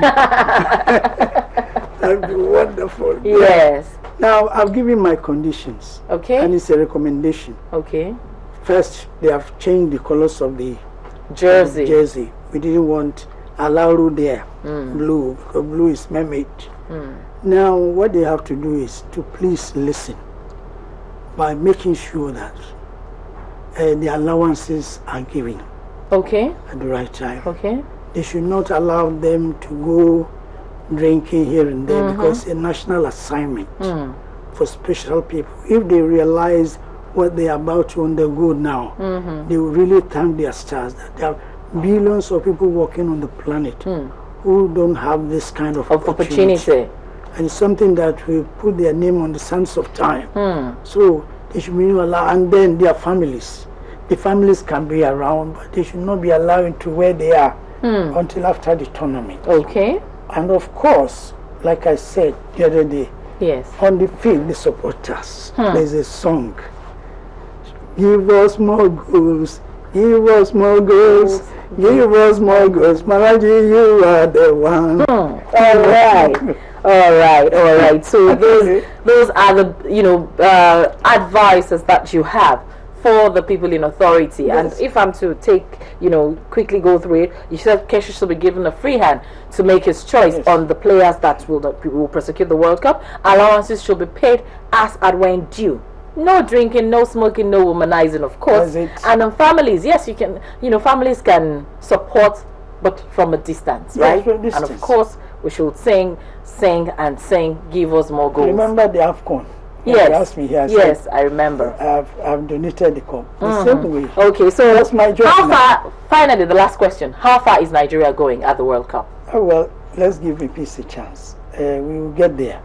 There, where? Quarterfinals, semi-finals, where?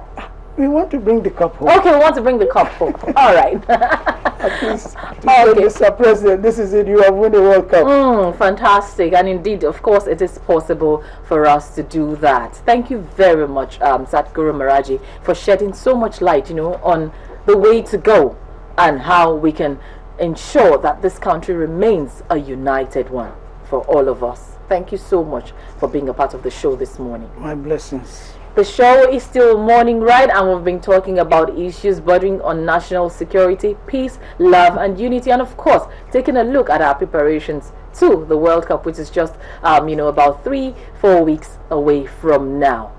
The program continues now, as it's time for us to bring you another musical clip. I'm sure when you see children, you hear them saying, please pull over, Joe, pull over. Okay, how did that come about? Let's join KC as he gives us the track, Pull Over. This boy, what do you want? Let me tell Grandma down to the house. I ain't going to touch the remote. Any problem? Look at this.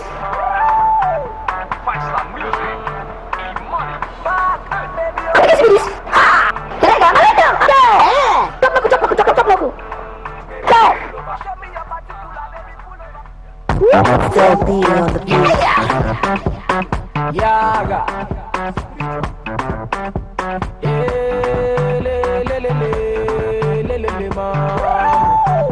Fight music, e-money. Back, baby, you pull over. Baby, you pull over. Reverse, baby, you pull over.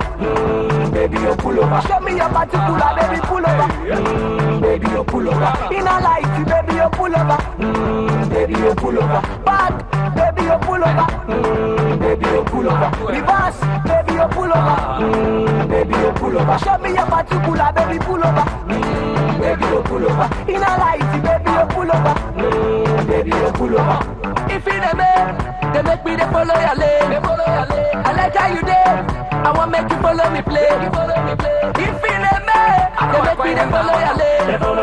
I like how you did. I want make you follow me play. Your bumper, catching, your real light, flashing. I don't feel you badly.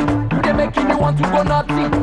I'll take you around the world, my baby. Oh, baby, nah, nah. Back, baby, you pull over.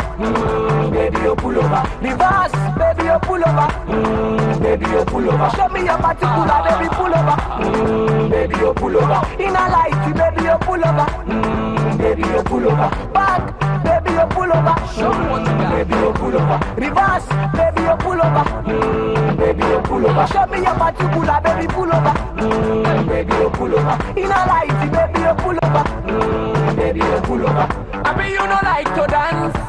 Me I like to dance. I be you no like to wine. Me I like to wine. Oh, you wine and I wine to the center.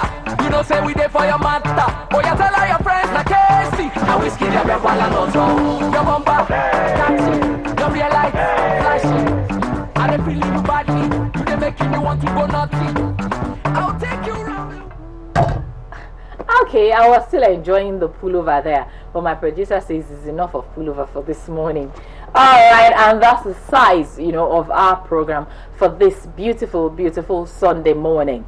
Taking a look at, the issues of security, living in peace, love and unity. Nigeria is the only place we have to call home.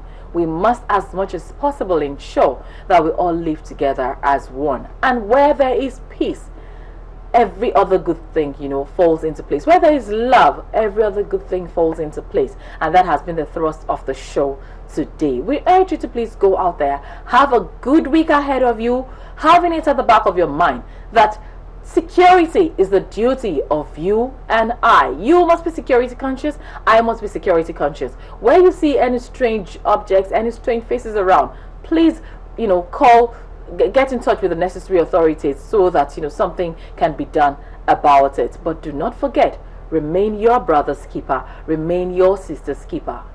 God will keep us together. God bless you all. God bless Nigeria. Have a fantastic week ahead of you. I am Ololade Adeniji Adele saying bye-bye.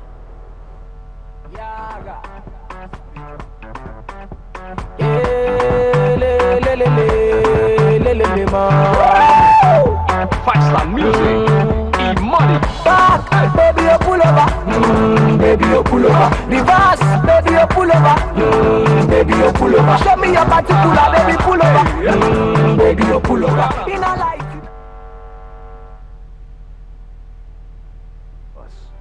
All of us. The safety of our communities is in our hands. The police need our help and support. Boko Haram threatens our lives, our future, our country. But Nigeria belongs to us. God has blessed us with this rich land. Let us protect her as we protect each other. Report any criminal activity. Call these numbers. Your call is anonymous, and it is vitally important.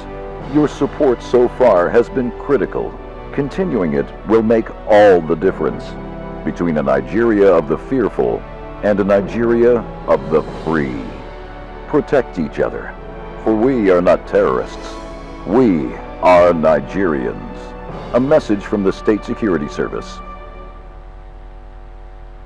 The centenary publication of TV Guide is out. This is a bumper edition with in-depth and incisive content. Profiles of our heroes past, the frontliners, the legends that formed our Nigeria of today. Goodwill messages from Abia, Kaduna, and the Ebonyi State governors. Elder statesmen including Alex Ekweme, Ibrahim Babangida, Abdusalam Abubakar, and more.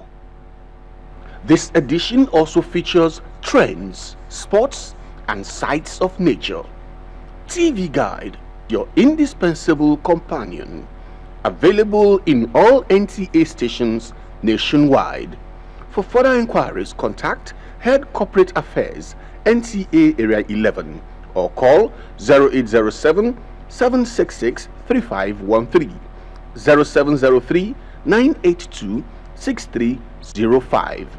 The centenary publication of TV Guide is out. Grab your copy now.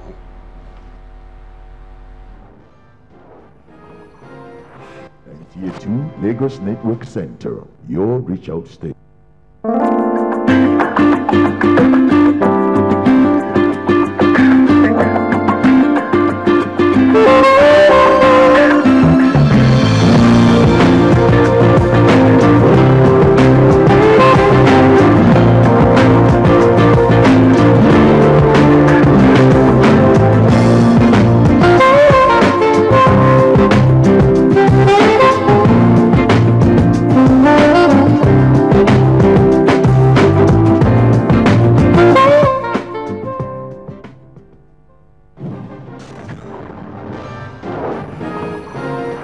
NTA2 Lagos Network Center, your reach out station.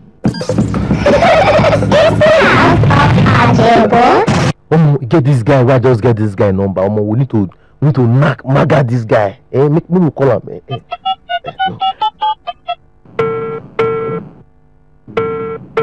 Hello. Hello. Who it is? It's your friend from London. Your friend from London.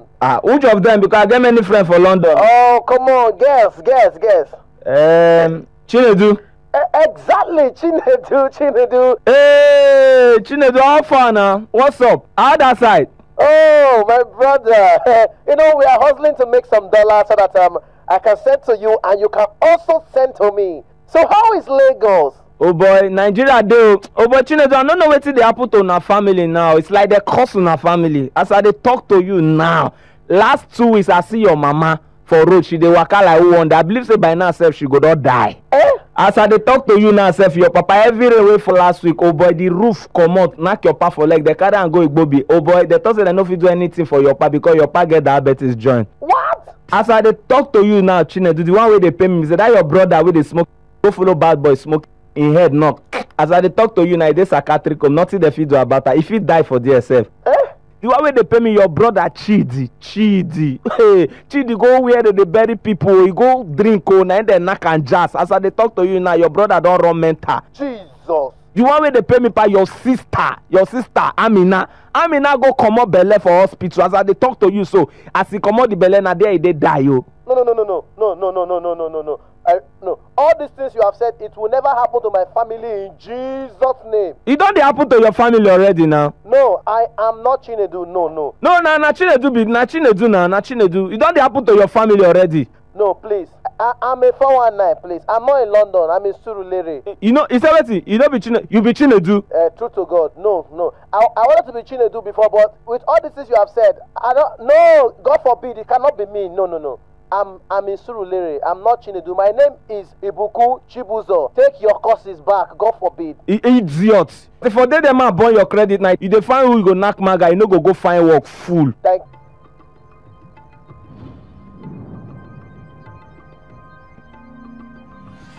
NTA2 Lagos Network Center, your reach out station.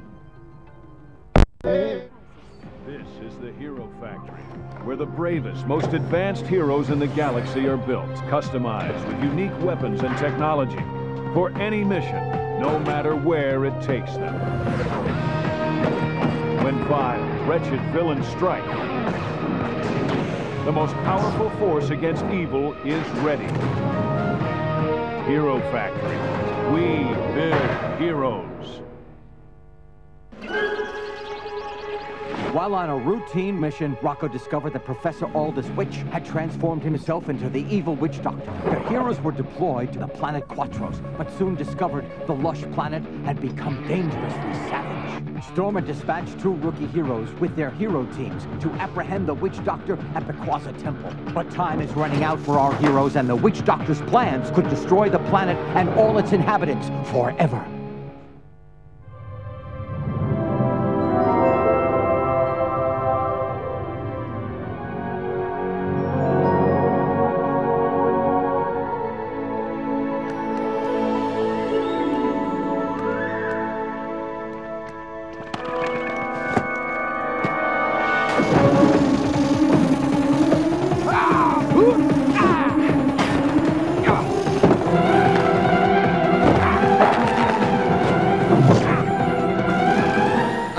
Anytime you guys feel like helping out.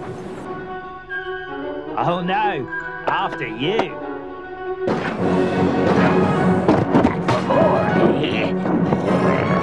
How about a little fire, hero? Next!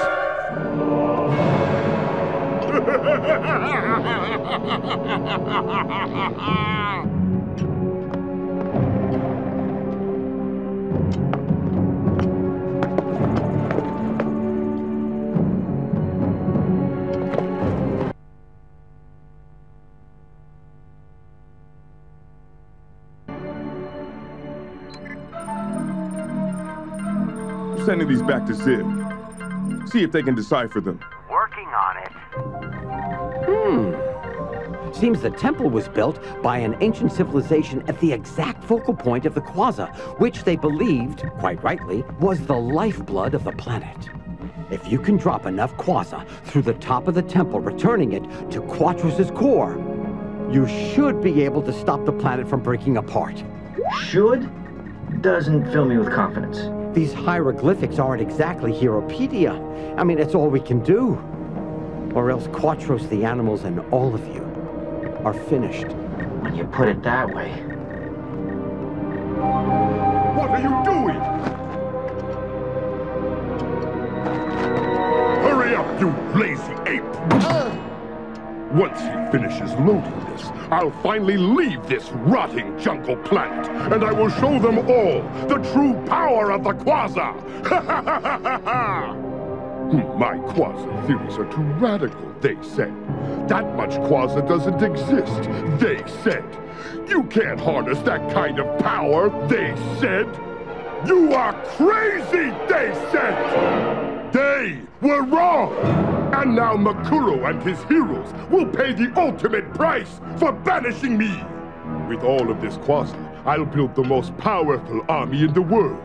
Unstoppable, even by the mighty Hero Factory. What have we here? Hide and seek, eh? Come out, wherever you are.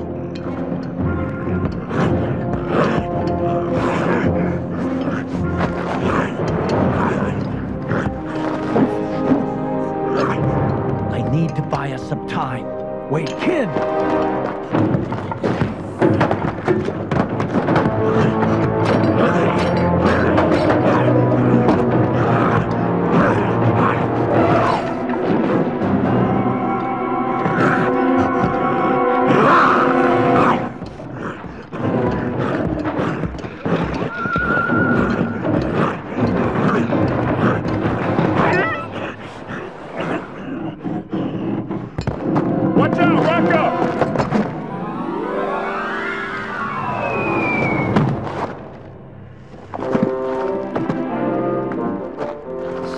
How much time did that buy us? About 38 seconds. Now they're angry. Run!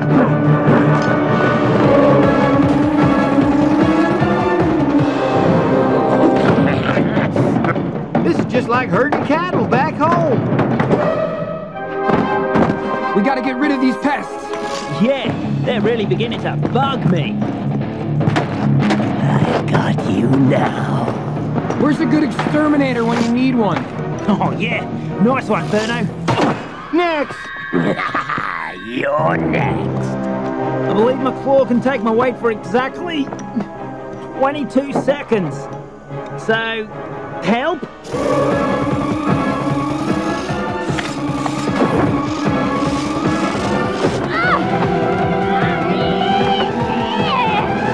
Serge can have my game system. Tell Breeze that I loved her.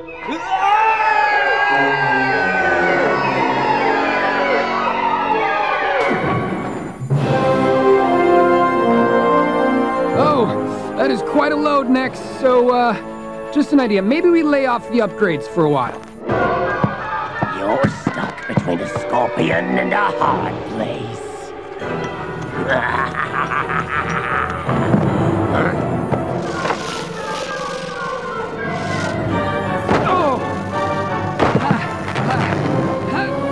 Sorry to keep you waiting, hero. So let me guess. You were a little tied up? What? I thought I got rid of you.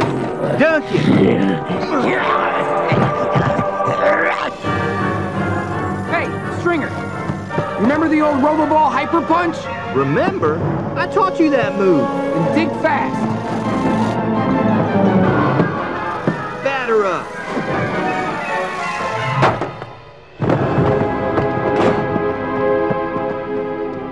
Stringer, the spike! It's glowing like Quasar! It must be linking to the doctor. Break it! With pleasure. Wait, what are you doing?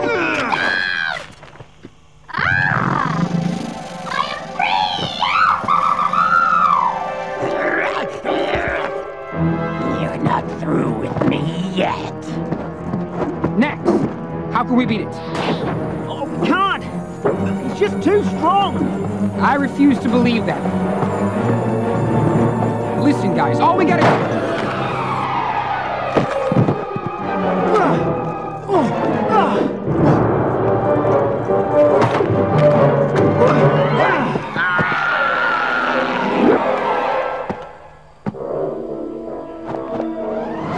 Ferno, you okay?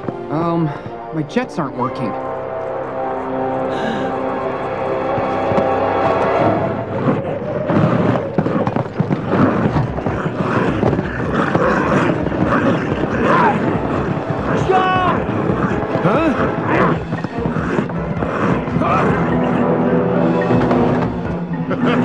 No! So happy to see you look as I imagine you must feel. Hopeless.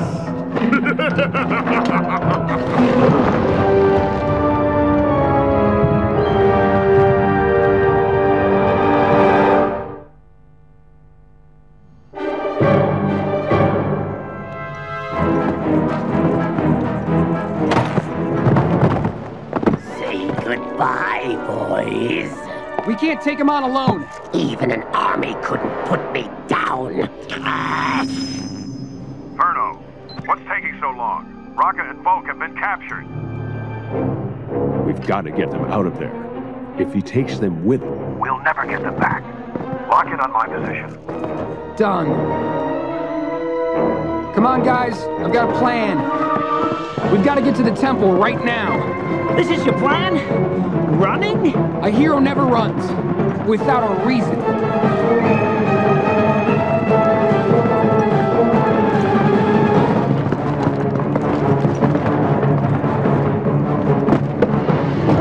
Heroes, on me! I saw this in a movie once. Whoa! Oh, ah, is everybody okay? Just dandy. Ouch. Yeah, ouch. Let's make a move on before that ouch becomes the last thing you feel. Oh, he's way over there. He can't grip a vine.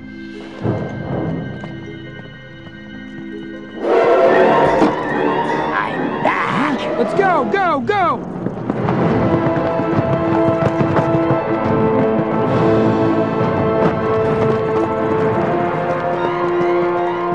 Hey, Stringer, when I say now, you set me up for a robo-ball dunk. You are outmatched here, heroes. The Scorpion is mine.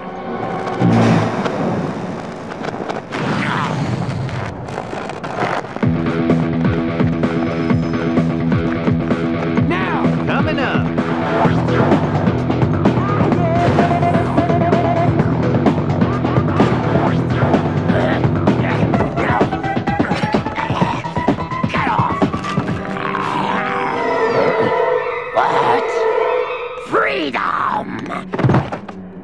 Now it's time for my revenge on you, witch doctor.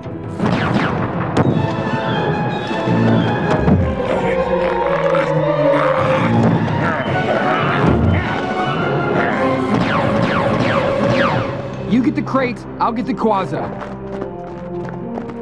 Oh, look how cute you are. Just get us back to the teleporter, okay?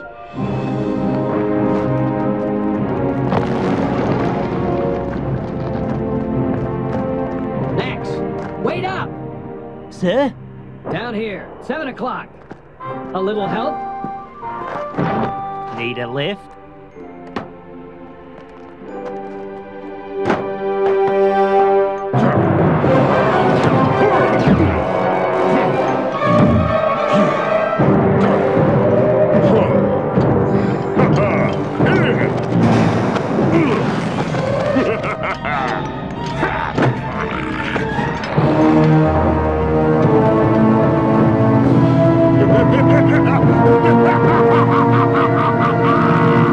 Fernie, you've got to hurry. The planet's breaking apart. You've only got a few minutes. Yeah, I'd like to help, but I'm being hounded at the moment. Bulk, you take a look at this. I can rewire the teleporter to reverse the effect.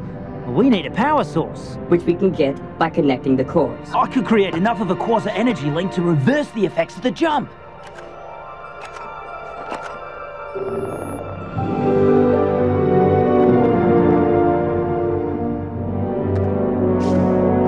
Is that enough? It's all we've got.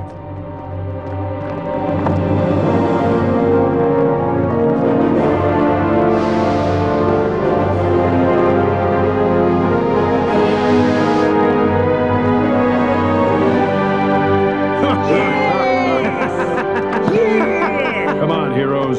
Let's go help Furno.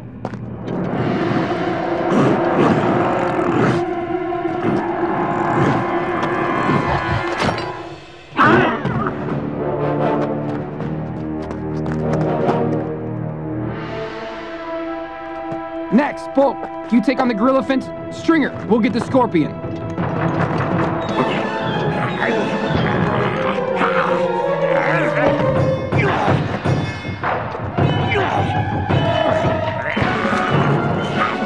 Maybe they'll finish each other off. Or maybe not. Please please help me? But you are doomed. We're all doomed. Stormer! I know what to do, kid. Aldous is mine. Great. Come on, guys. Let's get the Gorillafant. I got this, sir. Kid, you're gonna...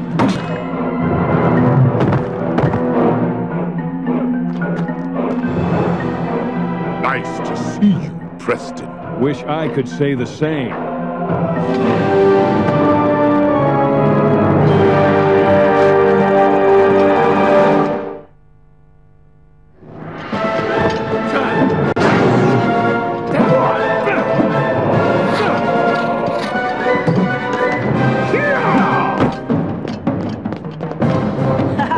A hero never runs without a reason. Right, Ferno? That's right, Max. Ready, Stringer? Born ready, Ferno.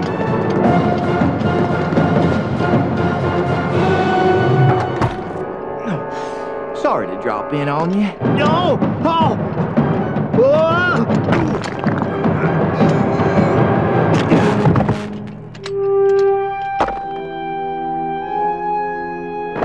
Thank you.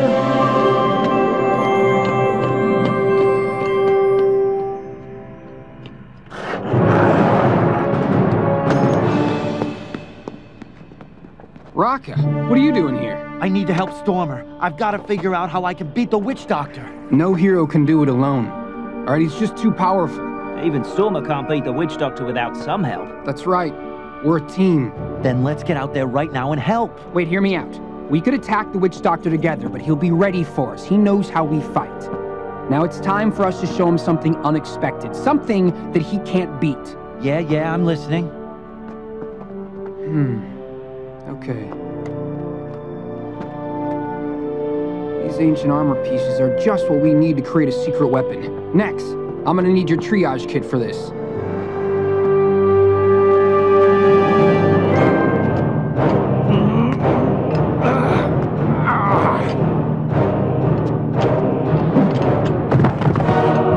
How do you like me now, Preston?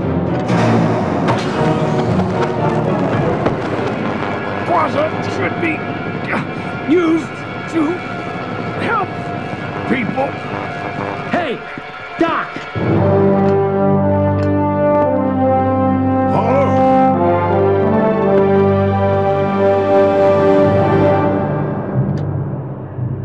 I can't say it. Oh, come on. It'll be great. No, that's the deal. You get to fight the Doc, but you need an awesome hero one-liner. All right, I'll say it. Okay, Witch Doctor. The only medical care you'll be seeing to is your own.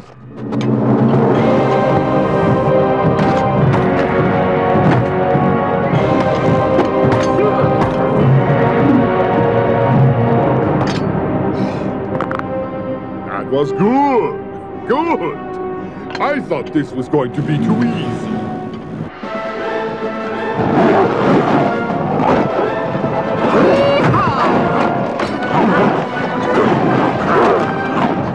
Try to snap off the Quasar spikes.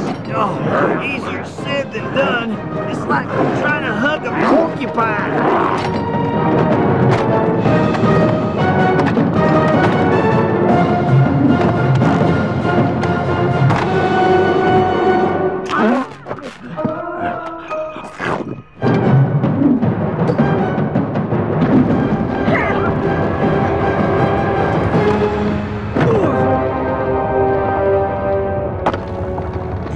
Makes you feel better. The planet will end soon after you do. What? No! I'm betting the Quasar staff was the source of your power. And you're losing your mojo by the second. Oh, sorry, Doc.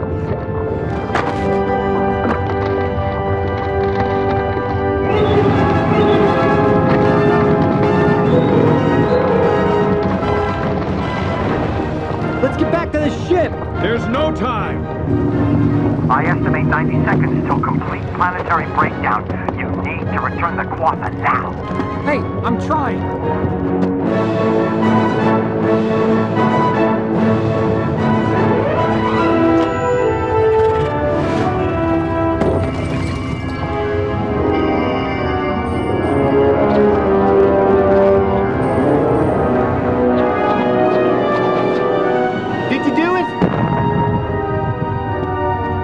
You need more. Much more. Paul, hey, big guy. I need you up here. I'm more than just the big guy. I know, you're the smartest of all of us. But right now, I need those big pistons that you were designed with. My wings are busted, but they'll still glide. Now, with a proper boost, I can reach the blimp. Good thinking.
What do the sensors say?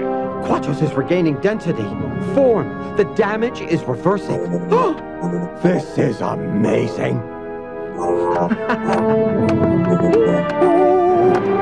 Yes!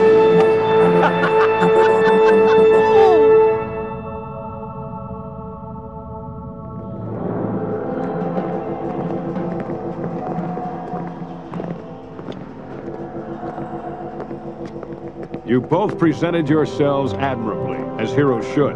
A little competition is healthy, but where you really excelled was through teamwork, working together to save the day. That's what being a hero, being a leader, is all about.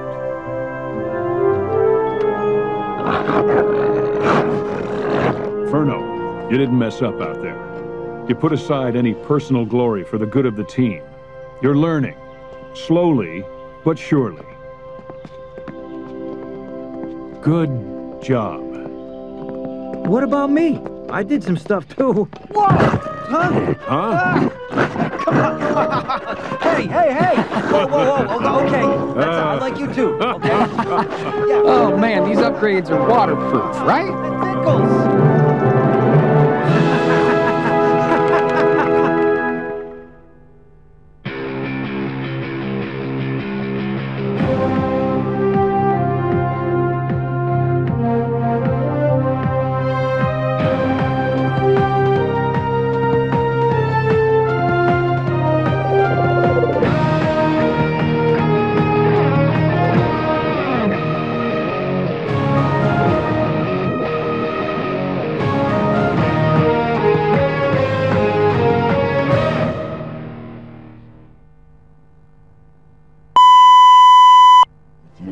Lagos Network Center, your reach out station.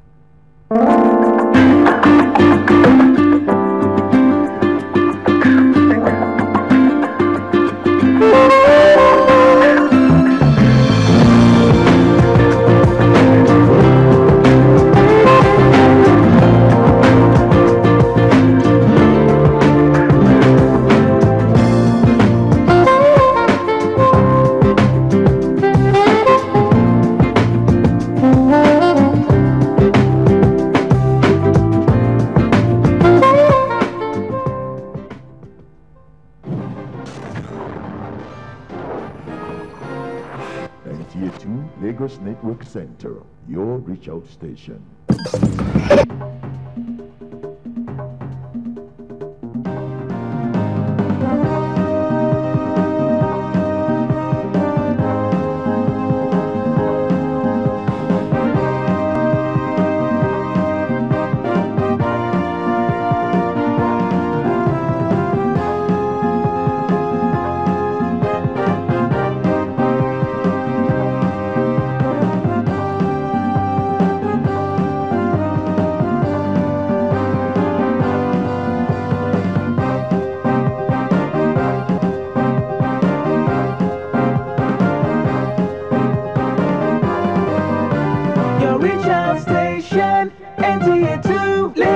Network Center.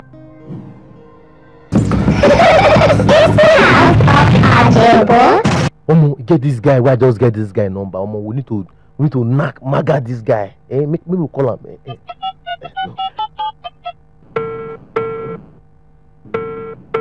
Hello. Hello, who it is? It's your friend from London. Which of them? Because I get many friends for London. Oh, come on, guess. Chinedu. Exactly, Chinedu. Hey, Chinedu, how far now? What's up? How that side? Oh, my brother. We are hustling to make some dollars so that I can send to you and you can also send to me. So how is Lagos? Oh boy, Nigeria do. Oh boy, Chinedu, I don't know what they happen to our family now. It's like they curse on our family. As I talk to you now, last 2 weeks I see your mama for road. She dey waka like who wonder. I believe say by now self she go not die. As I talk to you now, self, your papa every away for last week. Oh boy, the roof come out, knock your papa for leg. They carry and go Igbobi. Oh boy, they thought say they no fit do anything for your papa because your papa get diabetes joint. What? As I talk to you now, Chinedu, the one way they pay me, say that your brother with the smoke, go follow bad boy smoke in head knock. As I talk to you now, they psychiatric, nothing they fit do about that. If he die for DSF. The one way they pay me, your brother Chidi. Hey, Chidi go where they bury people. He go drink, and then knock and jazz. As I talk to you now, your brother don't run mental. Jesus. The one way they pay me by your sister, Amina go come up belle for hospital. As I talk to you, so as he come out the belle, now there they die yo. No. No. All these things you have said, it will never happen to my family in Jesus' name. It don't happen to your family already now. No, I am not Chinedu. No. No, Chinedu be na Chinedu. It don't happen to your family already. No, please. I'm a 419, please. I'm not in London. I'm in Surulere. It's everything. You don't be Chinedu. You be Chinedu. True to God. No. I wanted to be Chinedu before, but with all the things you have said, no, God forbid, it cannot be me. No. I'm in Surulere. I'm not Chinedu. My name is Ibuku Chibuzo. Take your courses back. God forbid. Idiot. For them man burn your credit now, you define who you go knock maga, you no go find work full. Thank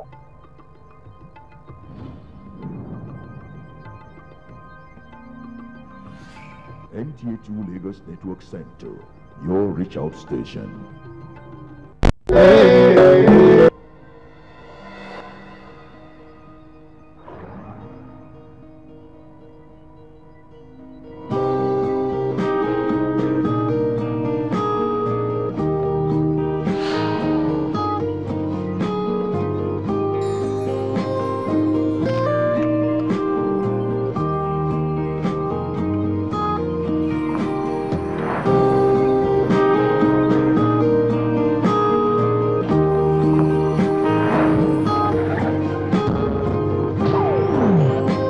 NTA2 Lagos Network Center, your reach out station.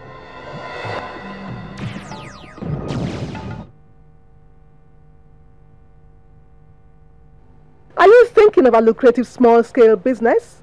Well, maybe snail farming is your best bet.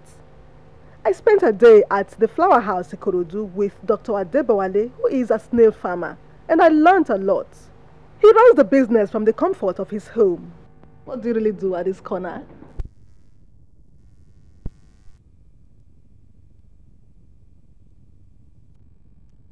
Everything that is concerning the snake is happening from this desk. All the paperwork. All the planning, all the execution, follow-up, monitoring is happening here.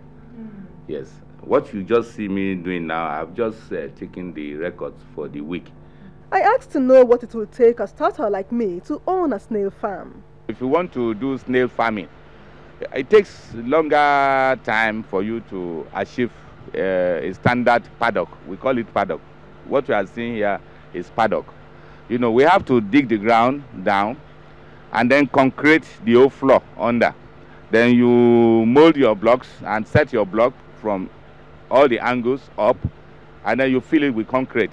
Why do you do that? You do that because you want to prevent termite or soldier ant from penetrating the paddock, because they are harmful to the snail. So those precautions will be carefully taken care of. And then you put the necessary soil, the black soil. That is the soil you use for planting flowers in the garden, vegetables and so on. This is the type of thing we use. But non-manure. Manure is different. Manure is for plants. But the black soil that has manure value inside it is what we use for the paddock. Well, if you start with 500 pieces of snail, I think you can get at the end of the year about 2,000 snails with 500. You know, after 1 year, you have about 2,000 pieces of snail. But you don't start with giant snail. You start with medium size. So those medium sizes will lay more eggs. So the more eggs they lay, the more future baby snail you are going to get. Snail business is a very lucrative business. A snail can lay about 15 eggs in 1 week. So if you have about 500 pieces of snail, and let us assume that only 100 lay eggs, 15 times 100, you can imagine what we are going to get. So this is the economic rational decision that we take.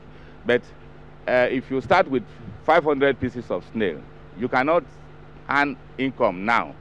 The income is postponed, maybe until after about a year, when those snails that you have laid eggs, you have hatched them, they will be big enough for you to sell. So somebody starting the snail business must wait at least for about 1 year to realize income. What's this? Yeah, this is called a shaft. Eri is made from corn. You know, the shaft after preparing the ogi or eko. So the shaft is used to give to the snails. So, and not only, we don't use only eri for feeding them. Anything you give to chicken can also be eaten by them. The business appears to be a worthy venture for him. Are there plans for expansion? I have some financial constraints. Firstly, I will not be able to set up a bar somewhere where I will have to attach myself at the initial stage. I will pay rent. I will be leaving my base to go and monitor what is happening there. And if I consider that, I will say, well, I'm ready to train somebody and then give technical support. That is franchise now. So that person will now finance the business there. Are people really aware of snail farming? Many people in Nigeria don't still understand the value of snail. So you still need to put it to them, what snail does to the body. And to make people know more of what snail does to the body, he goes a step further to establish the snail bar. A rounded businessman, you may say. And to make the money remain in the family, perhaps, his wife, Abla, mans the kitchen. She does all the cooking, from the snail peppered soup to the snail suya and more.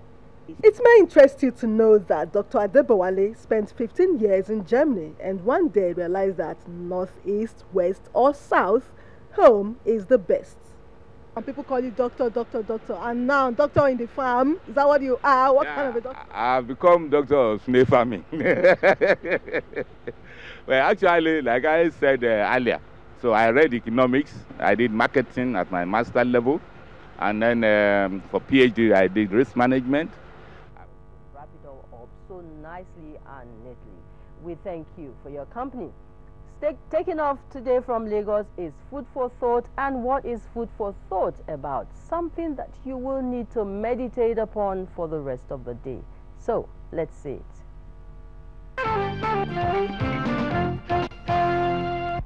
My food for thought today is trust. Trust is a virtue, and everyone must have it. If you have it, then you can give it. If you don't have it, you can't give it. You expect people to believe you, then you must develop trust. You must have confidence. If you have trust in yourself and you trust your fellow man, then you can demand trust also and expect to get it. When you are a cheat, you are crooked, then you should not expect anyone to trust you. If you cannot be trusted, then our society is gone. I expect everyone to be trusted, to be trustworthy. Give yourself that opportunity to be trusted. Trust yourself and trust others also. Thank you. Thank you so very much. What goes around comes around. Trust is so vital. We move on from food for thought, and it's time to go fitness and wellness. Health is wealth, okay? And we give you a little bit of what you could do on a daily basis to stay healthy. Fitness and wellness.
Okay, sometimes I discover that what you do in the very first hour of the day, you know, has a lot of impact in the rest of your activities for the day. So if you get those muscles stretched out, you know, you get your body worked out, and you're ready and fit to go for the rest of the day, you will make extremely great progress in your activities for the entire day.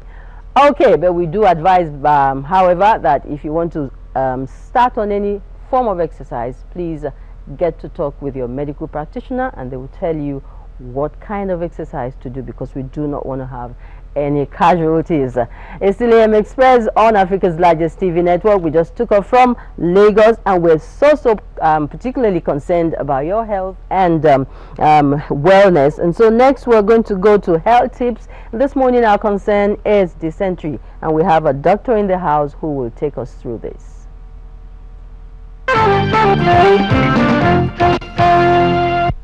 Dysentery is a form of diarrhea disease, and in dysentery, the difference between dysentery and diarrhea is that in dysentery you actually have blood.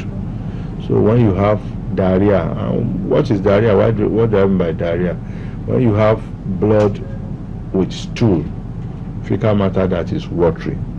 Diarrhea is when one goes to the toilet and you have watery stool, or when you have gone to toilet more than the normal time that you used to go per day. We have some people who goes once in the morning, we have some who goes morning and evening, but by the time you have had a change in the bowel habit, and it is much more. It may be a semi-formed stool or purely watery stool, and that is called diarrhea. But when you have blood added to it, then we call it dysentery. Dysentery is a form of diarrhea disease that has blood, and it is caused by many microorganisms, but it is important that we know that Shigella is one of them, amoeba is a parasite, is one of them, and we have others that can also cause dysentery. And the important thing that we have to know about dysentery or any diarrhea disease is that they are usually through fecal-oral route, It is when you have contamination of your food, either in the way it is handled or the water you drink, or not having a proper disposal of the human waste, that you can actually transmit those organisms through fecal-oral route. Through, usually can be human vector, that is human who picks it, or it can be by the insects. Okay, and the important thing about dysentery and diarrhea is that we have to understand that 60% of our body is water, and it means that if you take water out of our body, the whole other body is about 40%. So by the time you start having many visits to the toilet and you are releasing water, what you are just doing is that that person is becoming killed little by little, unless you can quickly put back those water into the body. All right, that's all we have from the doctor on dysentery on the head tip segment this morning of AM Express. You need to check those things, those facts and information that you have gotten there. Your environment must be clean, your water and your food must be also clean. You must be pay particular attention to the water and the food that you eat, the environment from where you get this food. Okay, it's time to zoom out of Lagos this morning on AM Express, and Kaduna is our first stopover this morning on the show. Well, who is waiting in Kaduna? Amina Bashir. Good morning, Amina, and how is Kaduna today?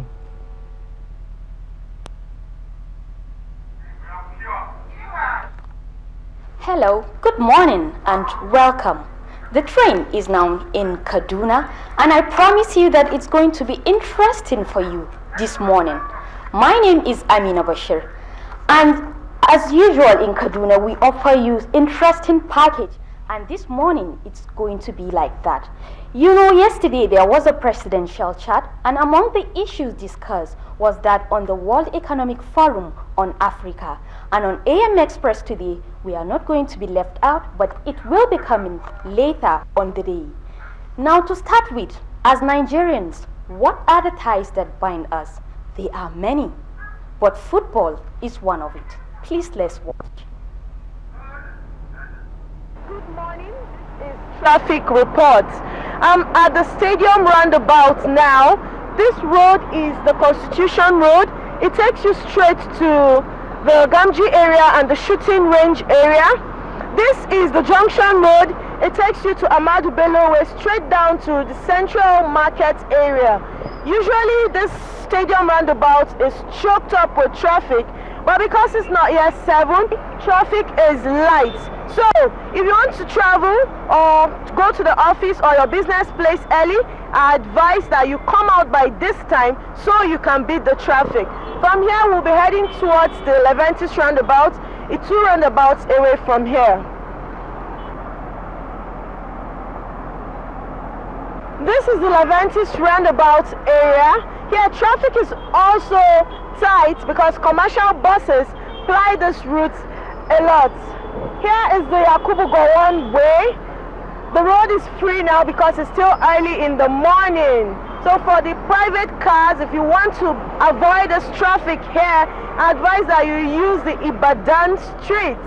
That's the traffic report from this end. It's over to Amina. Good morning. Thank you, NF, for that. Oh, sorry for that. The traffic report came earlier, before the ties that bind us. But it's still AM Express, and morning. If you want to embark on a morning journey, coming up. Back to issues of the moment. This year, the World Economic Forum is going to hold from May 7th to 9th, 2014, and Nigeria is going to host it. The 24th World Economic Forum will be bringing together regional and global leaders to discuss together innovative structural reforms and investment. The theme is to sustain the continent's growth, creating jobs and prosperity for all its citizens. I have with me in the studio Dr. Gimba Victor Kiari, and he is a lecturer in the Department of Economics, Kaduna State University. Sir, you're welcome to AM Express. Thank you, Amina.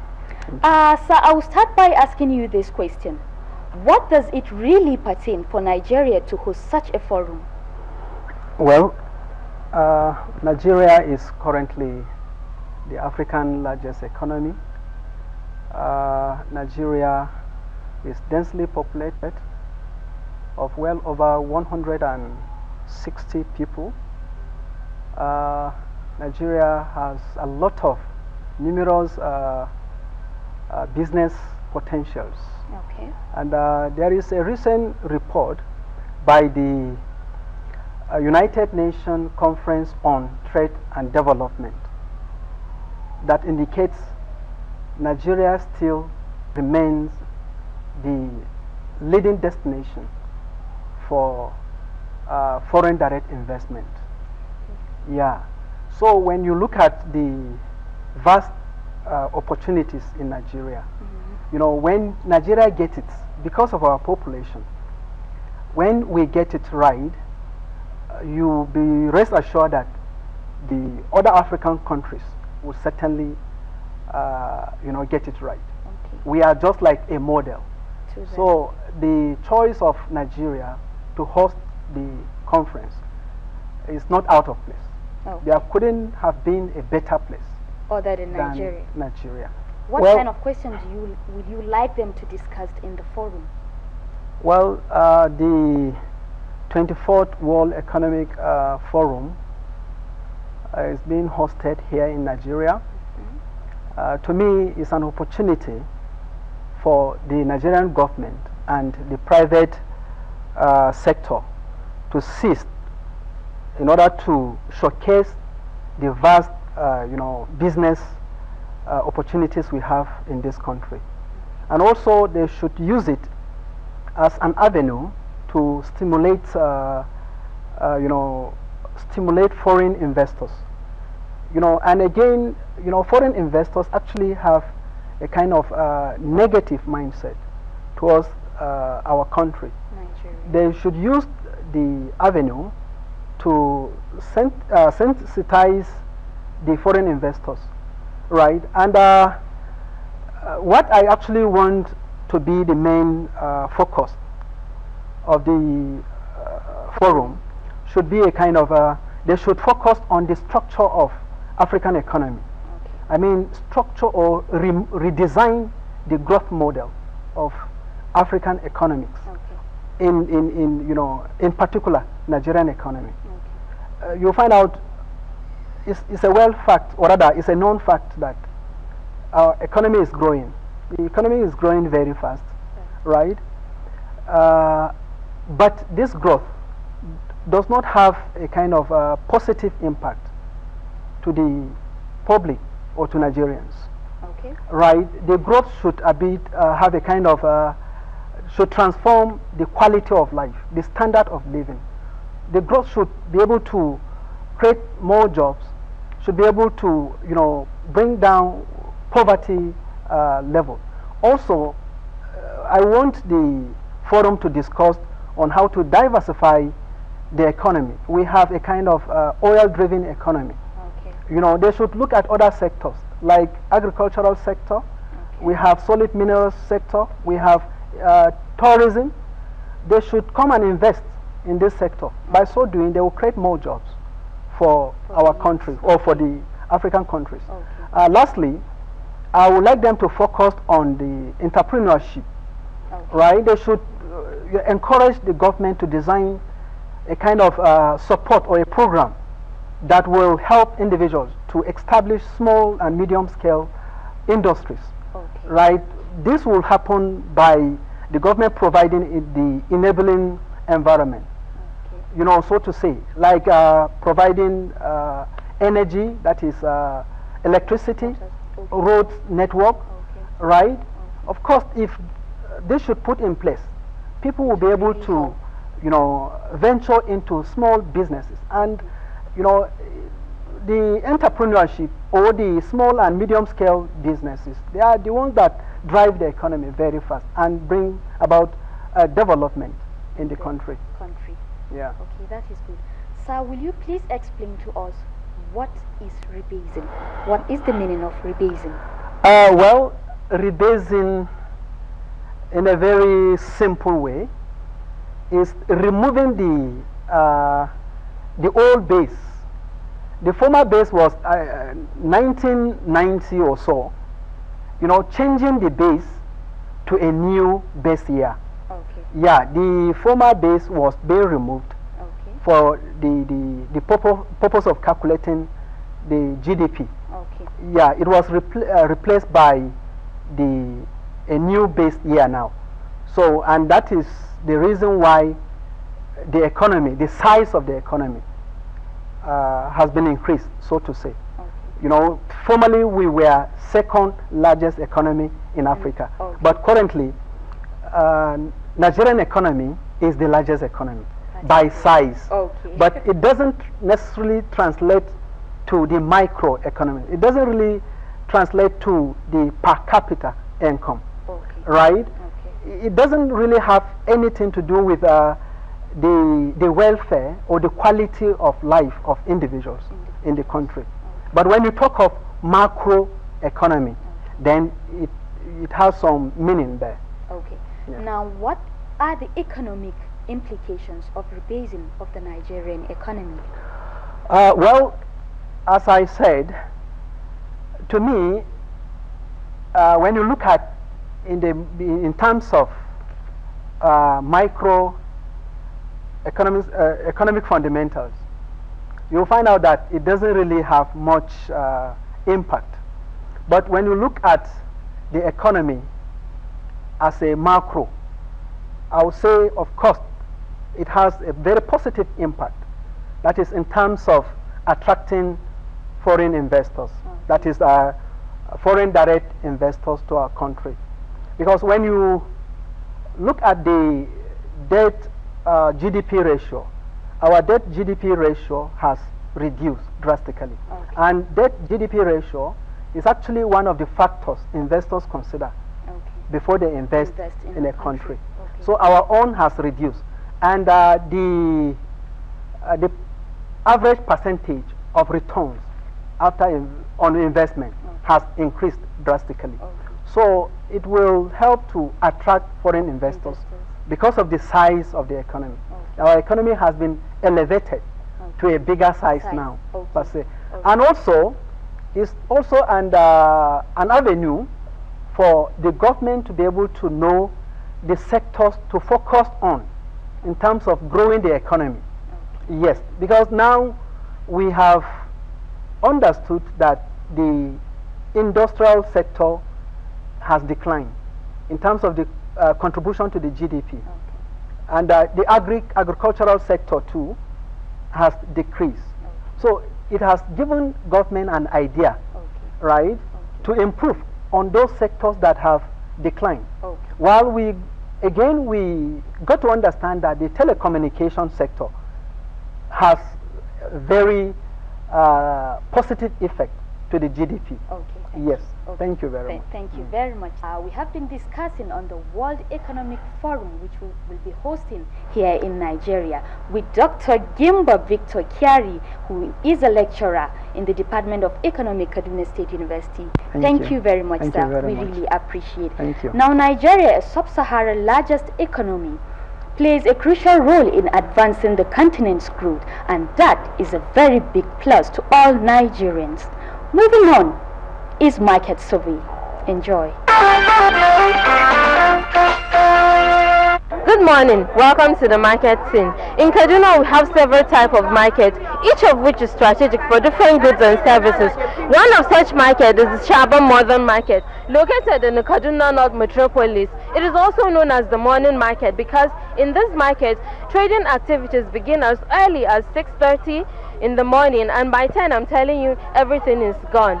You're sure to get your vegetables at a very, very affordable rate, be it in wholesale or retail prices. Name it, what kind of vegetable you're looking for. Is it ugu leaves? Is it water leaf?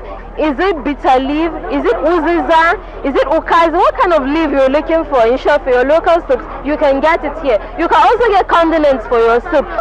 Talking about periwinkles, snails, spices. What kind of spices you're looking for your pepper soup or any other kind of food, you can also get it in this market. Let's speak to some of the traders and customers of the market.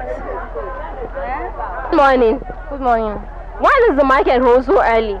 And the reason why the market holds so early is because most of the people that do buy the leaves, they are most restaurant sellers. So they come early to buy things that they use in selling, to cook their food. And most of them, we used to sell wholesale. So most of them come here to buy and then go to the market to sell retail. So that's why it's early in the morning. Is there any difference in buying goods here in this market and markets outside? Yes, there's a great difference. So what is the difference? The difference is that things are much cheaper here, especially soup, ingredients, meat, fish, it's much cheaper compared to the main central market. So that's why we patronize this place. Everything is cheaper. It's cheaper because people from the main market come here to buy and then resell. So if you come here, you get at a very cheaper rate. What will be the advantage of buying for this market? I mean, I tell people, instead of going for another place. Buying in this market is because when we come earlier, we buy very cheap. It is garage market. But when we go inside, they used to come and buy here and go and resell in inside market. Because it's a garage. That's why we used to buy cheaper here. Here we get our goods very cheap. After that, they take it to central market, they resell it again for their own prices.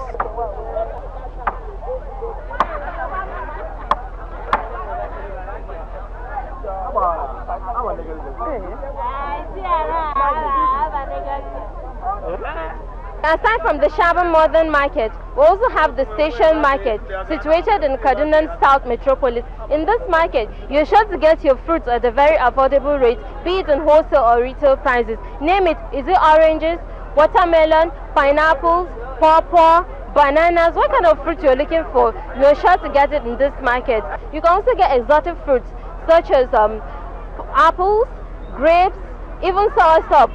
Fruits that are not very common in this part of Nigeria, you can also get it here at a very affordable rate. That's all we have for you from the market scene this morning. I hope you've been able to enlighten yourself on where you can get fruits and vegetables at a very affordable rate. You know, fruits and vegetables should be an integral part of your diet in order to maintain a healthy lifestyle. Good morning. I believe you, Aisha, fruits and vegetables are very, very important in our diet. Now, for women, I believe you have seen it all, and you'll be able to know where you can get your fruits and vegetables at a very affordable price. Now, moving on, it's the ties that bind us. Let's watch. It comprises of so many languages, culture, and people, each of which has its own way of doing things. Though we have diverse culture and languages, football is one game that unites us as a people. Football is one of the most popular competitive team sports played and watched by millions in Nigeria. The round leather game, as often called by its fans, bridges divides, brings communities together, and can form bonds which last a lifetime.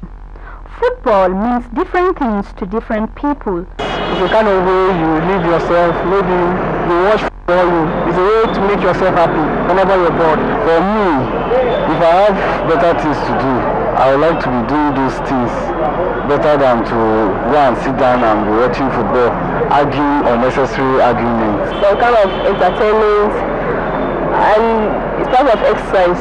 So it's something that makes people to come together, unite people.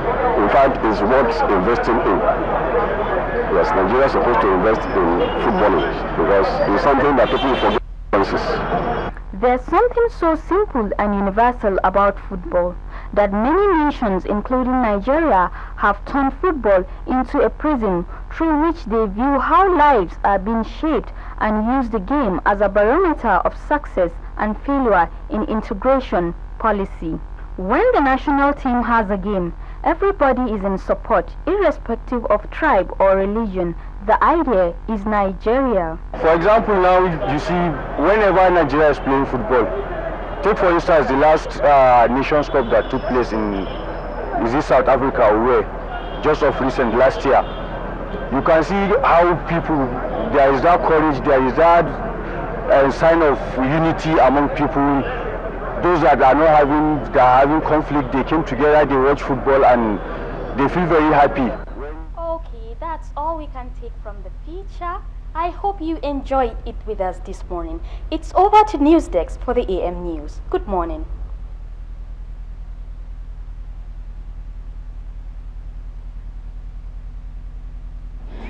Thank you so much. Good morning and welcome to the AM News. I am Bronke Kolawole. President Goodluck Jonathan has once again given assurance that the reign of terror in Nigeria will be brought down and the abduction of Chibok schoolgirls will surely be tackled. The president stated this at a presidential media chat this Sunday in Abuja. She was brought home to us again just a few days ago, the second time in about 3 weeks. And of course, the issue of the mass abduction of schoolgirls in Borno. We'd like you to take some time out and generally give us your thoughts on what's happening in the country today. Thank you, my friends. Based on your conclusion, I totally agree with you. This is trying times for this country and trying times for the world. Whenever you put on your television, your breaking news, always negative news globally. It's extremely trying times for the whole world. And as a nation, we are also having unfair share challenges. But let me use this unique opportunity to thank and appreciate Nigerians for their concern and their commitment to see that as a nation, we get over these challenges. And I promise we will surely get over our challenges. Starting from the excesses of the Boko Haram, especially the last two bomb explosions in Yanya, it's quite worrisome. It's time we never expected because the security personnel have done reasonably well. The president also spoke on international support in tackling insurgency in the country, that his administration is committed to creating the enabling environment for the private sector to create jobs. The president also said the greatest challenge is stabilizing power in Nigeria, but that he is committed to that as well as tackling corruption and infrastructural deficit. Meanwhile, President Goodluck Jonathan has expressed his personal determination and commitment to ensure that the abducted Chibok schoolgirls are rescued safely. The president reaffirmed his commitment at a meeting with key stakeholders, including the school principal of Government Secondary School, Chibok, in Borno State. State House correspondent Shegun Lawole reports. It is the first time President Jonathan and Vice President Namadi Sambo will be meeting with the principal of Government Secondary School, Chibok, the Commissioner of Police, Borno State, the Divisional Police Officer, Chibok, and the school's security men. The meeting, held behind closed doors, also had in attendance the Borno State Governor and his deputy, WAEC officials and service chiefs, as well as the Secretary to the Government of the Federation and other principal officers of government. Yes, a lot of information was given, but you know, of course, that this is also a security operation. At this stage, with all the efforts of the federal government, it's not every detail that can be put in the public domain, particularly as there have been indications that those responsible for the abduction have been issuing all kinds of threats.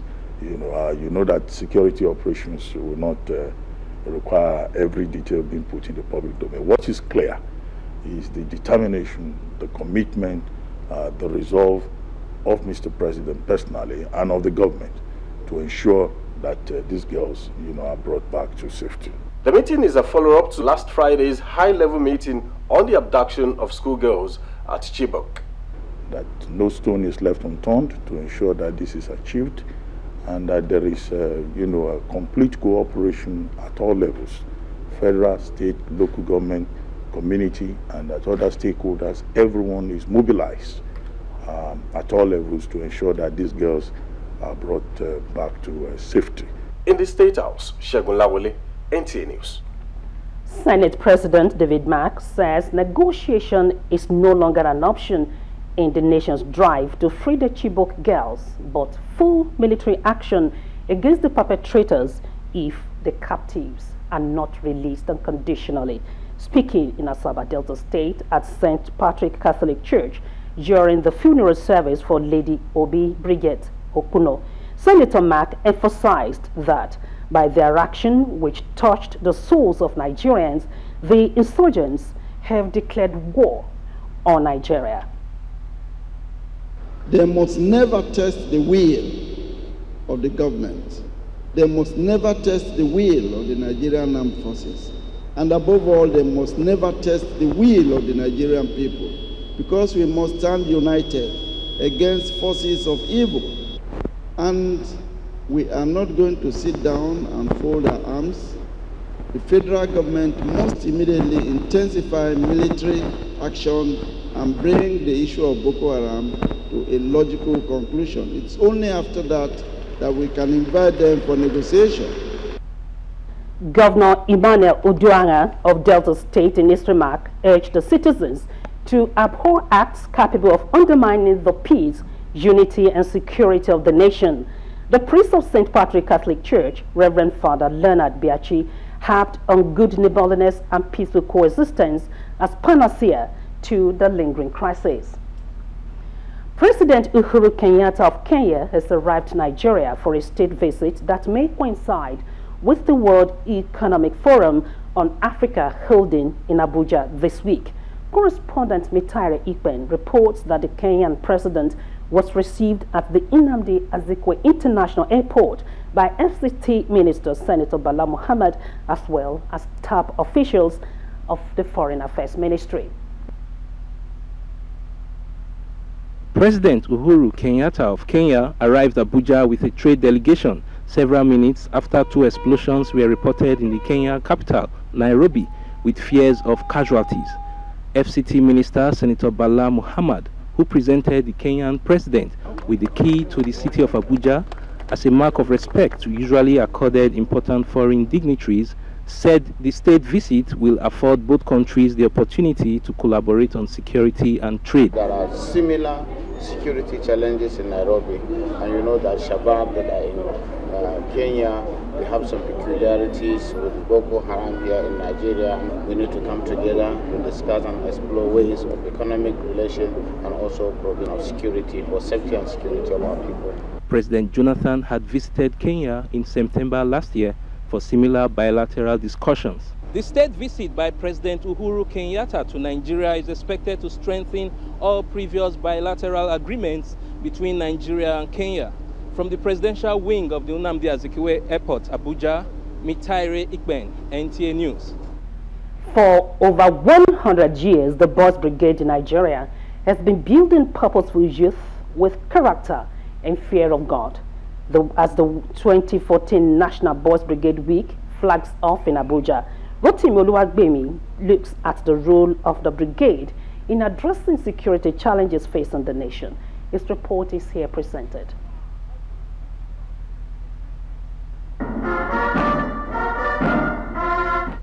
Founded by Sir William Smith in 1883 in Glasgow, England, the Boys Brigade, a voluntary uniform youth organization, is saddled with a mission of raising boys of sound characters with the fear of the Lord for the good of humanity. We consider this a very important project, developing the character of our youth these days. The brigade, through its developmental programs, inculcates in youth right values, discipline, especially the need to shun all forms of violence. The objectives of the Boys Brigade, in fact, if it can be followed by all youth of this country and even the society at large, wouldn't be having these skirmishes, wouldn't be having these troubles here and there. You know, in our principles of trainings, we train young ones to have the mind of discipline, that they wouldn't go out to steal, they will be able to use that which they have. You know, we train boys on how to learn skills that even they will not be depending on white-collar jobs. But with the present state of insecurity, particularly youth involvement, can one say that the Boys Brigade has done enough? It's not what the organization will do alone. The cooperation of the parents is very important because the training starts right in the homes. And apart from what they can impart into their children, they will also allow their children to go to the right places. In the end, you will see people, God-fearing people in the nation. It is to form a more formidable force that the Boys Brigade is celebrating its 2014 annual week in Abuja. The celebration kicked off with a church thanksgiving at St. James Anglican Church, Asokoro, where the vicar, Venerable Prince Will Iroba, was decorated as the chaplain and FCT patron of Boys Brigade. Shepherd's House Assembly held special Sunday service tagged White Sunday, where the clergy urged Nigerians not to be weary over the present security challenges, but be united and work for the common good of all. Talatu Ezirike brings us the details of.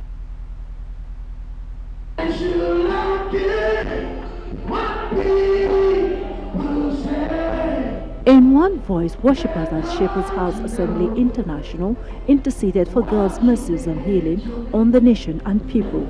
Tagged White Sunday, where the congregation were dressed in white attire, the host pastor said is about purity, righteousness, and a reminder of eternity for people to shun evil. He decried the increasing spate of immorality that include lesbianism, homosexuality, and even terrorism. This is a time for us to draw close to our God. Whether you're a Muslim or you're a Christian, draw close to your God. It's time for the women to arise, pray for your leaders, and pray for the nation. Present at the service was the Executive Secretary of the Nigerian Christian Pilgrims Commission, who was at the church to canvass for more pilgrimage participation as a spiritual tool for moral transformation. God has made us Muslims and Christians, and we must live together, we must work together, and together we will overcome. For the congregation, endless praises. In Abuja, Talat Etherike, NTA News. FCT Minister Senator Bala Muhammad has ordered the demolition of illegal structures around the Nyanya vehicle station and the evacuation of stationed or abandoned vehicles along the Abuja-Nyanya axis within 1 week. Given the order during a visit to the site of the May Day bombing in Nyanya, the minister says standard motor parks will be constructed across the Federal Capital Territory in line with the presidential directive. Correspondent Mitare Ikwen has that details. Directing the Joint Security Task Force led by FCT Police Commissioner Umbu Joseph Umbu to immediately swing into action, the FCT minister said other necessary security measures as recommended by the security agencies will be enforced. Areas where you have vehicles and then shops and houses lined up on the road corridor, we have to remove them because they are potential security threats. We are facing a different challenge now altogether. It is not our intention to cause pain, to cause disaffection, to cause loss to the people. But we want to rescue them, we want to make sure that they are safe and secure. The minister said discussions are ongoing between the FCT and Works Ministries for the expansion of the Nyanya Expressway from the Mogadishu Barracks to Masaka. He visited Asokoro, Maitama, Wuse and Gwarimpa district hospitals to sympathize with injured victims of the May Day explosion. In Abuja, Mitare Ikben, NTA News. The foremost gathering of regional and global leaders in Nigeria for the 24th World Economic Forum in Africa has no doubt turned attention to the strategic position the country holds as the largest economy on the continent. In this report, business correspondent Vivian Idekpefo takes a look at the benefits of hosting such an event. Nigeria, as the largest economy in Africa, has a crucial role to play in advancing the continent's growth. The hosting of the World Economic Forum on Africa in the nation's capital will not only provide a unique opportunity to further explore economic potentials and cultural diplomacy, but is an underpinning confidence in the country by the international community. For them to have chosen Nigeria, it indicates our rebasing of our GDP has impacted a great deal internationally. Greater confidence has been put into the Nigerian economy. international investors and international financial managers have now realized that Nigeria is the place. We're holding the forum in Africa so that Africa will also know that not that the world, the developed nations have neglected us. Some stakeholders say the lessons to be learned from the hosting of this event are enormous. The important thing is for us to also take lessons from what is the talk all about. Truth is, what you need are people who can grow the real economy, who can contribute to the real economy. I'm hoping that there will be breakout sessions at the Economic Forum that will bring out tangibles on how to set women on the path to business. It's not everybody that is going to work in government. How many people can the government employ? And I believe that by the end of this particular forum, you will find out that investment into the country will become in multiples. The hosting of the World Economic Forum on Africa 2014 by Nigeria is seen by analysts as a recognition of Nigeria's position as a key player in international affairs, thus asserting its position as the financial and economic hub on the African continent.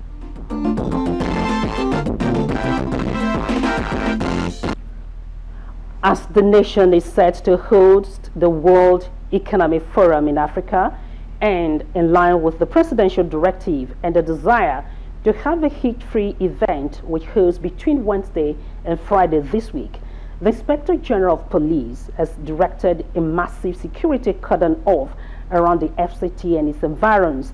To this end, the Inspector General has ordered the immediate deployment of men and relevant security equipment to Abuja and the satellite towns around it to ensure a safe, secure, conducive atmosphere before, during, and after the World Economic Forum.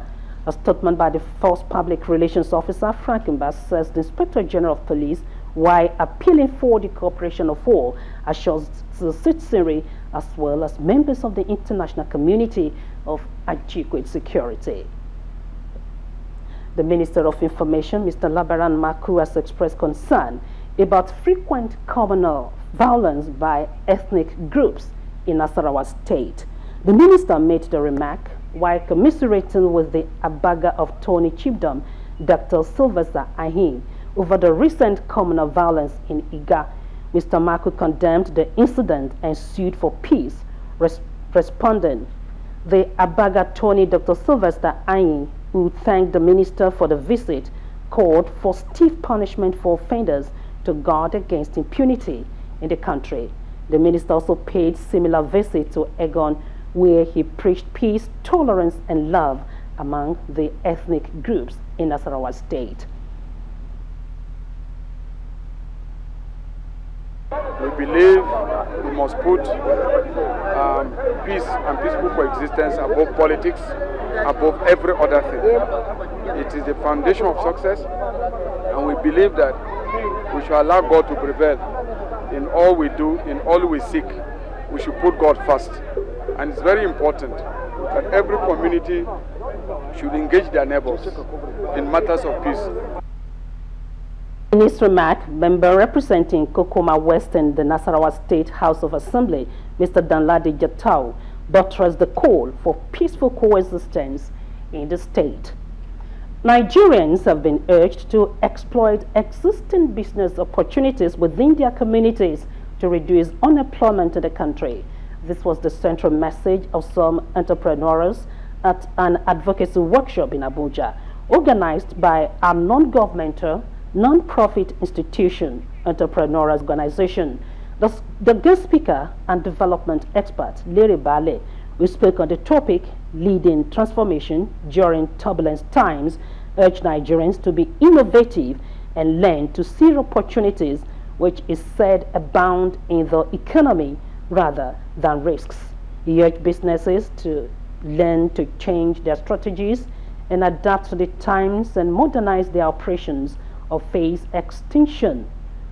Representatives of the Acting Executive Secretary, Nigeria Investment Promotion Commission, who identified entrepreneurship as a vital means of driving the nation's industrial processes, said inconsistent policies, inadequate infrastructure, and capacity are hurdles to the development of a robust entrepreneurial culture.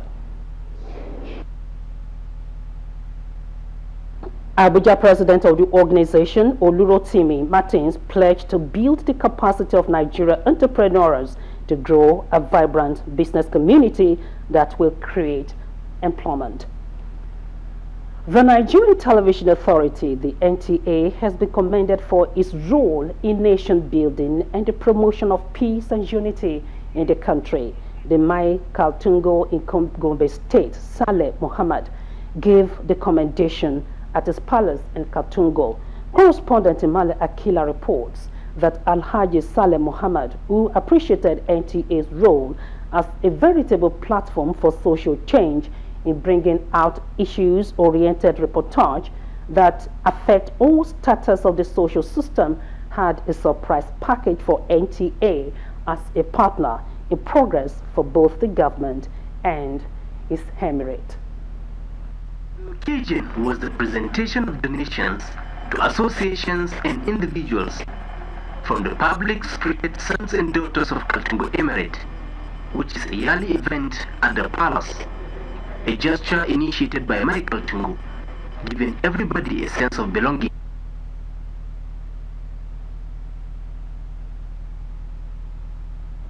We apologize for the poor quality of that report. And our sports update. The woes of Nigerian League defending champions continues as 2 judges out of 3 give victory to Floyd Mayweather in a boxing fight in the USA. Over now to Amasi Marcus on sports update. The Nigeria Professional Football League is now in week 11, but week 10 matches were decided nationwide midweek, with Kano Pillars and Heartland playing a 1-0 draw in Kano. Correspondent Ali Adamu reports the stakeholders of Kano Pillars are sad with the paltry 10 points earned by the defending league champions in 9 matches, where the technical advisor of Heartland is satisfied with the away draw. Whatever the result, let it prevail. They can come to win us, but let it be prevail like the British League, EPL. No home, no away. Home advantage is the field and your spectators, not the officiating. As the European League season gradually winds up, clubs are either celebrating titles won or crying over titles already lost. In France, Guingamp are celebrating their winning the French Cup after a 2-0 victory over Rennes, with the goals scored in the 37th and 46th minutes of play. Rennes are left still looking for a major trophy in the past 40 years after their second loss to Guingamp in 5 years in the finals. Instead of relaxing at the beach in Rio de Janeiro, some Brazilians weekend protested on the forthcoming Brazil FIFA World Cup starting next month. According to them, the $11 billion being used in organizing the games should be put to better use. In boxing, Floyd Mayweather of the USA on Saturday in Las Vegas narrowly defeated Marcos Maidana of Argentina to unify the WBC, WBA welterweight titles. The American was under pressure on his way to his 46th unbeaten fight record. Oh, this guy came to fight. You know, I could have just stayed on the outside and really outboxed this guy and just kept him at bay and just outboxed him and counterpunch. But I told the fans I was going to give everybody excitement tonight. With the new development, a rematch is a great possibility. The Sports News Updates, I'm Anzi Marcus, NTA News.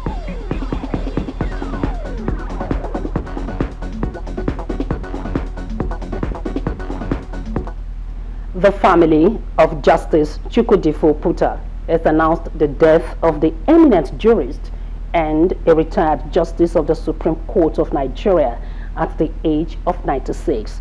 He died on Sunday afternoon after recovering from a brief illness.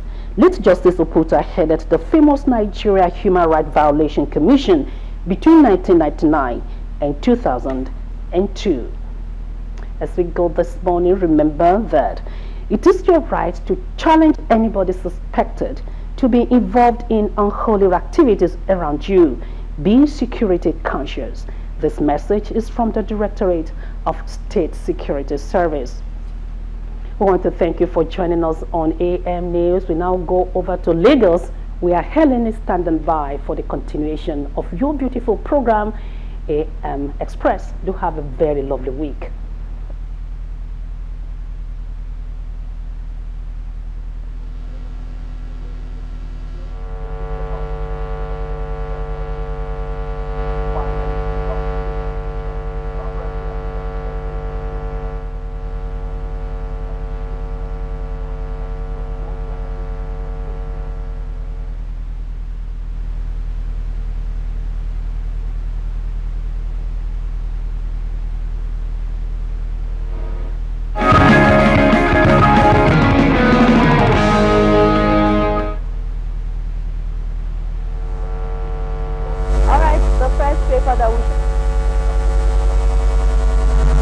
newspaper, and the headline says Northern Christian Forum releases names of kidnapped school pupils, and the rider says 650 million naira compensation for each of them. APC mark, others want concrete action against insurgents. And abducted girls, on the lower part here, abducted girls to be rescued soon, Jonathan pledges. And from the Guardian newspaper, we go to the Nigerian Tribune. And the headline there says, World Economic Forum IGP tightens security in Abuja. And on the confab, Southern delegates in crucial meeting tomorrow. Igbo kicks against moves for grazing reserve. This you will find on page 8. On the Chibok schoolgirls, federal government not negotiating with abductors. That's coming from the president himself, Jonathan. Pledges for parents, guardians cooperation assures on rescue of girls, and queries Borno governor and school principal. Christian group releases missing girls' names. The detail of that story you will find on pages 4 and 53. And talking about the confab, the World Economic Forum, the SSS stops Sanusi at Kano Airport, seizes his passport. Suicide bomb attack foiled in Yobe, and bomber arrested. Again, Justice Oputa dies at 96. North, South, battles over political advisor's job. Details of all of that you will find in the Nigerian Tribune. We move quickly to the Daily Independent, and above the mask we have the CBN NDIC order banks to blacklist customers owing over 250 million naira. And bigger headline here, dearth of manpower funding worsens Nigerians' healthcare delivery. Patients spend days to see doctors. We have a doctor to 6,000 patients. That's coming from the Nigerian Medical Association. And government improving health facilities, says minister. The smaller headline here story, we have Jonathan rules out full emergency in Northeast. That story is on page 8. And Khan releases names of 180 abducted girls is on page 11. And still talking about Justice Oputa, who passes away at 89. And that's the Daily Independent. Punch newspaper is next. The headline talking about mother's love to the child. Mother clings to moving vehicle to rescue child. The full details of that story you find on page 4 and 5. Again, Justice Oputa dies at 96 on page 18. And presidential guards deployed in Abuja airport, page 2. Jonathan says we don't know where abducted girls are. Says Niger Delta militants were not terrorists. President attacks reps over Diazania's probe, and police detain Chibok college principal. All of that you will get on page 2. The Union newspaper is next. On Yaya blast, security operatives arrest 300 persons. And still on Jonathan's media chats, we will rescue Chibok girls. Says he is pained by killing of any Nigerian. And Justice Oputa again. The story on Justice Oputa's passing away at 96 you will find in the Union newspaper on page 2. And finally, we do some business with Business Day newspaper. And World Economic Forum in Africa 2014 to go ahead as planned. And rebased GDP reinforces higher capital base for banks, says analysts, as analysts call for ingenuity on new opportunities. And with the daily newspaper, we're done with the review of the dailies in Lagos. We move over to Abuja, where Kolo will continue with more review of some of the dailies. Kolo, good morning. Take it over from here, please. Many thanks, Helen.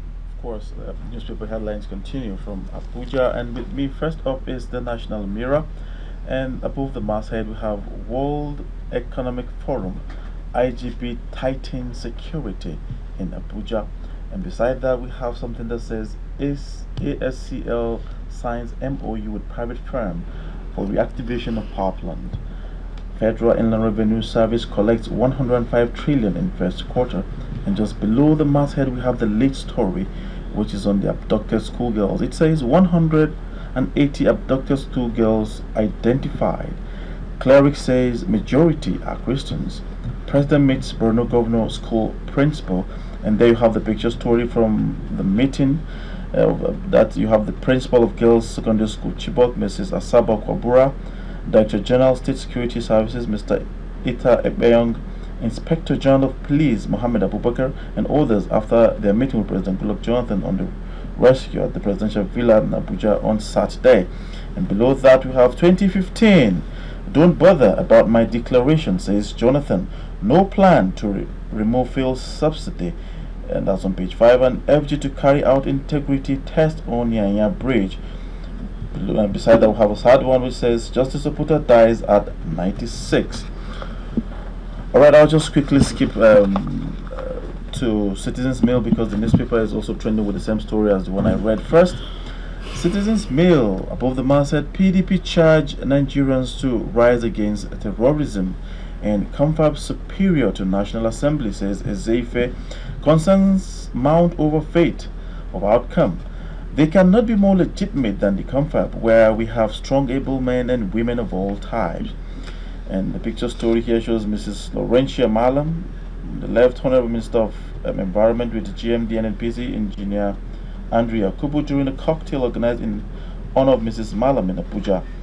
And below that picture story we have something that says JAM reduces cut-off MAC to 170. That's on page 17. APC chieftain mobilizes clerics against Tinubu. That's on page 2. And US warns of attack on Sheraton Hotel. That's on page 7 of the Citizens Mail. Alright, I have a Nigerian pilot next, and everything is below the masthead. We have World Economic Forum, Chinese Premier, 44 others confirm attendance. Of course, this must be coming from the submissions made by President Goodluck Jonathan to quiet all the insecurity or ill feelings about investing in Nigeria last night during the media chat. Thank you, Mr. President. And beside that, we have Cleric releases a list of abducted Chibok girls. That's on page 6. And the list story is on emergency rule, and it says emergency to be extended in 3 states. This is coming from President Goodluck Jonathan. It has 3 riders. Says armed forces capable of tackling insurgency. No $20 billion missing, and no plan to increase fuel price. Below that same story about Oputa you can see there, and the picture story here shows the FCT minister while welcoming the Kenyan President Uhuru Kenyatta, who arrived Abuja yesterday. Below that we have controversial order, reps appear in court today. And 17 die in Bayelsa, Sokoto auto crashes. Military fails attack, arrest suicide bomber in Yobe. And NCAA CPC at loggerheads over jurisdiction. And Jonathan should expose Boko Haram sponsors, says Kumasi. That's on page 40. I'll also skip the next one and quickly go to Daily Sun. I think I also want to skip that, but for the picture story, we have their former Vice President Atiku Abubakar with former Head of State General Muhammad Buhari when he paid a condolence visit to Buhari over the death of his father-in-law Alhaj Halilu Ahmed Malabo in Yola. Foreigners, others arrested as military raids Abuja slum. Police foil suicide bomb attack in Yobe. And finally, that same story on Justice Oputa. And the final paper I have this morning is People's Daily, and everything is below the masthead once again. It says General Boy loses father-in-law, which I just read, and Kano mishap claims 4 in Kaduna. That's on page 3. Aviation workers threaten strike over merger. And Jonathan on abducted girls, that's the leading story. It says FG not negotiating with Boko Haram. And it has some riders, which I'll just read quickly. Why we shut down Abuja for World Economic Forum raises doubt over missing $20 billion. No plans to increase fuel price. That's heartwarming. And silent on 2015 ambition. I guess just not to hit up the polity. That's why he's been silent on his 2015 ambition. And below that we have the picture story which trended in one of the papers, so I'll just skip it to police intercept bomb-laden vehicle in Yobe. Suspected suicide bomber held. Insurgents kill scores in Borno market.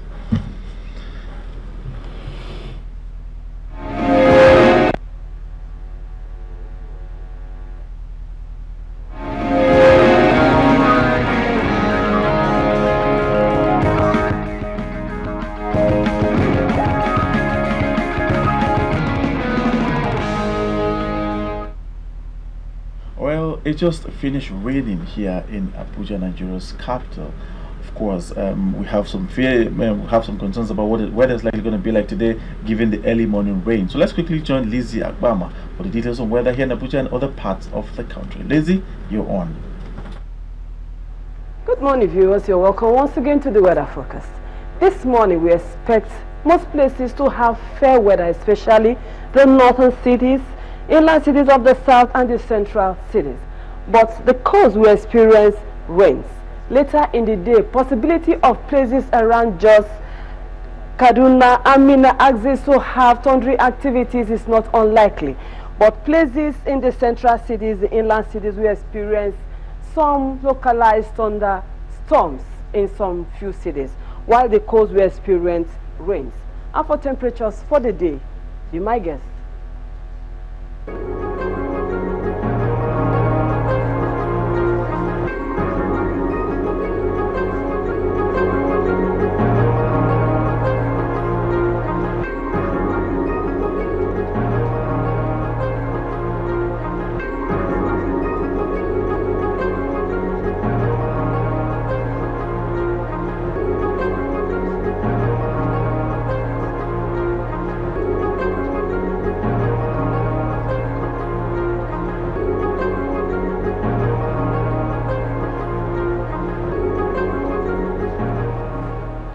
Well, that is the weather forecast for the day. Have a lovely day. I'll see you again. All right, many thanks for staying with us. That was Lizzie Agbama with all the details regarding the weather prospect for today in Abuja and other parts of Nigeria. Well, AMX continues from right here in Abuja with me in the studio. And we're going to first look at SME this morning, small and medium enterprises. We're talking economy, business, and what have you. Let me quickly recap something Mr. President said yesterday. He made beautiful submissions that quiet all the unsure feelings or insecurities that people might be nurturing about coming to invest in Nigeria. And as you know, the World Economic Forum is coming up shortly. It is going to start in Nigeria maybe on Wednesday, in a day or two. And we expect people to come and invest in Nigeria. Thank you, Mr. President. Let's meet these two beautiful young girls who are doing the unusual thing that I consider it unusual. So let's see it quickly.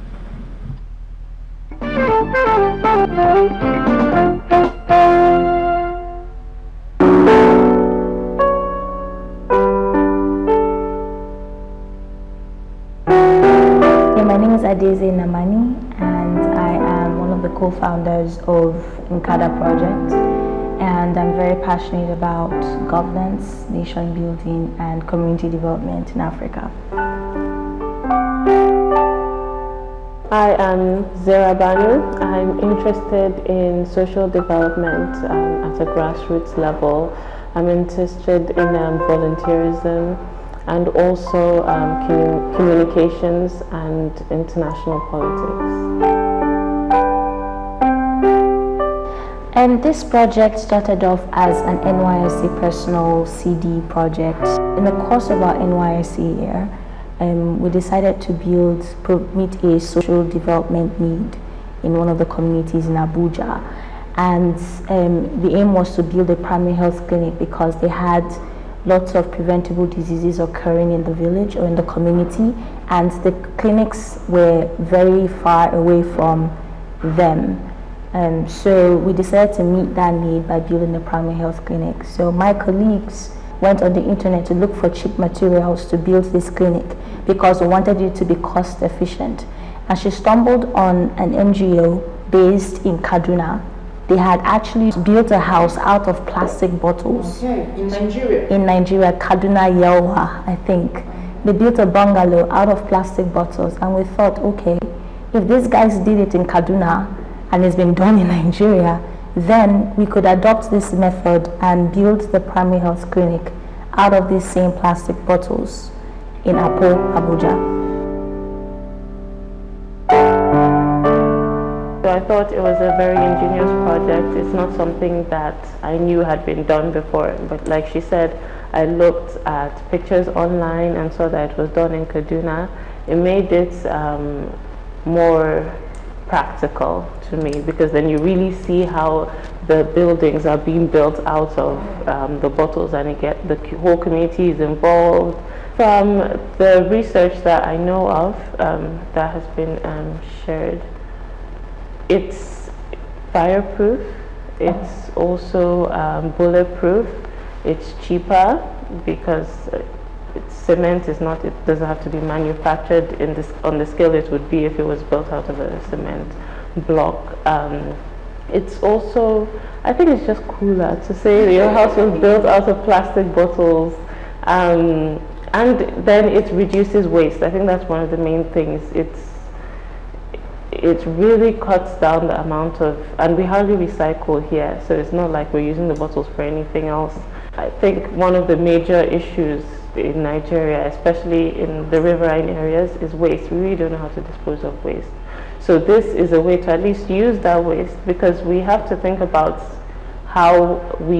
what we're doing. Everything we do has an effect, whether good or bad. So we really have to think of how we can reuse or at least reduce the amount of, waste that we're putting out there.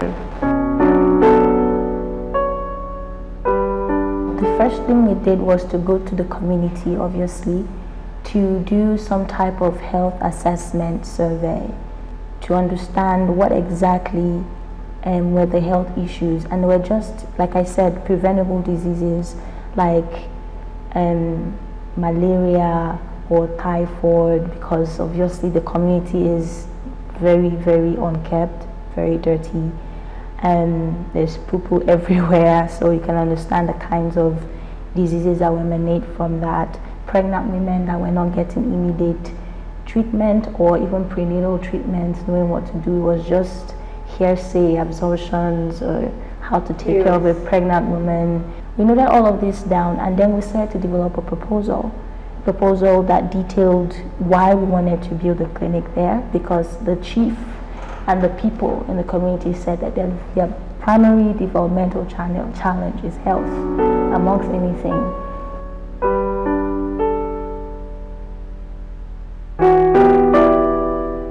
Everybody has interest, but it's finding a way to channel those interests into something that you are passionate about and you're interested in contributing to.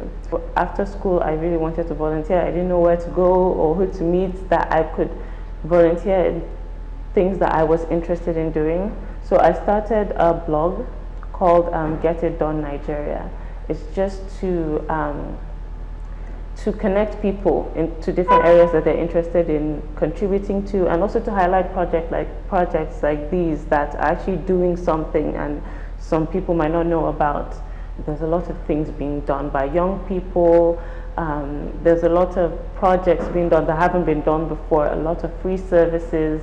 So yeah, we'd just like to highlight that, and I encourage every other person that if you think you have any interest in any area, there's definitely a way that you can contribute to something. It might even end up being a job for you or a source of income for you at the end of the day. It might be something that you started little just as a volunteer thing, and then before you know it, that's like your full-time job. So.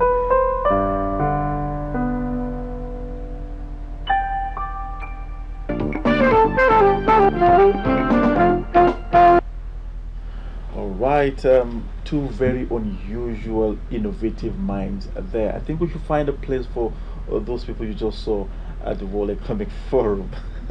Well, talking about World Economic Forum, it will benefit Nigeria and West African countries because of the global platform it will create. It is the most viable forum that any government will want to showcase what it has. It will help in terms of energy, food and agriculture. It is a platform to discuss what businessmen and women can do for their countries. If you ask me, I think it also create this beautiful interface between countries as to how to do business properly and to create conducive business environment in Africa and across the globe.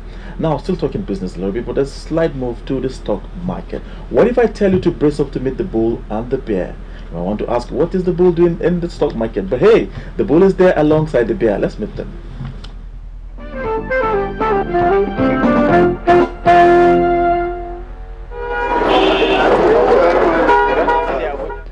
Over the time, records have shown that the stock market and the economy generally move in circles. So, understanding the different levels to the economy is key to guiding your investment decisions. The market parameters are flavored on two edges, the bull and the bear, each coming with its set tone. At the bull market, you have characteristics of optimism. There is the investor's confidence and strong expectations of flowing continual results. But at the bear market, the widespread, constant falling of price of security cause serious pessimism, which pour forth into negative sentiment. Who would want that, really? The only way to managing the bull and bear market is to constantly work out the thought to a long-term investment and taking that constant adjustment even at the retail level on your portfolio. No matter how simple, this is key. Becoming a successful investor is certainly hinged on the vital strength on portfolio management. Your returns are certainly guaranteed on this trading path.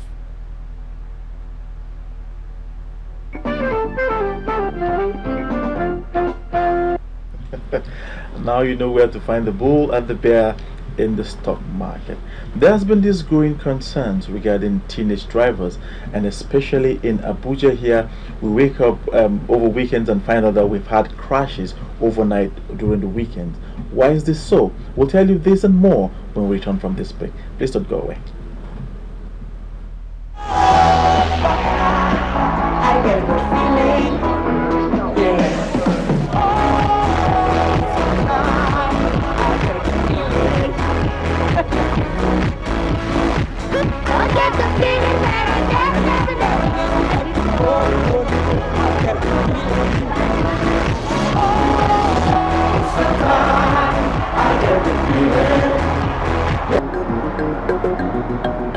From smoky vehicles to smoke-free, from gases we emit to the atmosphere, to deforestation and afforestation, whatever we do has effects on the climate. We bring you in-depth perspectives on issues and developments on climate, the environment, and you.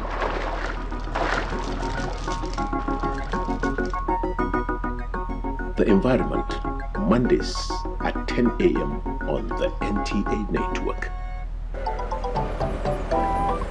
Every nation's dream is to be self-reliant in all sectors of life, but most importantly, in feeding its citizens. Watch Food Today, a documentary series that looks at the possibilities, the challenges, and the solutions as Nigeria strives to achieve food security. Food Today on the NTA network every Wednesday at 9:30 in the morning.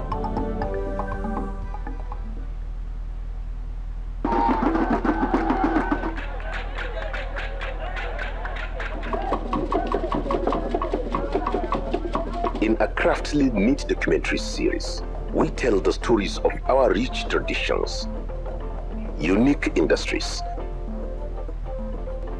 the food of our people, our language. It is Wolo and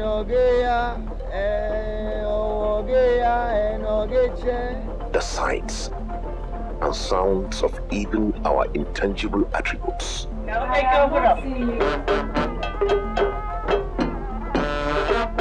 Heritage on NTA Network, every Thursday at 10:30 in the morning.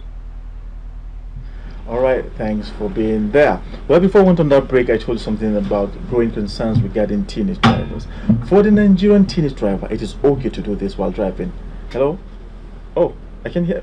It is okay for the Nigerian teenage driver to do that on the highway. This is so wrong. Well, yes, I'm not a road safety official, but then I have somebody who is in the studio, and she's the sector commander, FCT. She's Susan Ada Ajenge MNI. It's a pleasure to have you on air. Thank you. Thank you. Yes, quickly, teenage driving, how much concern does it bring to your heart? I weep in my heart. Really? When I see parents, responsible parents, yes, giving their underage children their cars to cause havoc on the road. Okay. And recently, coming to Abuja, I discovered that there is this stunt driving that are done by children of very influential Nigerians. Stunt driving? Yes, stunt driving. And we are investigating and laying siege for such people. That it will be so embarrassing that we arrest your children and we also prosecute you. Because these children are underage. And for them to do what they are doing with your encouragement, it is disheartening. Rules are there. The laws are also there. That children should not be allowed to drive under the age of 18. Prosecution, ma'am. Yes. Do you have that power at road safety? We don't have the power to prosecute. We have power to prosecute. Okay. We do. Okay. Yes. Okay, that's interesting. Yes. Well, why do you think some of us people don't obey speed limits? They say it trails, but then I think it kills faster than it trails. And I think not obeying speed limit is one of the Nigerian factors of us not doing the proper thing.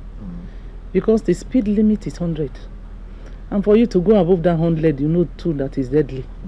And a majority of crashes, particularly in FCT and in Abuja city, is speed limit. Okay. Because the roads are there, and people just press their accelerator, and they go to heaven or hell too, whatever the name. They cease to live. Yes, they cease to live. That's one fact that everybody should know.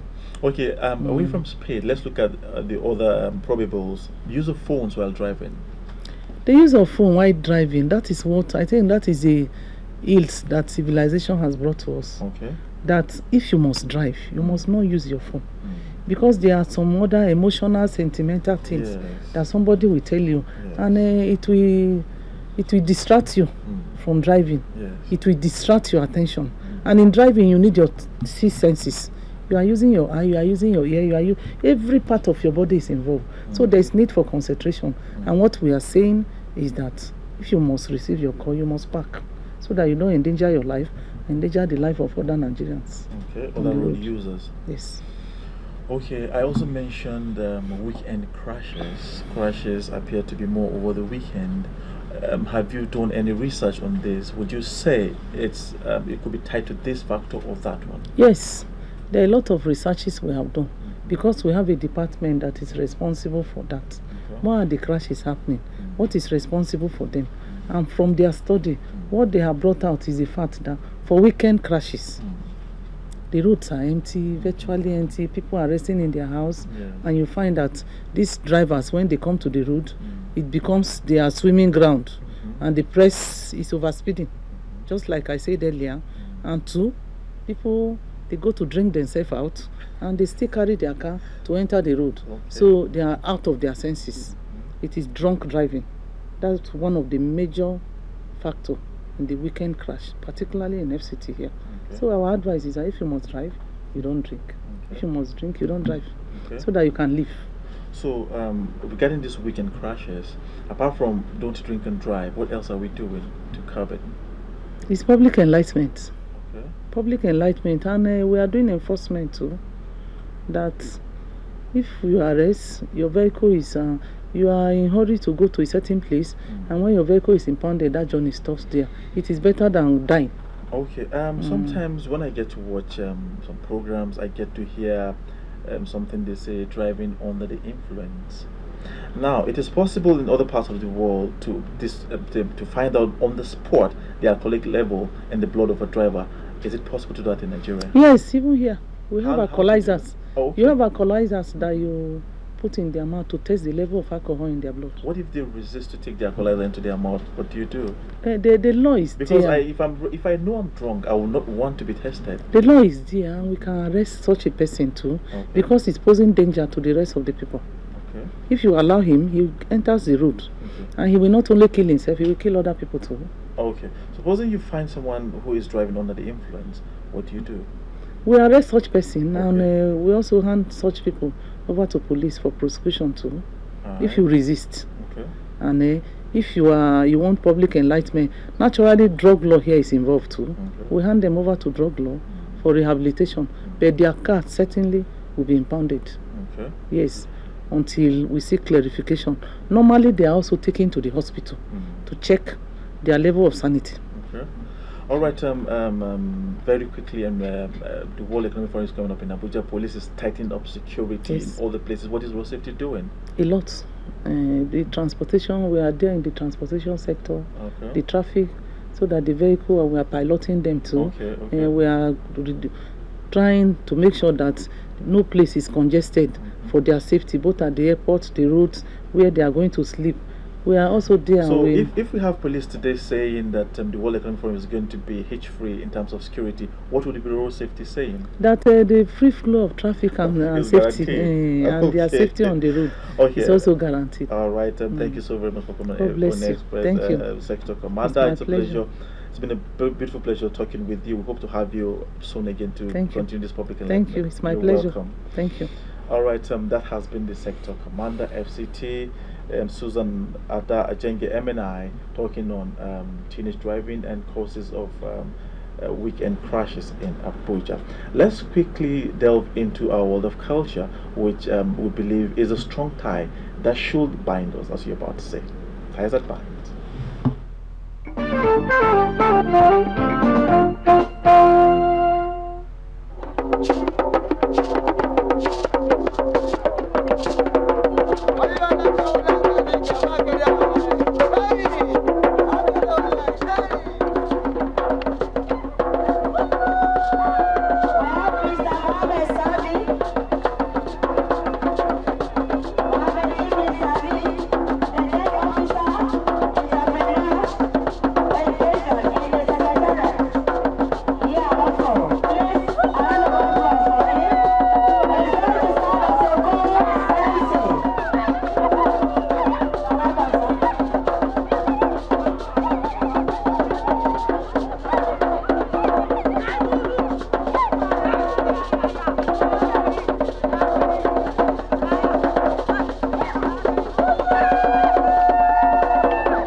Even from the beginning when we were practicing, I don't have any idea about Fulani or that. But thank God the school taught us all these things, and by the grace of God we came out in flying color, and I'm very happy because not even winning the trophy that matters, at least I've learned something from their languages, even their food, their dressing. I learned something, and I know that with this, tourism is sure.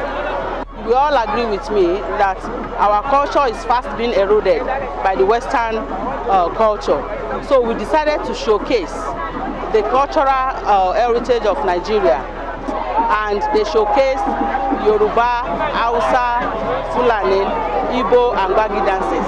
Our children should know the way we dress, what we eat, what we sing, how we sing it, how we say it in a very decent and organized way. And my message to the nation is that we are all one. And just as it's been showcased by our children today, that we should continue to live as one.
Okay, culture there, as beautiful as culture appears to be, some people, some of us, have found a way to culturally stereotype some other people, especially those who are in a slightly different natural composition compared to some of us. Here I'm talking about people living with albinism. Beautifully, today happens to be World Albinism Day, and it is premising on the following beautiful theme: promoting and protecting the human rights of persons living with albinism in Africa. Well, another short break beckons, but when we return, I'll allow you to meet the founder, CEO at the Albinism Foundation in Nigeria. So don't go away. You'll meet him when we return. From smoky vehicles to smoke-free, from gases we emit to the atmosphere, to deforestation and afforestation, whatever we do has effects on the climate. We bring you in-depth perspectives on issues and developments on climate, the environment, and you.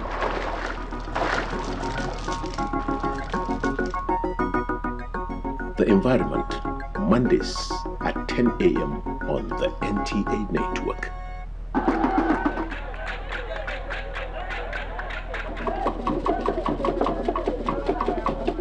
In a craftily neat documentary series, we tell the stories of our rich traditions, unique industries, the food of our people, our language. It is Wolo.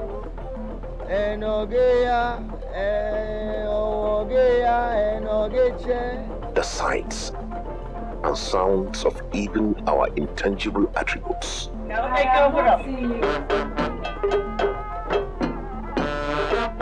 Heritage on NTA Network, every Thursday at 10:30 in the morning.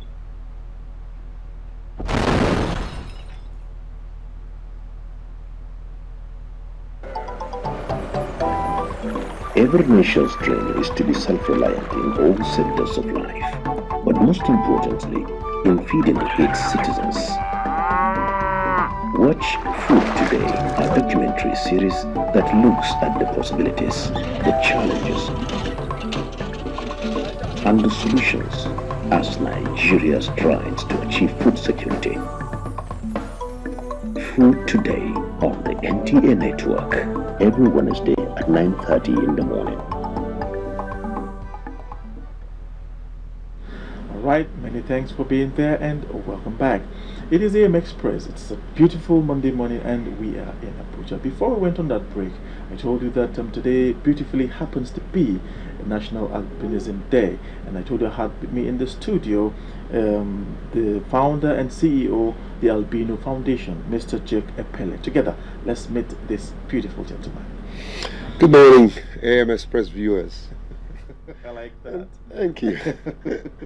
So, we already know that something is either not sufficient or completely absent for someone to become an albino, right? So what is that thing? It's called melanin. Okay. Melanin is the chemical that is responsible for coloration, and it's it cuts across the board. By that I mean it's in plant. Okay. Albinism is in plant. Yeah. Albinism is in animals.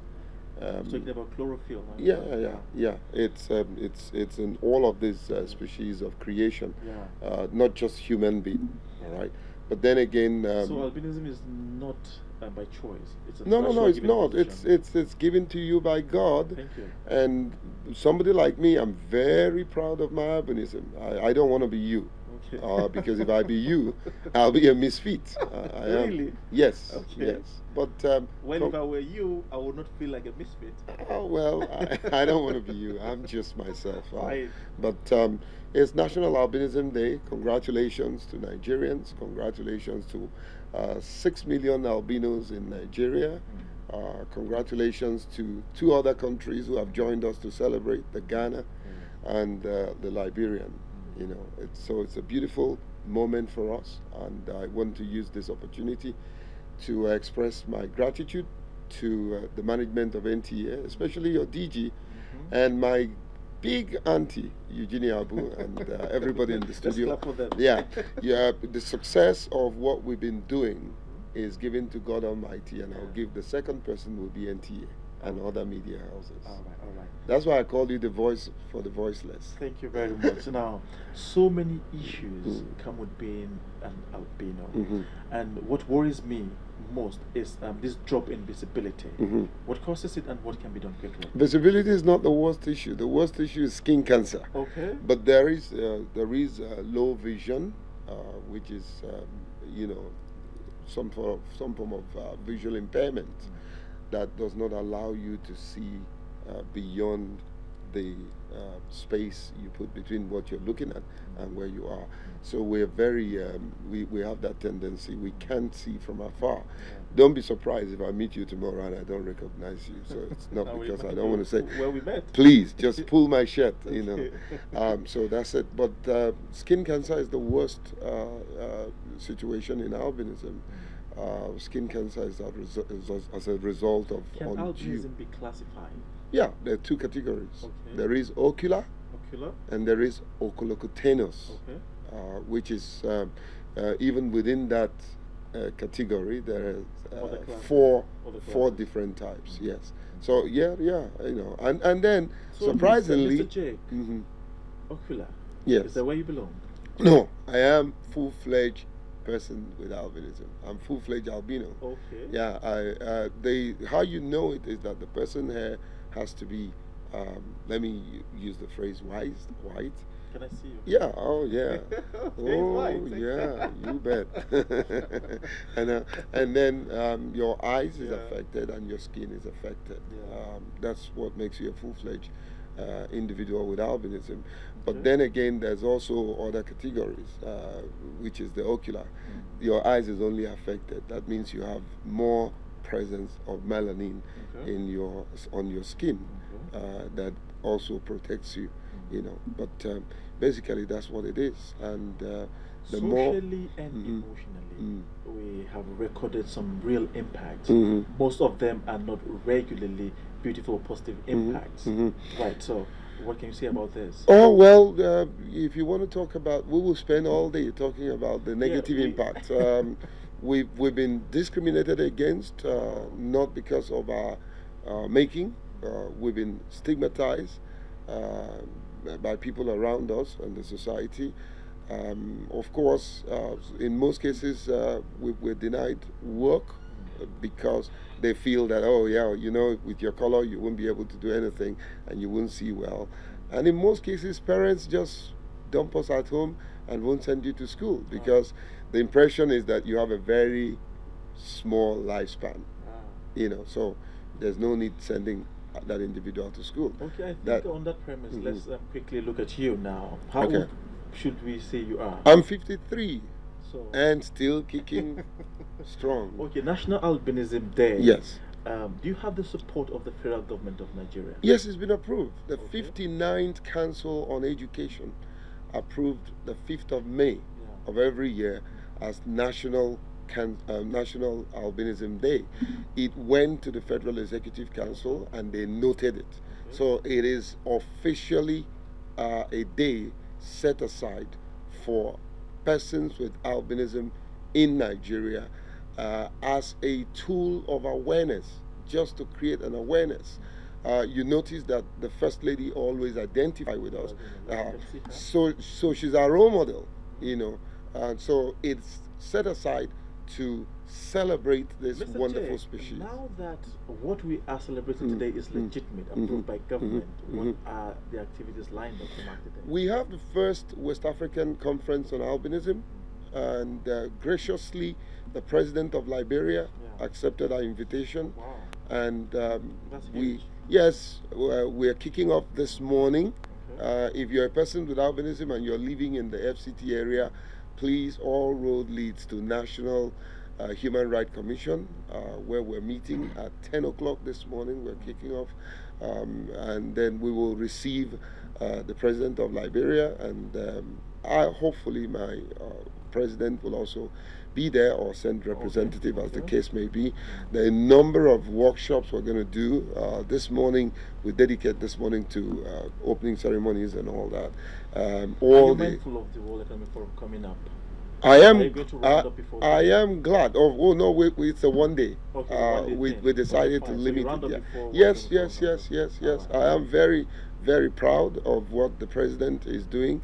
How he's been able to attract in his own time the World Economic Forum. That's a big plus, and thumbs up for him. Yes. And of course, you know, I'm not a politician, but I celebrate people when they do well. It's the good luck Jonathan administration that is paying for free treatment of persons with albinism cancer for free. Nigeria is the only country that is doing that in the whole world. Wow. So it's a huge, it's a huge plus for him. That's why I'm looking forward to color him and make him an albino. He will gladly accept, and I'm sure he will not feel a mistreat just like I would. No, I don't think he will. Yeah. All right, Mr. Jake, at this point, I must ask us to leave it there. Okay. Wishing you the very best in your celebrations this morning. Am I invited? Yeah, you are. Okay. And your producer, wonderful woman, and she kept calling me and making sure that this program holds. And I say, once more, I'd like to say thank you to your DG. He's a good friend, and all the management of NTA has been very friendly. Cyril, Uncle Shola, the name goes on and on and on. If I didn't mention your name, please forgive me. Thank you so much. Okay, together, let's say God bless Nigeria. God bless Nigeria. God bless Goodluck Jonathan. God bless persons with albinism. Okay, a musician, Chukwuma Okenna, is singing God Bless Nigeria. Let's watch him together before you go. Fantastic. All right.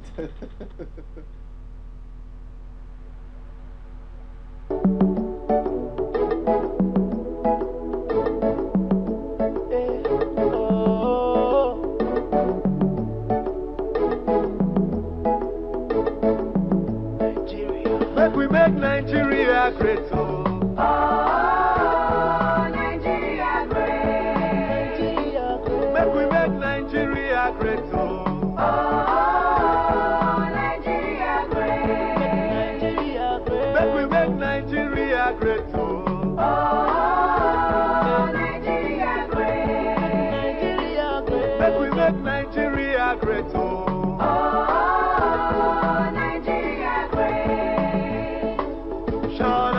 Of corruption, says to integrity.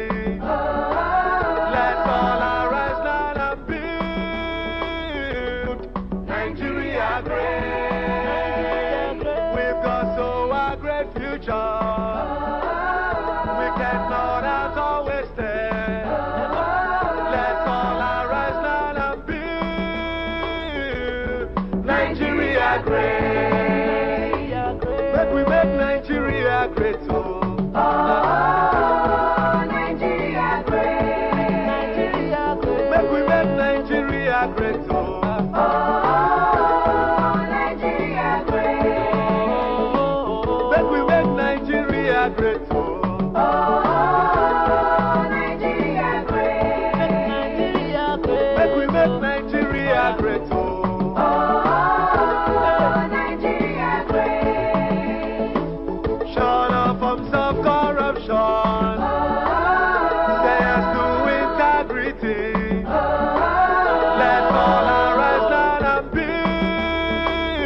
All right, that was Chukwuma Okenwa saying, let's make Nigeria great. I'm sure you belong to that school of thought. You want to see Nigeria great. This is a great country with great people, with great potential. All right. Helen is in Lagos. She's my co-presenter this morning. If you could, would you have sent her an e-ticket to fly down to your program this morning? She's watching you.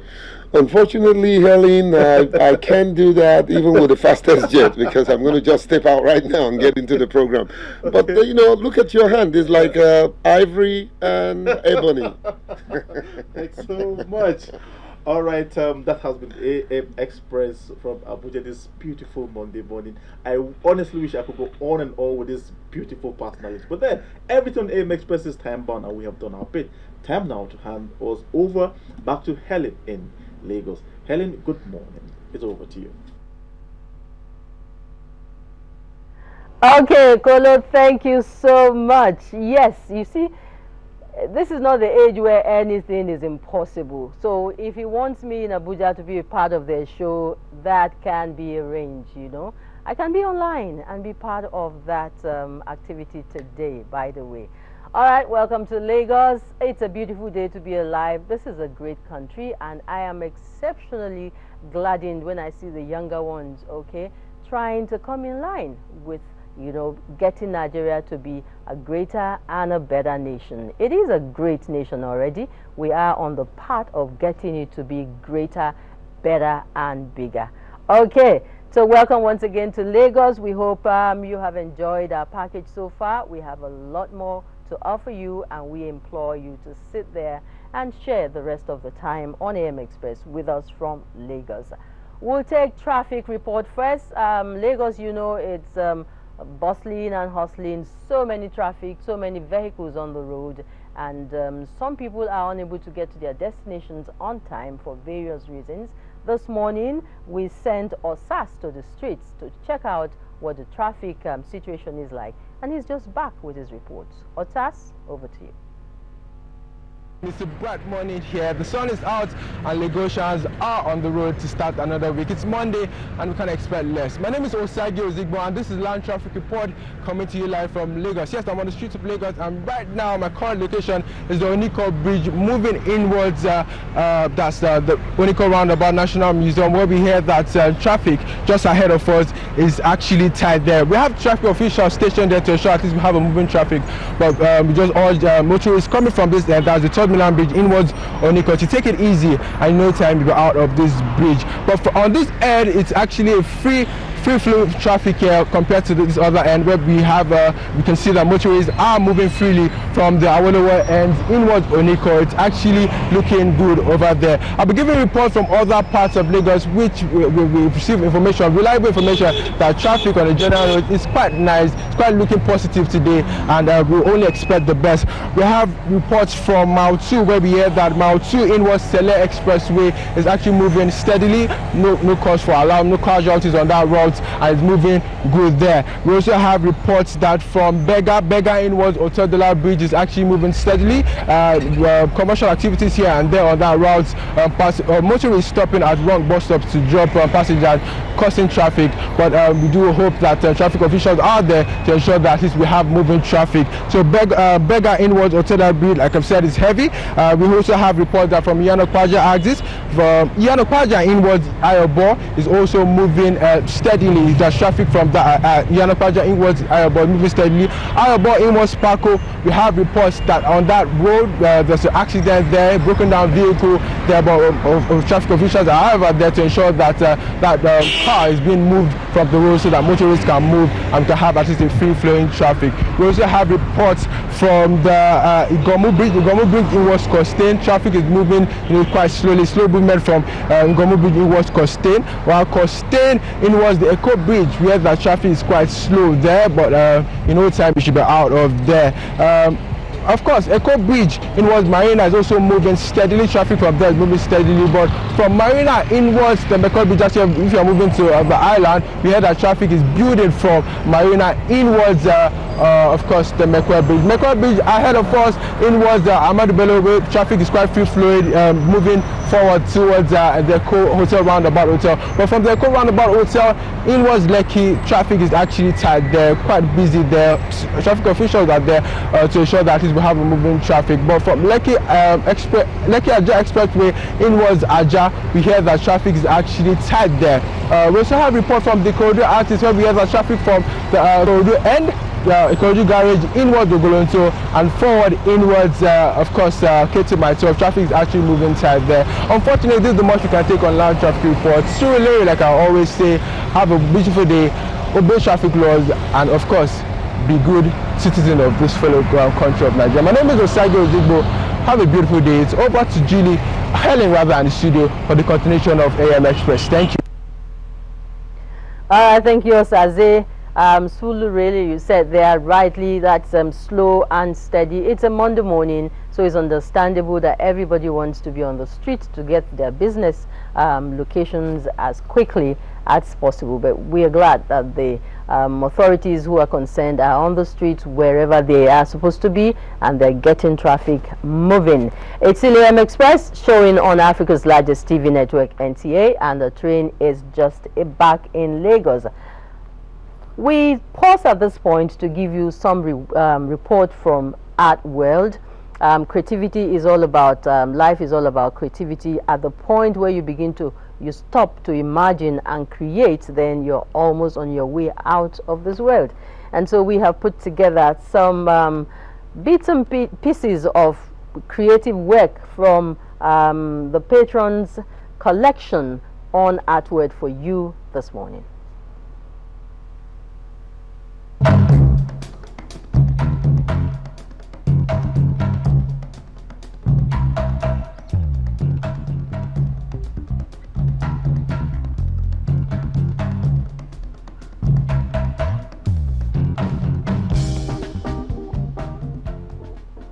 Chief Frank Okonta has been an art enthusiast for more than 5 decades. If you lived in Jos and Bauchi, say about 65 years ago, there's no how you'll not come to see what God has given to people. You know, the mountains and the rocks in Jos, they're really incredible.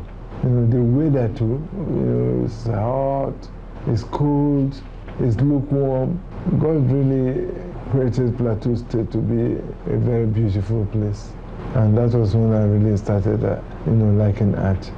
He's fascinated by all art forms, and his 25-year-old gallery is a visitor's delight. The place is named after his late daughter, Nkem. My daughter was an artist. She studied art to even master's level. And she was just into art. She just liked it. You can see some of her works here. Before Nkem was born, even I've always liked artworks. But I got much more interested when she told me that's what she wanted to study. And I started getting very familiar with her works and started liking her works and really started liking art. And I made up my mind a long time ago that when I retired from the civil service, I was going to open an art gallery. Chief Okonta has served as the president, Association of Gallery Owners of Nigeria, a judge in many art competitions, and has also participated in other art events. Despite his large collection, he's still acquiring new ones. Some people who like to spend their money on women. There are some people who like to spend their money on drinks. There are some people who like to spend their money on clothes. You know, you must have money to spend on something. But I wanted to just start acquiring beautiful things that I like. All artists, I think that their works are good, I buy. So if you come to my gallery, you will see all kinds of things. Woodworks, bronze works, works on paper, works on canvas, all kinds of things. Works on charcoal, works on pencil, you know, all kinds of things. I think Nigerian artists are the best in the world. I've traveled to so many places, but when I come to look at works that Nigerians have done or are doing, you just can't thinking that God has created geniuses in this country. He says he does not like to sell his art pieces. I didn't sell much. I sold very little works, but there were quite a few people who came to me and they wanted to buy some things. And I sold to mostly my friends. Even till today, I prefer to sell to my friends than to sell to people I don't know very well. Why I sell to my friends? Because I can go to their homes and see the works. Each time I go to my friends' houses and see works that they have acquired from me, I get very happy, very pleased. I say, yes, at least my work hasn't gone to, as they say, Banza. As a retired civil servant, owning a gallery is a dream come true. Sometimes I sit down there and have a look at this work from morning till night. I do the same thing tomorrow. I do it next year. So if I sell the work, I'll be very unhappy. If it was possible, I would move my gallery to my house. I just like to get up and go around and see all these works that I like. I look at art as like I will look at my wife. At least I've been with my wife for nearly 40 years. But every day I am with her. I'm liking her every day. You say, why can't you get bored with her, like the person that you see every day for nearly 40 years? Why can't you get tired? You don't. You see, one thing I like about art, for instance, if I look at this painting that is here today, tomorrow, when I look at the painting, I'll see something extra that I didn't see yesterday. In a year's time, I'll see something peculiar about that same work. He said, it's not the same work. I said, no, you can never finish looking at a painting. It's impossible. Chief Okonta loves his acquisitions and treats them well. When he was about to refurbish his gallery, I had to now look at the wealth of his works to try to put symmetry and geometry and what have you balance to his gallery based on how much insight I had of him as a person, an art dealer and an art lover. Spending hours in Nkem Gallery is a pastime he thoroughly enjoys. To Chief Okonta, art is life.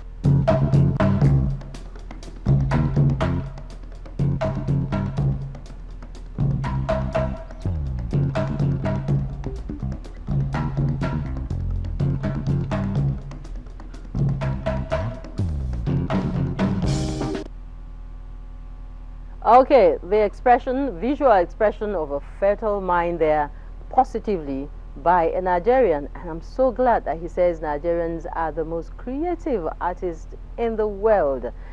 Well, another thing he said that really excited me or excites me is the fact that he says he looks at the artwork just like he does look at his wife. You know, she comes fresh to him from a different perspective on a daily basis. Okay, we move from the artwork where Chioma took us through with a chat with Frank Okonta to sports, you know, a different dimension altogether, because we know that a lot of our sports-loving fans are waiting for Chuka Izuegbuna to talk about sports today, and Chuka, as usual, will not disappoint us at all, because he's done a great job, very comprehensive. He's looking at athletics today, he's looking at tennis, boxing is also in his package, football, the English Premier League, the La Liga, the Italian League, and basketball. All of these put together in a refreshing and very exciting, fast-paced package. You will enjoy. Chuka, we're ready for you. Let's roll.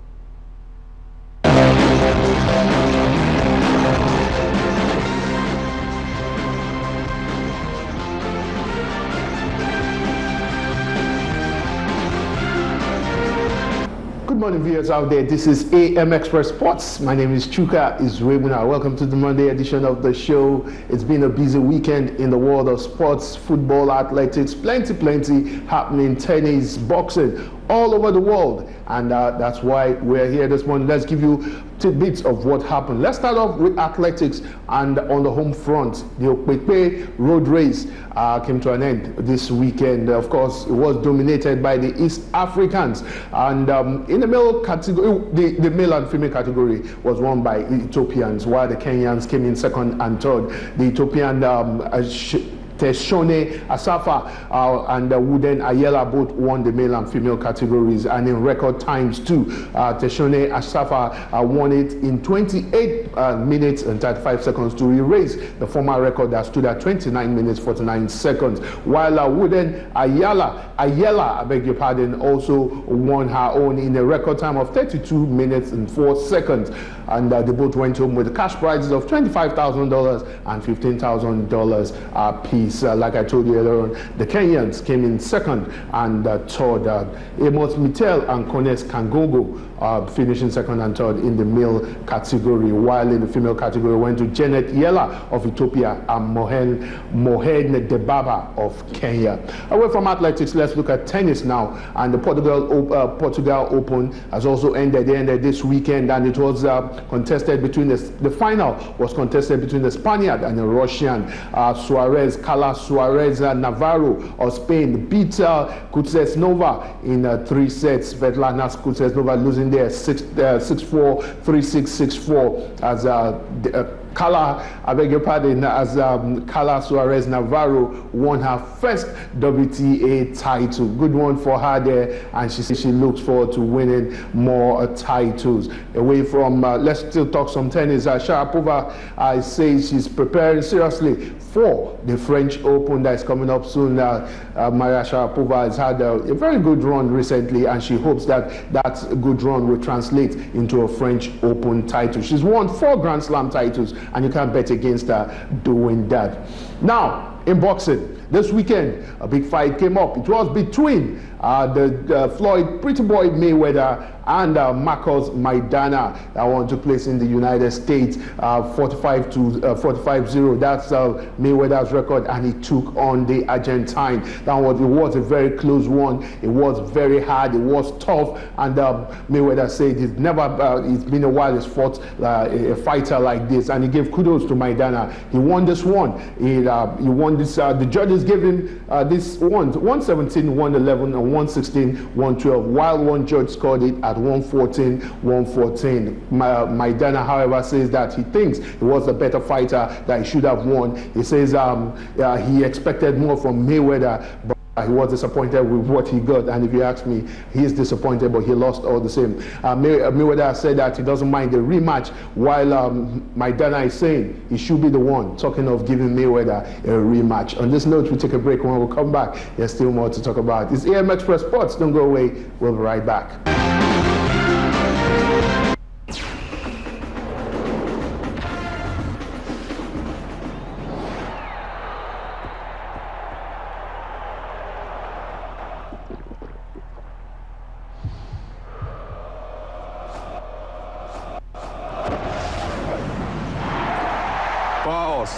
Free energy. Power Horse, the energy drink with the Black Stallion.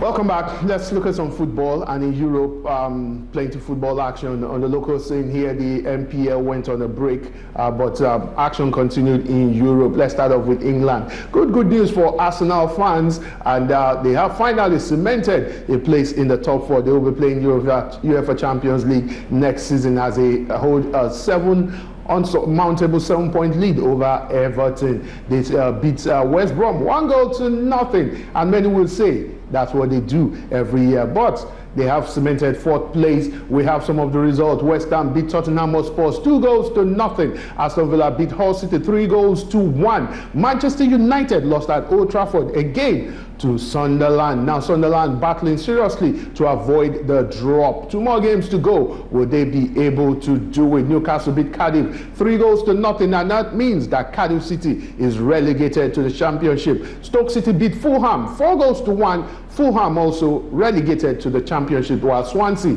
lost at home to Southampton. Everton failed to do Liverpool any favour. They lost at home to Manchester City 3-2. That means that Manchester City top the table, same points as Liverpool, but superior goals difference. On the Monday, Liverpool will be playing. That is today. They will be playing their own game. In the La Liga, Rayo Vallecano lost at home to Athletic Bilbao 3-0. And Barcelona continues its poor form this season, playing a 2-2 draw at the Nou Camp to Getafe. Malaga lost at home to Elche 1-0. Osasuna lost to Celta Vigo 2-0. Valladolid beat Espanyol 1-0. Almeria beat already relegated Real Betis 3-2. And for the Serie A, some of the results are there on the screen for you. And as we peruse through those results, let's quickly take you through the NBA. We have 2 matches coming up. The Indiana Pacers against the Washington Wizards, while Oklahoma City Thunder play Los Angeles Clippers in Game 7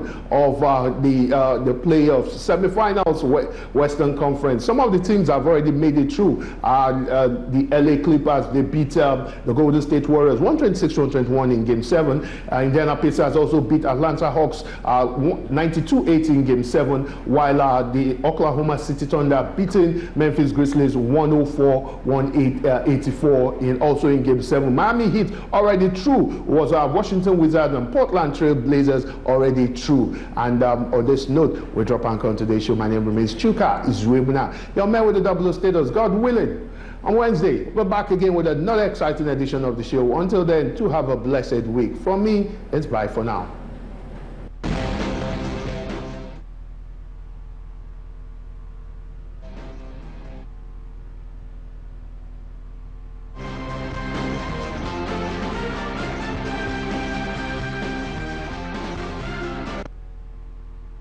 All right, Chuka, always a delight with you on AM Sports and all of those excitements and actions in the sporting world.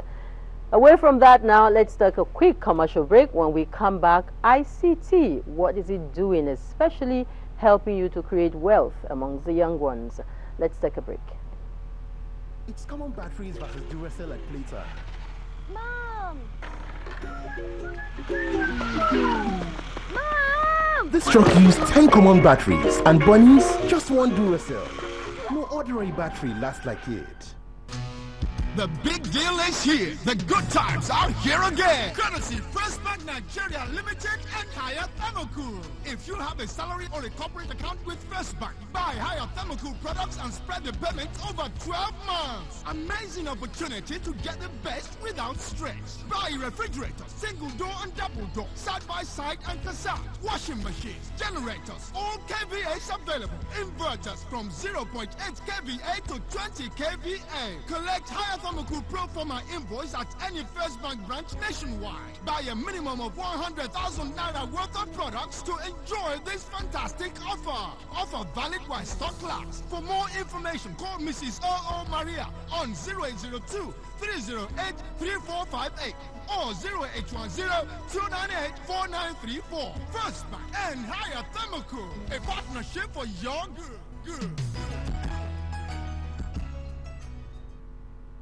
Are you looking for a good location for your event or business? Then you're looking for the Tafawa Square Lagos. The TBS, now refurbished, exudes energy and style and has fast become the preferred event center for promoters, organizers, and artists with class. The TBS is centrally located with ample car park and effective security and crowd control network. The TBS Palace, a fully air-conditioned state-of-the-art marquee, is a sure way of giving your event a royal touch. Also available for your trade fairs, political rallies, church events, exhibitions, weddings, concerts are the TBS main arena with a capacity of 35,000 seats. Also the TBS Ultra, TBD Modern Auditorium, offices, shops, outdoor and indoor branding opportunities. For more information, call BHS International Limited, the concessionaires of the Tafawa Balewa Square Lagos, 0806 739 6996, 0802 316 0683, 0807 072 7212, and 0809 889 8566. TBS, the nation's #1 event center.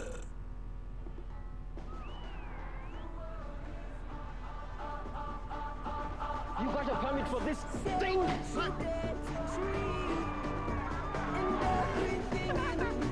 Experience the 2014 FIFA World Cup in Brazil. Collect 3 gold crowns to spell Brazil. There are also millions of instant prizes to be won. Winners will be announced every Sunday on NTA Newsline.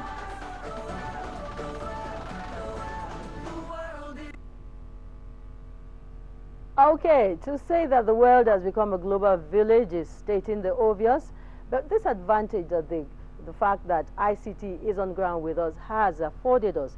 How many people are using this advantage positively?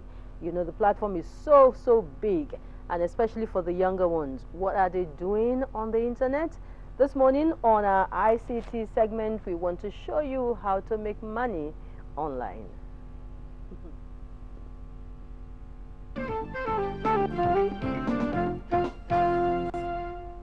With the growing popularity of the internet, one question that has been central is how to make money online. The internet provides a fair ground for people to take their business online, sell a product or offer a service, start a blog or YouTube channel, among others. While some Nigerians just use the internet to socialize, others see the internet as a vibrant tool to share and sell their business idea. Yeah, I use internet to make money. Sometimes I used to do business. I send my charge to the people, they pay into my account, and I can send the voucher to them. Then they send their number, I just throw it to you, then they will pay me in my account. That is it. I use it to make money. And even to advertise goods, what I do, advertise my stuff. If they're interested in it, they will call my number. So from there, it's the money. I only use internet to chat, to browse, in order to know more about the global world and some other things. We use the internet to send mail to our customer, our clients. That is the only thing we use the internet for. I use it just to check my Facebook and the WhatsApp. We use it to make many things. We use it for chatting for friends also. And we use it for business, at least when you want to send something for your friends. Especially when you want to send something like a business issue or something, like you send it to a person, if the person like it, you come, maybe you send his number, it's direct to where you are staying, you come and come. If she comes, you will see that what you send him, if you like it, you understand? That's what internet did for us. I use internet to browse, to chat, to browse with my friends, to chat with them, to read like a newspaper and the news that's going on, even though when I want to read news on CNN.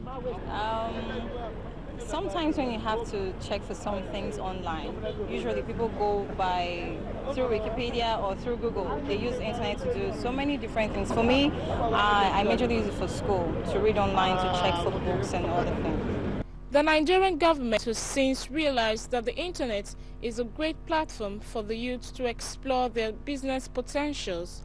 Thus, a structure has been set to provide online jobs to curb unemployment. Recently, the Ministry of Communications Technology has inaugurated the Niger Cloud project with the primary objective of creating awareness about online work opportunities and creating job opportunities for millions of unemployed Nigerian youths. Okay, just find out more information about that great effort by the Nigerian government, especially through the Ministry of Information, and key into it, especially for those of us who are still looking for job.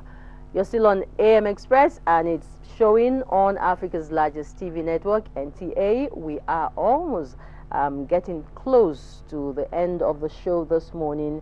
But next, let's still dwelling on the activities of the young ones. We say that they will take us from us tomorrow to make this country greater. And so it's time to see what role they think they have to play in ensuring that there's security, there's order, there's peace, and there's unity in our great country, Nigeria.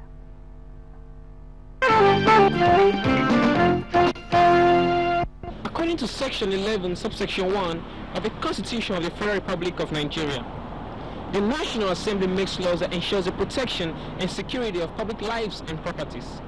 Where these laws are made, it is therefore the statutory duty and obligation of every Nigerian, most especially the Nigerian youth, to adhere strictly to these laws and abide by the rules and regulations of our dear fatherland. So let us find out from people what they think youths can do to make Nigeria a safer, better, and more peaceful place to live in. Every youth should be educated, and they should shun every form of violence, and they should shun every form of corruption. Nigerian youth, basically, we call ourselves the leaders of tomorrow. We've helped in nation building. We've helped in also bringing up the economic level of this country. Violence has never been a way of pushing your idea or whatever, or solving a problem. Negotiation is always a way. I think the problem in Nigeria is we are not active enough in our government. We have to know what's happening in our government. We have to always stay abreast of the government and know what's happening with them. So we can be more involved in the things of our society. And again, I think instead of the fight, we have a lot of things going on in our country today, but instead of the fight, terrorism and everything, we could actually come together, dialogue, and talk about things amicably instead of fighting and destroying the little and many things we have already existing. As a youth, I would tell other youths to be self-reliant, to have skills. They should forget about everything. Skill is the only thing. If there's any other problem in the country, we should try as youth to always dialogue. Violence can never make Nigeria safe, and the youth have to know that violence only shed blood, and nothing good can come out of violence. As youths, we should also, in one way or the other, help to calm the religious tension. I believe that we as youths should partake in governance, in the sense that not only sitting in office places or offices and all that, but in the sense that we see something going wrong, we come out and we say this is wrong, not by protesting or by blocking road or by burning tires, but by talking to the people in charge diplomatically.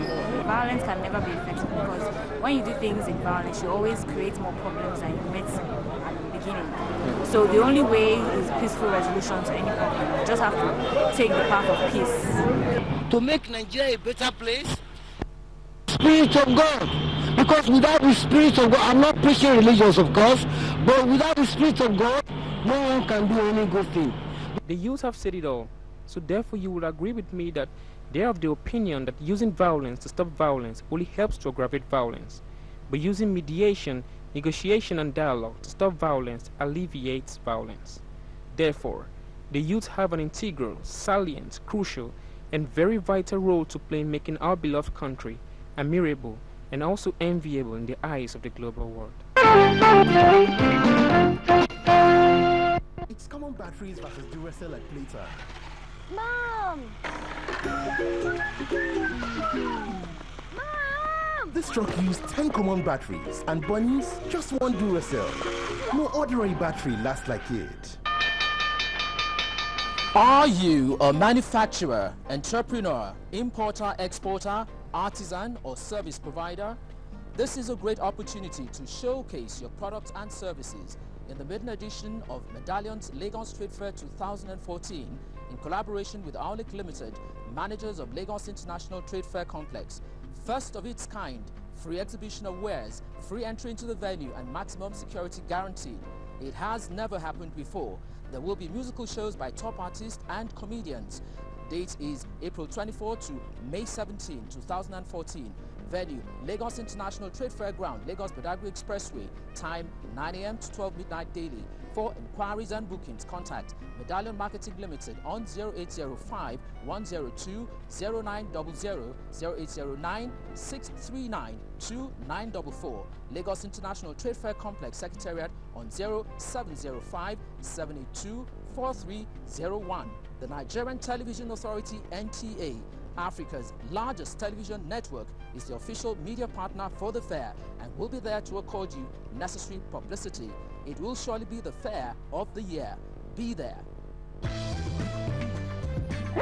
Jackboard, you're the youngest person to ever make the cover. So? Too busy to call your baby girl? You can go ahead and think whatever you want to. Your father is calling. I don't understand. Alfred is calling. Daddy. Forget that money. You go pay me my money when you owe me. You decide to... Hey! Let's close it and drinks my China! Confirm the color of that vehicle again.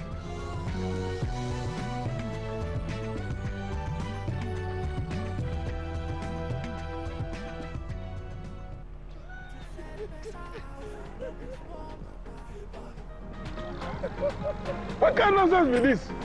Now I don't want chop. See, as customer boku for this place. Not be the same business we do. Huh? Can you tell me? Oga, now the same cement we they use. Talk, make I hear you. No be Dangote 3X cement then they use. That's what they tell me. You tell me, say, one cement better than another one? Not be that was cement we use for this block. Eh? Ah! Who said this block? Who said this block? You see why I tell you now, say, Dangote 3X cement. Now, Baba, you get extra strength, better yield, and extra life when they tell well. Not take your money by problem. If you want better, buy Dangote 3X cement today. Dangote 3X cement, built with peace of mind. All right, prosperity, peaceful coexistence, unity, patriotism, dialoguing, these are not negotiable. You know, they are not things that we can do without. You know, as one nation, as people who love this country and people who are committed to ensuring that the country moves forward and stays as one. And I'm so excited that the younger ones are the ones crusading, you know, the peaceful talks. We're almost done on AM Express this morning from Africa's largest TV network, NTA. But we have just one more to do, and then we will be saying thank you for having kept us company. And that's also showing you other ways that you can gamefully enjoy and engage yourself so you can stay out of trouble. Now, the cane industry has boomed over the years in this country, and it's come in different shapes and sizes, you know, and serving different purposes, especially ensuring that you have money in your pocket to keep food on your table and probably employ a few others. Let's look at the feature we put together for you on the cane industry.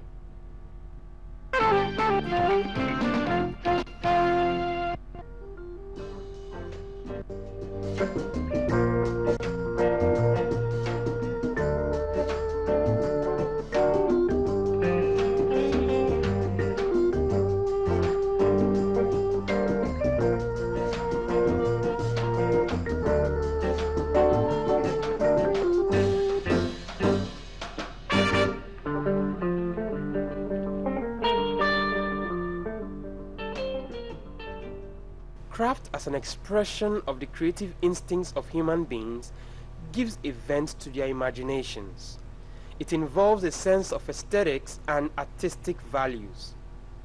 Cane Village, located under the bridge in Maryland, is very popular for cane crafts such as baskets, chairs, baby cuts, flower vases, and other decorations made of cane. This enduring non-timber product is found abundantly in the forest, especially in the Niger Delta area of Nigeria. The products come in different shapes and sizes, and their prices also vary. Well, we get our material from Port Harcourt, Warren, Benin, that's where we come from. Does it take long to get them to Lagos?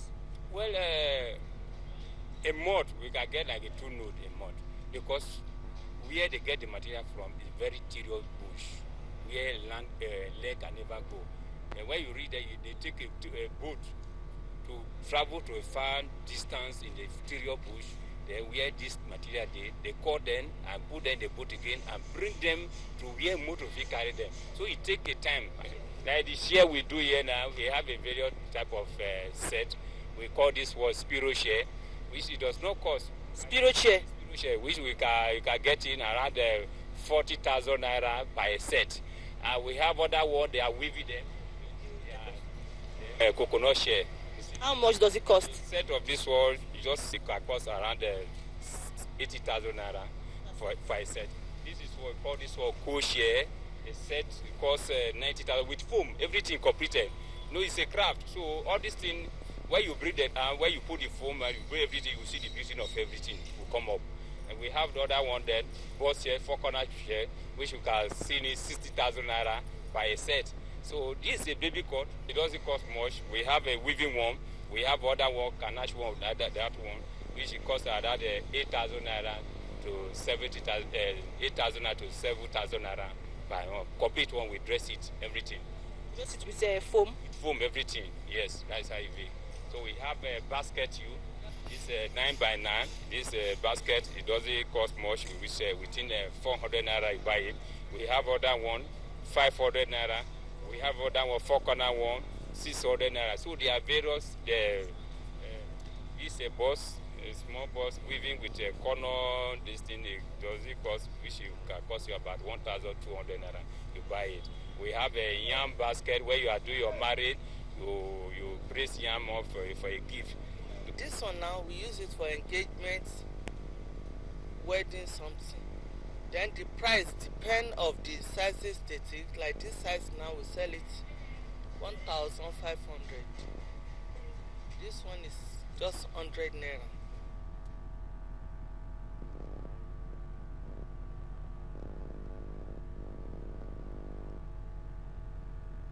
Okay, that's how much time will permit us to take on that feature. On that note, we say thank you so very much for having kept us company this morning on AM Express. We have enjoyed your company thoroughly, even as we were in Abuja with Kolo Mohammed and in Kaduna with Amina Bashir. My name is Helen Ongmajumoke Odele, and on behalf of everyone across the nation in NTA who's made this show possible today and made it a success, would like to say thank you so much for your company, and we wish you the very best. Just remember that you have a role to play in ensuring that this country stays as one and stays peaceful and prosperous. Okay, try to be a solution provider, not a troublemaker. On that note, thank you once again. It's been a pleasure. Have a lovely afternoon or a lovely day at work, whatever it is that you find your hand to do positively. Bye-bye for now.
NTA2 Lagos Network Center, your reach out station.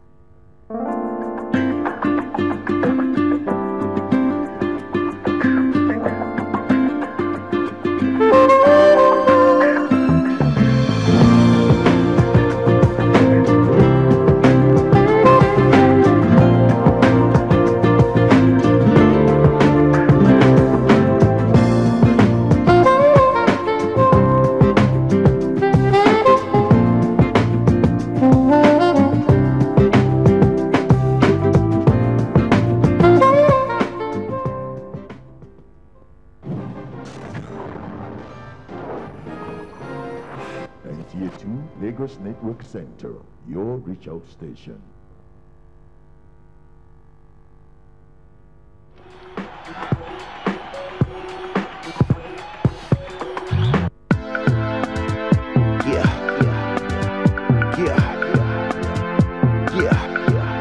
On the beat, yes sir.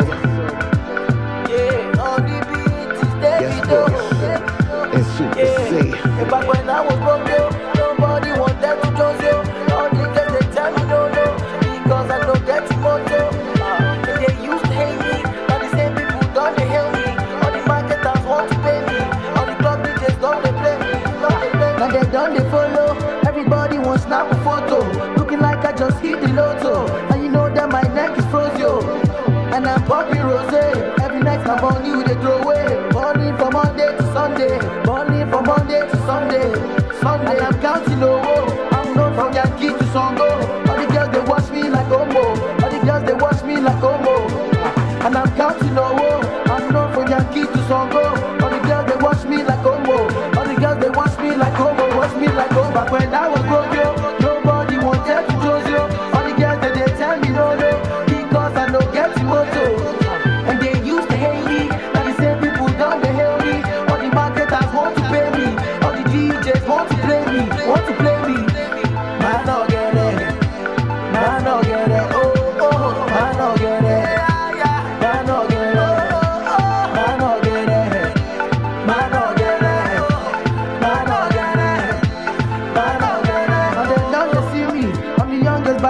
TV.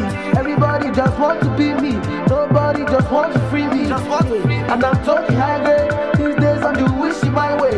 That girls the forget to lie there. That girls they forget to lie there, forget to lie there. And I'm counting no woe. I'm come from Yankee to Songo. All the girls they watch me like homo. All the girls they watch me like homo. And I'm counting no woe.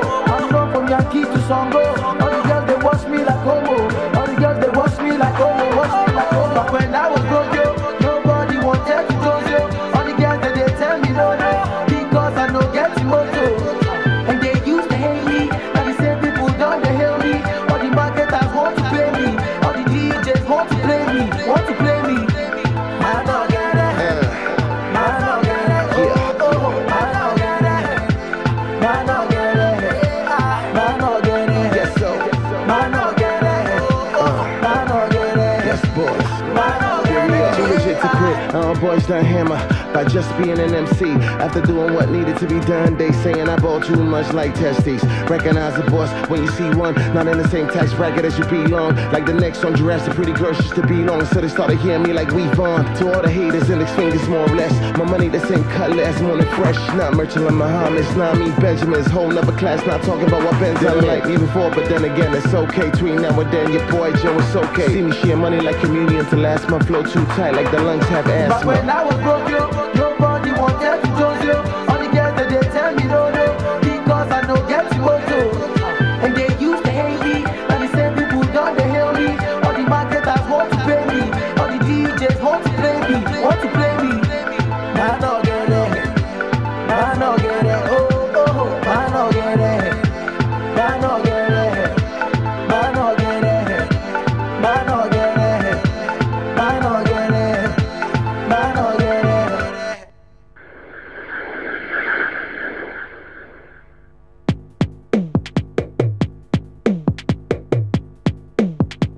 Welcome to my villa, you can call it vanilla. I like it how you put it on me, go let to me, go let Remy, my video, mommy. Vanilla, take it easy, take it easy, take it easy, take it easy, take it easy, Parabale, take it easy, I say take it easy, mommy, Emma, daddy, Emma, brother, Emma, error, Emma, uncle, Emma, auntie, Emma, sister, Emma, take it easy, Ramado, Ramado, Ramado, Ramado, Ramado, Ramado. Take it easy, my baby, slow and steady. Oh yeah, come let's get busy to the song by DJ CC.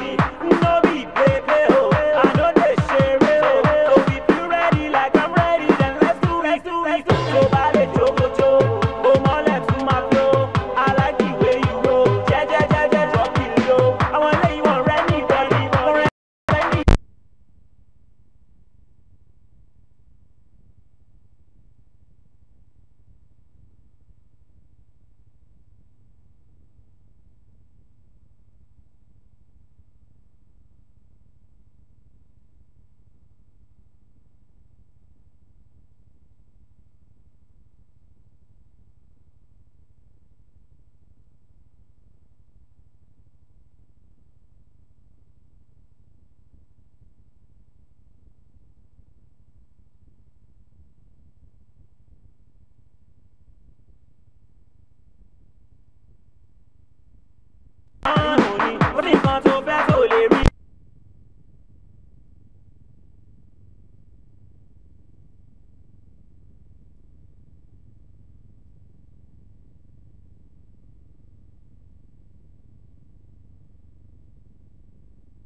how you put it on me, cole su mi, cole re mi ma pido pa mi. Take it easy, take it easy, take it easy, take it easy, take it easy, I say take it easy, Marora.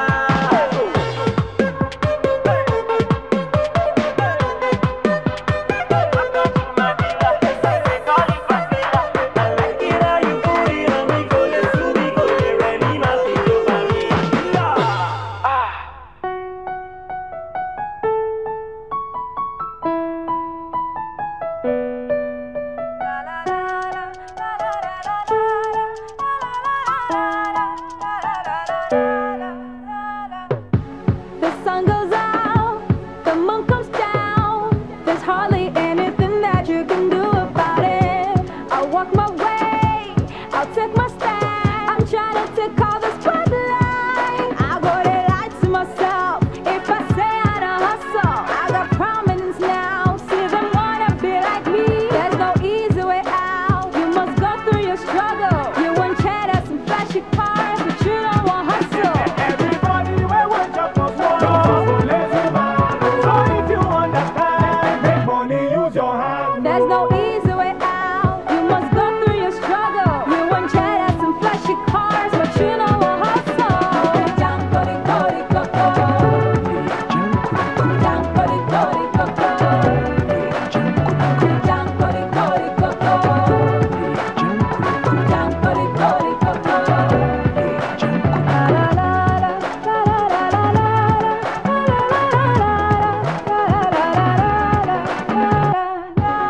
Every day I wake up with my shoes on. I say the word before I put my clothes on. But give me the strength to make my every hour count. Every moment of my life. Mama Torah mi jet, somebody me ni shishe. Molakba, molese, what's the good of the shishe? There's no easy way out. You must go through your struggle. You want cheddar and flashy cars, but you know what hustle.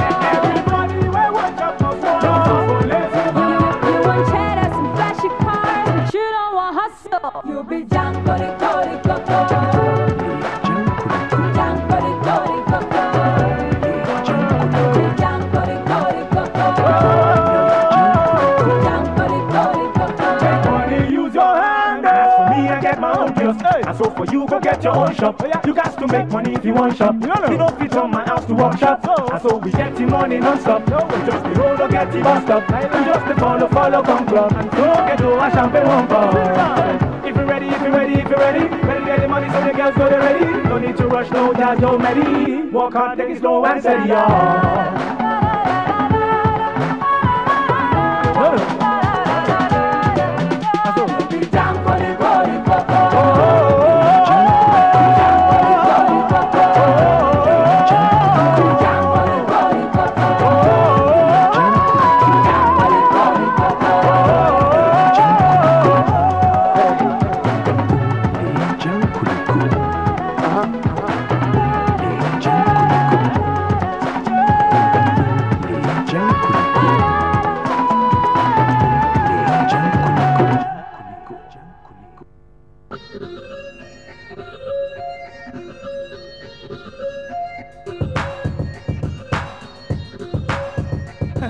Two fingers in the air.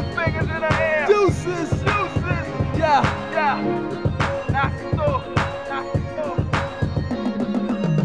Me, I can't shout. Say that say I too get mouth. Say that say I too get mouth. Yeah. Say that say I too get mouth. Me, I can't shout. Say that say I too get mouth. Say that say I too get mouth. Say that say I too get mouth. My style tailored for me, so it fit. Yes, I'm fly, oh boy, I'm on that Gulfstream shit. I only talk cash and hits, so F the petty talk and shit. Old hustle had me throwing fits. I switched styles, went boom like click, click. I'm chasing lump sums, quick paying in bits. Chicks wanna know if the boy got a girlfriend. I just won't sip some drinks and start flirting. I want a good time, been working. So baby, blow me a kiss and quit hurting. Slam, jam, yes I am. Kicking up dust and I don't give a damn. Yes, I am kicking up dust and I don't give a damn. Me, I can't shout. Me, I can't shout. Say that to get mouth. Say that to get mouth. Say that to get mouth. Me, I can't shout. Me, I can't shout. Say that to get mouth. Say that to get mouth. Say that to get mouth. Soon. You know the boy fly, I'm something like a witch on a broom. I'm sick with these tunes, just birth for #1. Fresh out the labor room, hotter than the weather in the desert by noon. My ego trips to the moon. Yeah, I heard y'all won't match me. That's not happening soon.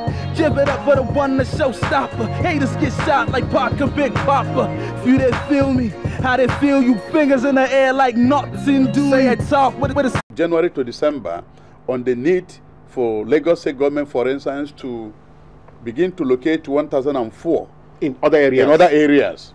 That can only take place if the government decides to use fiscal policy to achieve that. Yes. Maybe to decentralize government activity. To start with, they now begin to do those things they're doing on the island in those other areas. That is the way it is done all other places of the world, especially the advanced country. That is why you see in the morning, if you're standing from any link that takes you to the island, you begin to count vehicles on their millions moving to the island. And then you ask yourself, there is no rail, there is no other means, there's no air transport that can take you from Ikeja to the island in that magnitude of population flow. Now, what if anything happens? What if that bridge breaks? That means the economy will collapse, because the people who are supposed to come to the island will not have access to the island.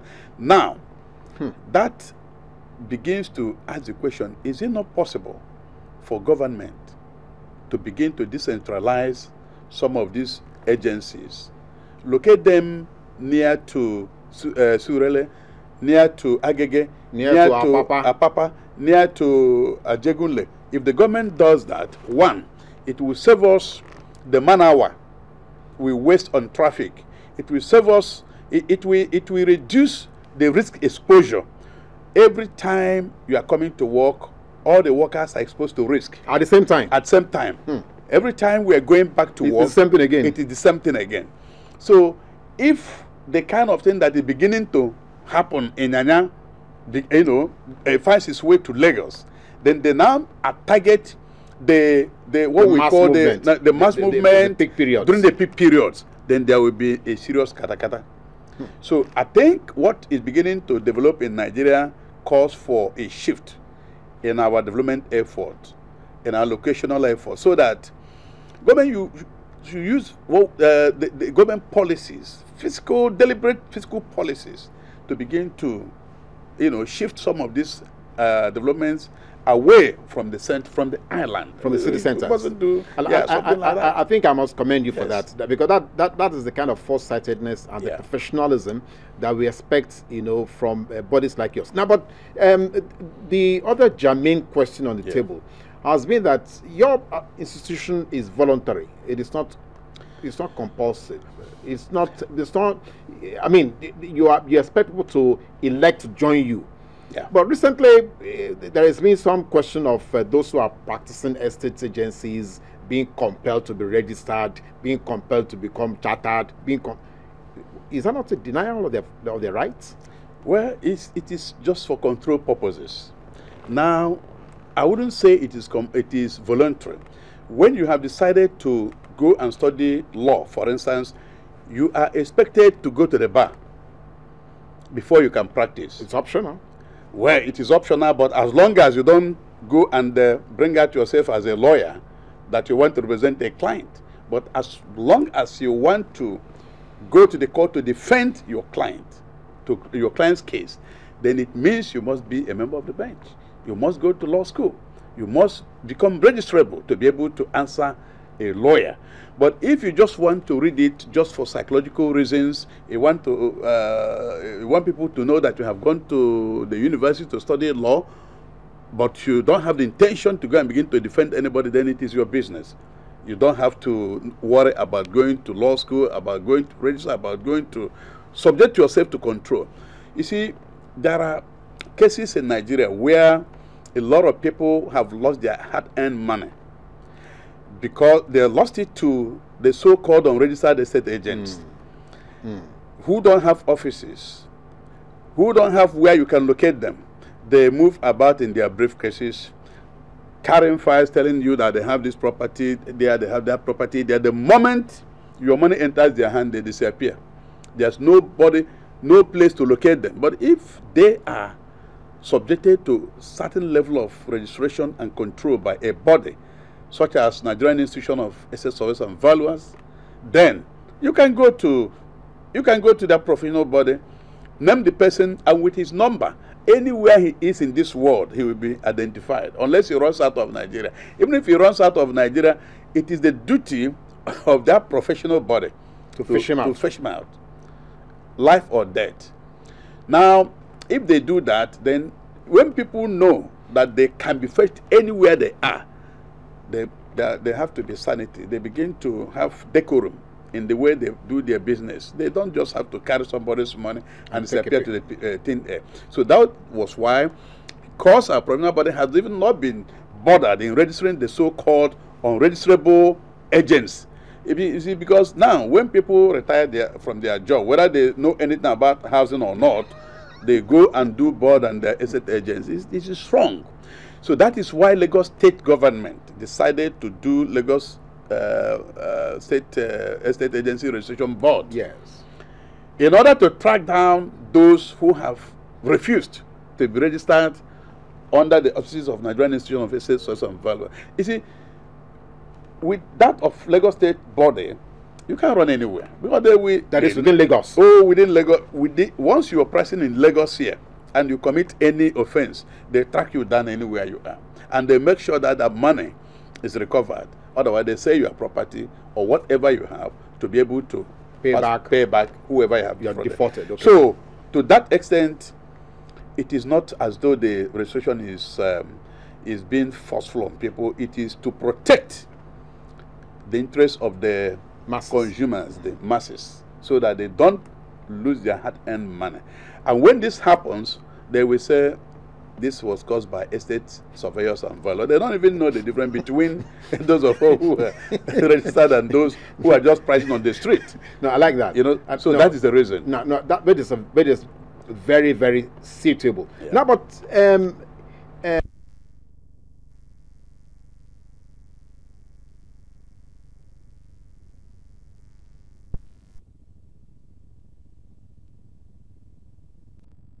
obviously, like nature, there is no vacuum in nature.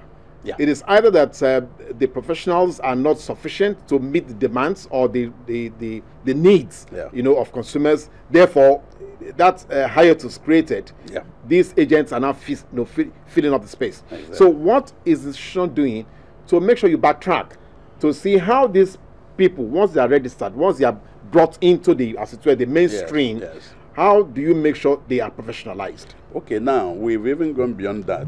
Our professional body has sponsored Estate Agency of Nigeria, where that caters for the interest of those who did not even say go that to again. school. Estate Agency of Nigeria. Okay. Now that body is the president of that body is Chudwebos, yes, who is an estate surveyor. Yes. Valuer. Yes. So the idea is to cater for the interests of those who have not gone to school at all to read anything about asset management. All those people that walk along the street that carry their briefcases and say that they are estate agents are supposed to register under that body. Even those of us who went to university also now expected to register through that body so that there could be harmony in the practice. It is like that anywhere in the world. If you go to South Africa, whether you did medicine or you did law or you did any, there is a body that caters for the professionals in that field. But they have certain levels. They have certain levels, certified estate agents, this and that, So that is what the new body that have been created is doing. So nobody can now say that he's being subjected to be a chartered Because it's either you want to belong to the chartered or you go to the Estate Agency of Nigeria. You understand? So with that, we can create harmony and professionalism, and then members can be traced if there are problems. That is the essence of, you know, let there be sanity, not just anybody waking up from bed any time and then you want to become a state agent without registration. Now, good.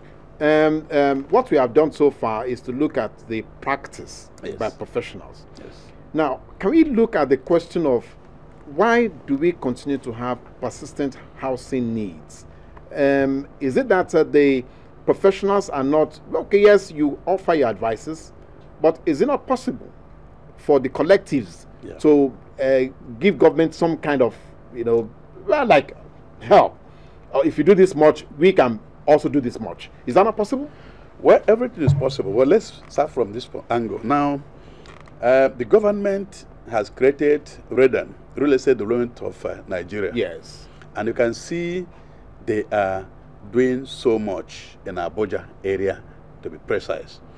One would expect that they extend such kind of massive development they're doing in Abuja to other parts of the country, so that other parts of the country can benefit. Not only Abuja, all of us cannot go to Abuja. Do you understand?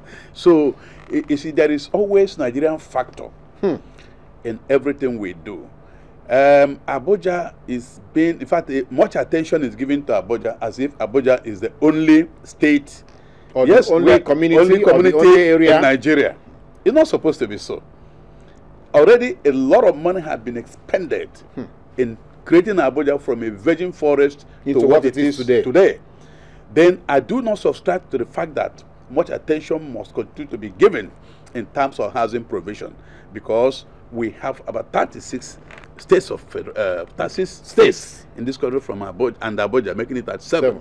So one would expect that if government is serious with their housing policy, if they do 10,000 units in a year in Abuja, at least each other state should take to 2,000 units. So we can have some level of balance. Exactly. If we have been doing that for the past many years, Nigeria would have been a better place today. Again, you ask me, those real estate development associations, developers, associations in Abuja, are they doing this on social level or on profit motive level? The answer is they are focusing on purely profit. And that is why most of them concentrate in Abuja, because they will tell you they go to mortgage bank to borrow money to do this, even though the government has given them land. Land without money is not, real estate cannot come. So because they have borrowed money, they also want to recoup their money and have a better return on their investment. So that is why, but again, they have to, government has to subsidize it so that they too can have the willingness to go to other states of the federation, that the demand may not be as high as in Abuja to be able to develop. No, if they do that, there will be a certain balance. Do you understand? Yes. In the economy. Now, talking about why they say surveyors are not. Yes, we can advise government or even go into direct development. Many of us are doing that already, but we are not drivers of social housing. Social housing is supposed to be a total responsibility of the local government, state government, and by extension, the federal government. But the truth is that state government is not interested in social housing.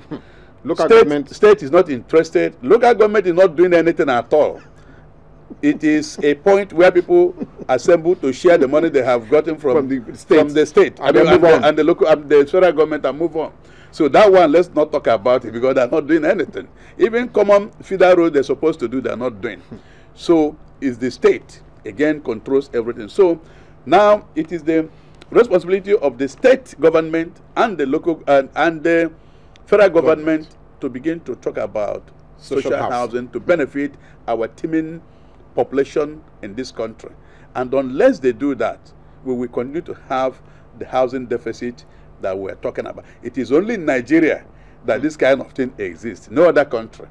No, but given our size. No, but is that not pathetic? That, I mean, every time we want to say to give an index yes. about development in Nigeria, when it's in the unitary form, it's always the negative part. Yeah. Why is that so? Well, it is the makeup of the country, and it is true. It is traceable. You can feel it. You can feel it because now I give you a little example. If you have any child that now finishing from university today, having done his youth service, and maybe there are two, one is in Nigeria, the other one travels to UK. The moment he gets to UK and lands a job, within the next 7 days, he will get up to 10 to 20 mortgage institutions that would write him to offer him a house. Excuse me? Yes. He will within a week. Within a week, he will receive communication. More than 10. The moment you are employed, you'll be amazed how people knew you've been employed. Letters will start coming for you to get housing, to have access to housing loan that will get you a flat, social flat. That is what we're talking about, have been provided by the local government. Yes. Yes, you can get this house and pay back within the next 15 to 20 years. That happens till tomorrow in UK. Whereas that other person who is in Nigeria has not even gotten a job to start with. If he manages to get a job, he will never in his life get access to any accommodation unless his father or mother or relation gives him an apartment. Space. Otherwise, he's on his own. So how do you now begin? How do you expect that same person to give in his best to this country? How do you expect that person to die for Nigeria? How do you expect that person to fly the flag of Nigeria, of great country Nigeria? So these are the challenges, and those in the public sector, those in the policy making body, yes, they are not interested. Honestly, I can tell you with every example I can offer now that they are not interested. What they're interested is to get there, do as much as they can to convince people. To convince people, yes, we are here, and then the other, which is about 70% of the other chance they have to serve the nation, they use it to get enough money to transport abroad and invest for their, selfish purpose alone, for them and their family. A lot of them, the only thing they specialize in make this money, that not making money by their personal effort, that is by virtue of their position, steal as much as they can and move it away to this country. If they invest in Nigeria, it would have been a different story. Because people would get jobs. They don't do this, and the people who elect them into power watch all these things going on every day. So how do you expect them to be loyal to this country? So that is the problem. No, but that's another question you have just raised. Yeah. Public officers or elected officers or those who are supposed to be in leadership positions, yes, those who are supposed to be offering services to the people, are actually taking the wealth, the resources of the nation, the collective wealth, so how come, to their personal... But how come the electorates have refused, therefore, to deny them access to these same offices? Because the electorates don't even know they are left or right. Or they're interested in that small bag of rice. Or two pieces of abada cloth, that are given, and there may be some 20,000 or $1 million naira that is given to a community to share. During the election, once they share that and get some few cups of rice for that purpose, for that voting season, period, that is the end. And they now manage to vote that man, he gets to power, and once the man gets to power, he draws his curtain. That's the end. Until another 4 years, the cycle repeats itself again, like it's starting to repeat now. That's why we are just coming. Cows are being shared, some monies are being, shared, and some of them can't even feed their family before they get to power. That's the irony of it. Now, but they don't have houses. If the cycle has been on with us for a while, Chief, why is it difficult to break that cycle? Then is it that the electorates have been?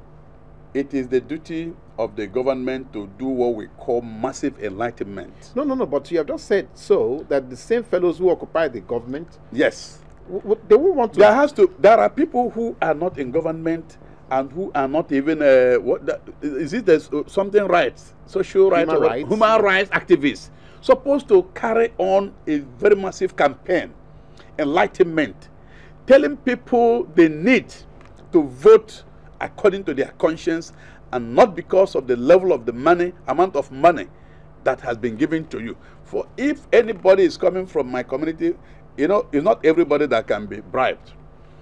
If you're coming from my area and you say you want to do this, I will begin to assess you from what you have been able to deliver. Yes. While you were there. Yes. Or even before you go, you know, before you begin to express intention, what have you been able, even in your little capacity, there must be something you could do for the public good. Have you been able to do that? And what makes you think that by the time you get there, you will become an angel overnight for the benefit of the people? The answer, if you don't convince me, you will not get my vote. But there are millions of people who are not ready to view it from this angle. The moment you give them 5,000 naira, you get their vote. In fact, I have been opportune to get to some polling booths during voting period. And you see that some people will begin to share 300 naira, 500 naira on people on the line. Queue. And they collect this money to vote. I cannot mention them, but if you like, carry your camera and go around. Very election time. Very soon, we'll get to that again, you see. So how do you now expect such? You don't know where they get the money from. Whether they see the money to give you to vote for. The moment you do that, you're committed. So once they get there, they don't talk about you. Otherwise, tell me now, we have been running a democratic system for the past 16 years or 16 years, yes. We have nothing to show for it. Although in Lagos State, I must be frank to you, we have a lot to show for it. Lagos State is working. If any other state can do what is happening in Lagos State, I can assure you that everybody will be happy. Okay, now let's come to the question of the responsibilities of citizens. Okay. Now, I've had a couple of guests here who have disagreed with me when we keep, hanging leadership, for the Malay of the country. They are of the opinion that the citizens themselves are not doing enough to make sure that these leaders are brought to book or are questioned or they are made, to answer for what they are promised. Now, you just cited an example of what is happening in locality or a community where you are, where you will evaluate people, you look at them or the merit of what they have done or their past or what they can offer. Don't you think each one of us should be responsible to let the other voter know this, that you know? Well, you see, he that pays the piper dictates the tune. If you're trying to educate that your little one in the village, and when he's hungry, you don't give him anything, you're wasting your time. And maybe when he's hungry or when he wants to go to school, he has no school fees and you cannot help. And maybe during the campaign season, and people will bring money in Ghana must go bags and then begin to share them. So it is that man that has put small food on his table at that particular period that he wants to. And they know. That's why the politicians capitalize on that. They make people okay, look at now that people are gathering money for election. Not the economy is at standstill. Nothing is going on. Nothing is happening. Everybody just waiting for election. Oh, sure. All right. During that time, they begin to share. People will have money. All right, we'll take a break. We'll take a break. Maxon Innocent has not quite been innocent with us. He's told us the bare truth. Yes, nothing painful, painful as it were, but that's where we are right now. We'll take a short break, then we'll be back because Chief Okoro is not going anywhere. He still has so much to let us know on the housing development in Nigeria. Stay with us.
station, NTA2, Lagos Network Center.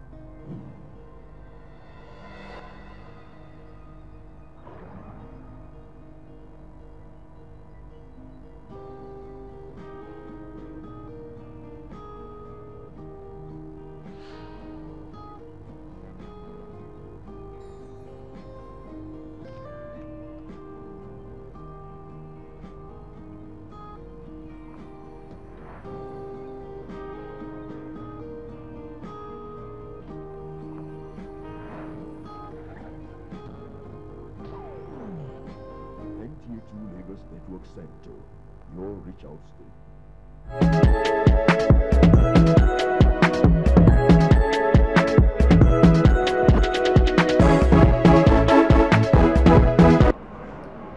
Morgan the who?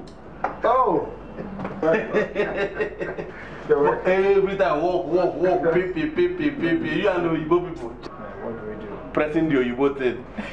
Morgan, you there now? Right. Well done, sir. You see, thank God you came. I was thinking of even seeing you before. You know that my girl? That my fair family. Okay. The fair one. I'm thinking of asking her hand for marriage. That's normalizing everything now. Yes. I love that girl to marry her. But I don't know how to go about this. You know what you do? I don't want you to go as a big man. I want you to go as a poor man. To go as a poor If you go there, don't finish you, my brother. Make you know this is the way to get it saying, I love you. Whether not from mouth, not from your heart. See, number one, the mama, you go first buy motorcycle, ladies machine for the mama. Come buy bale of cloth to give her. The father, I want whatever snuff. You go buy one big box of almond for the man with the money and drink. The boys, you buy cigar with other things, give them. My brother, if you go, better tell you, say, go as a poor man, make you know that people will like you as their own picking. Make you marry their daughter. But that is not the problem. I have the money. See, you won't go with your motor, I mean with your limousine. Yes, I'm planning to go with my limousine. Okay, what if the person knock you juju for there? What you go do?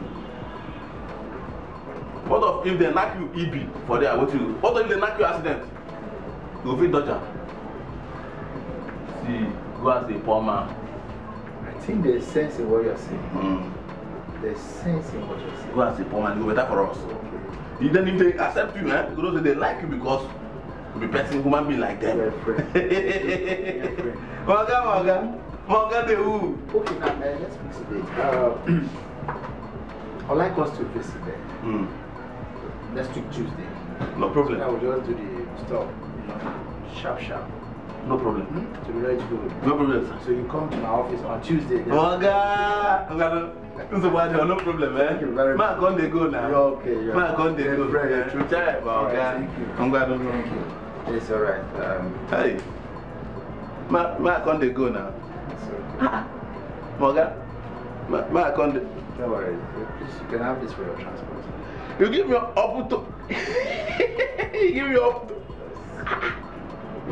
Thank you, sir. Right. Thank you, sir. Bye. Bye, sir. Yeah, man. It's good to have good friends around. Oh.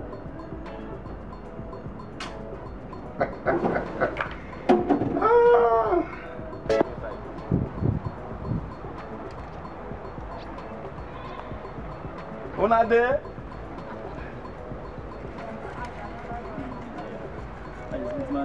Hey! Hey! My sons, Daddy. My sons for another welcome. Daddy. Another welcome. Daddy. Yes, sir. Daddy, good afternoon, sir. Hey! Good afternoon, my son. Yes, sir. Good afternoon. I'm Mr. Day. Hey! Hey! Mr. Day. And this is my boss, Chief Apollos. And this is my general manager. Chief Apollos. You're welcome. This is my general manager, Chief Dauda. Oh, man, you're married, eh? Hey! You're married, yeah. Welcome. Yes, sir. Sit down. Thank you. You know, sir, our people say, whatever a man wants, the man should go for it. And that is why we are here today. We were passing by someday, my boss actually saw a sweet odor in your compound. Odara? Why you enjoy this kind of grammar? Speak small so that I can understand. Odara know never my compound now. Okay, sir. Actually, my boss here saw a beautiful apple. I mean, your daughter. I guess she must have told you. That's why we are here. Oh yes, she don't tell me. So not too much grammar for evening service. I can see that your boss is your boss, but I don't need to waste more time. Let me call my daughter. Hey, Interi. Papa? Yes, Papa. Interi. Hey, as I tell you, see your husband, they don't come. No. Is he here? No, Papa. That's my husband. Well, see your husband. That this is the man who can take care of you as your housewife. You don't know? No. You're far from it, sir. That is the husband. I think there is a mistaken identity here. Actually, this is the assistant to my general manager. My general manager here. You mean this man? Yeah. Now you want to make I give my daughter married. He is the reason why we are here. Okay, my friend will stand up. Make I look you very well. Now, you know, seeing he carry the watch for the wrong side. You see, send that instead for wear shoe on top. Do mbonki jacket, he wear on top. Do the hair. He not even to Baba. He wants to tell me that this man can take care of my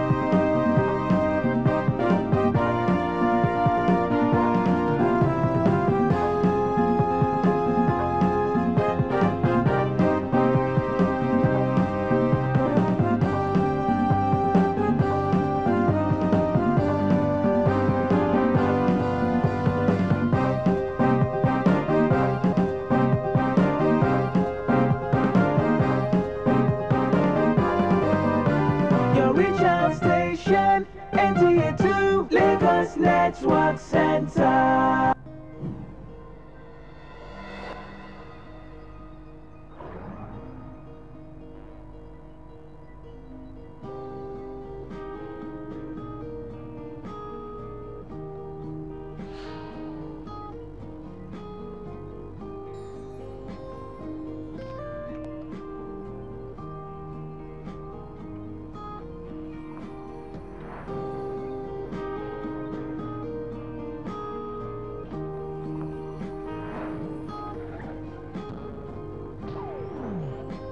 NTA2 Lagos Network Center, your reach out state.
reach out station, NTA2, Lagos Network Center.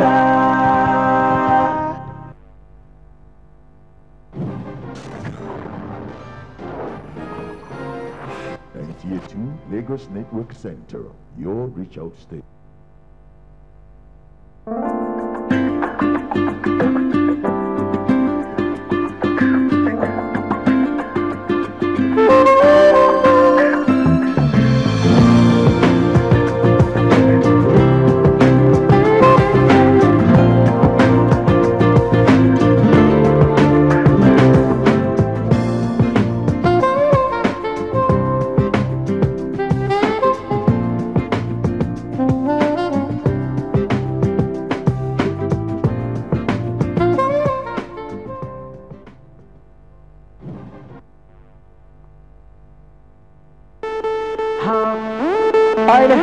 What happened?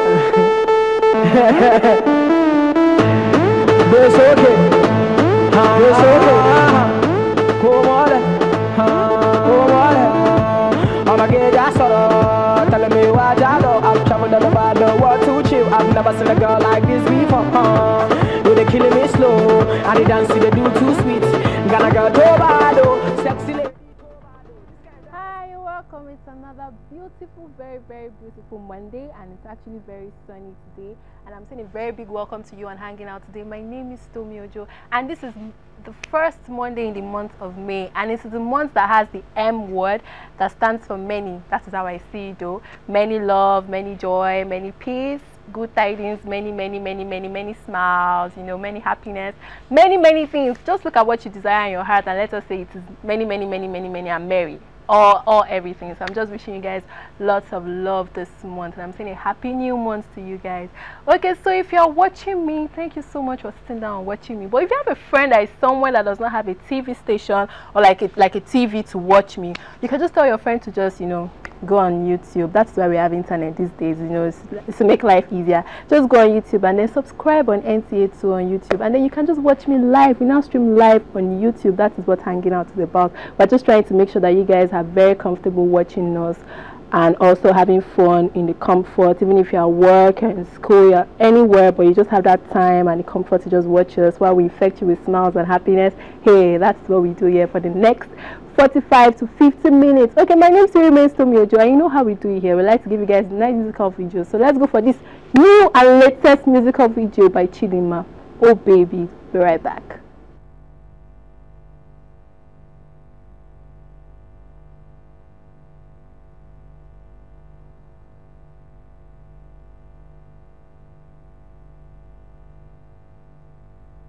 Hey!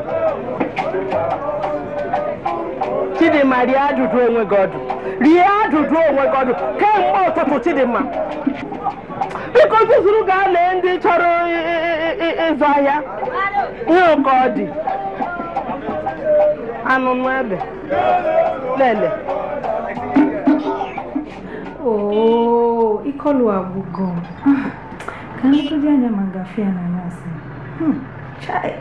Ubim.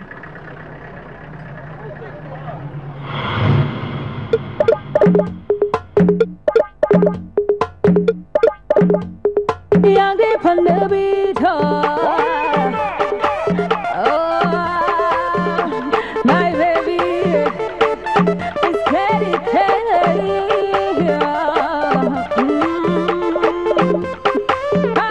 Oh baby,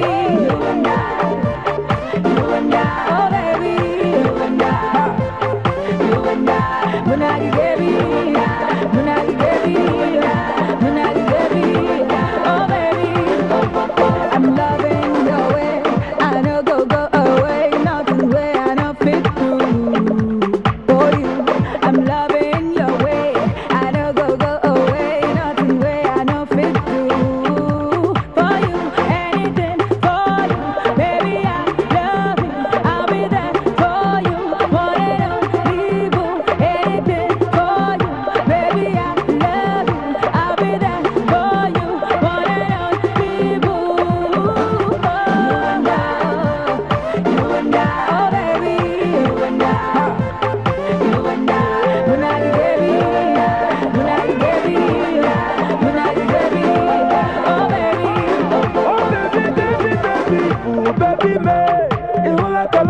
gisi bulo funu chai. My darling, darling, darling, baby, yes someone. Iwara ka obi mu na gisi bulo funu chai. And now you know the time is right for me and you to pay the price. Mama, papa, go bear witness. I'm talking to you, oh my princess. Our honeymoon no go do go. That's so you be the boy go. Mommy and you go carry go, yeah, yeah. Oh baby, you and I, oh baby, you and I, Munagi baby, oh baby, I'm so in love, in love, in love, in love, in love, love. I'm so in love, in love, in love. Every day night I leave, because spending money, because all overseas. Oh, every day night I leave, because spending money, because all overseas. Oh baby, you and I, oh baby, you and I, when I gave you, oh baby, you and I,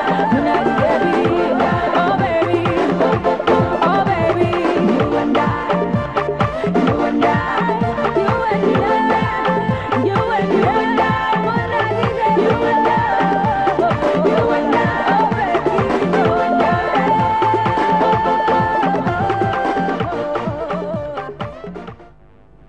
You're welcome back, and that's Chidima featuring Flavor with Oh Baby, You and I. It's me and you guys today, so we're going to be having so much fun. Okay, so let me just tell you what we're going to be doing for the next 15 minutes. You know, this is hanging out. Sometimes we get to hang out with 2-3 people, sometimes one person, sometimes none at all, maybe just one. But today, I don't know, maybe let me just give you guys on suspense on that aspect, so you guys should just chill and know if we're going to hang out with anybody. And you also know that we're going to be having nice musical videos hitting our screen, especially latest musical videos, like the newest of the newest. You just saw one, so that's still part of what we have in package for you guys. And also, we're going to be having text messages. You guys can text us. You can also tweet at us at Hangingout5, Hangingout normal spelling numeric 5. And also you can call us. Actually, you can make phone calls. If you feel like you want to talk to the person that is in here, or you want to say hi to moi, you just want to say something nice, anyhow, you can just dial the number on your screen, and next thing you know, you get to hear our voices. And that is what I love the best, because I get to hear your voices. And if you feel like you don't want to call, you can actually send text messages, or you can tweet at us at Hangingout5, Hangingout number spelling numeric 5. And don't forget, you can also watch us live on YouTube. All you have to do is subscribe, and hey, you're watching us. That is why we have the internet. Okay, so we're still not hanging out, and my name is Tutomi Ojo, but let's go for another musical break. It's like a comedy musical at the same time. It's by Apororo. We'll be right back.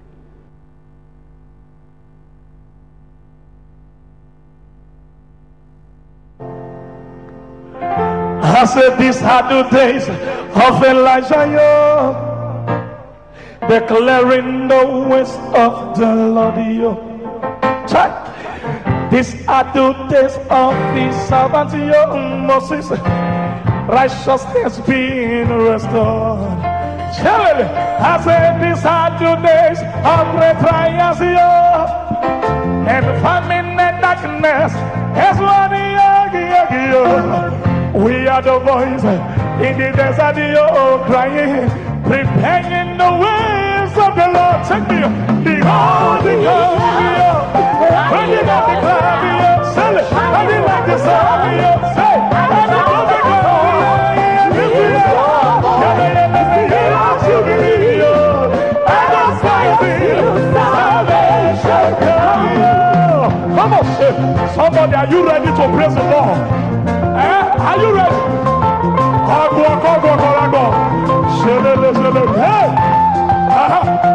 Hey!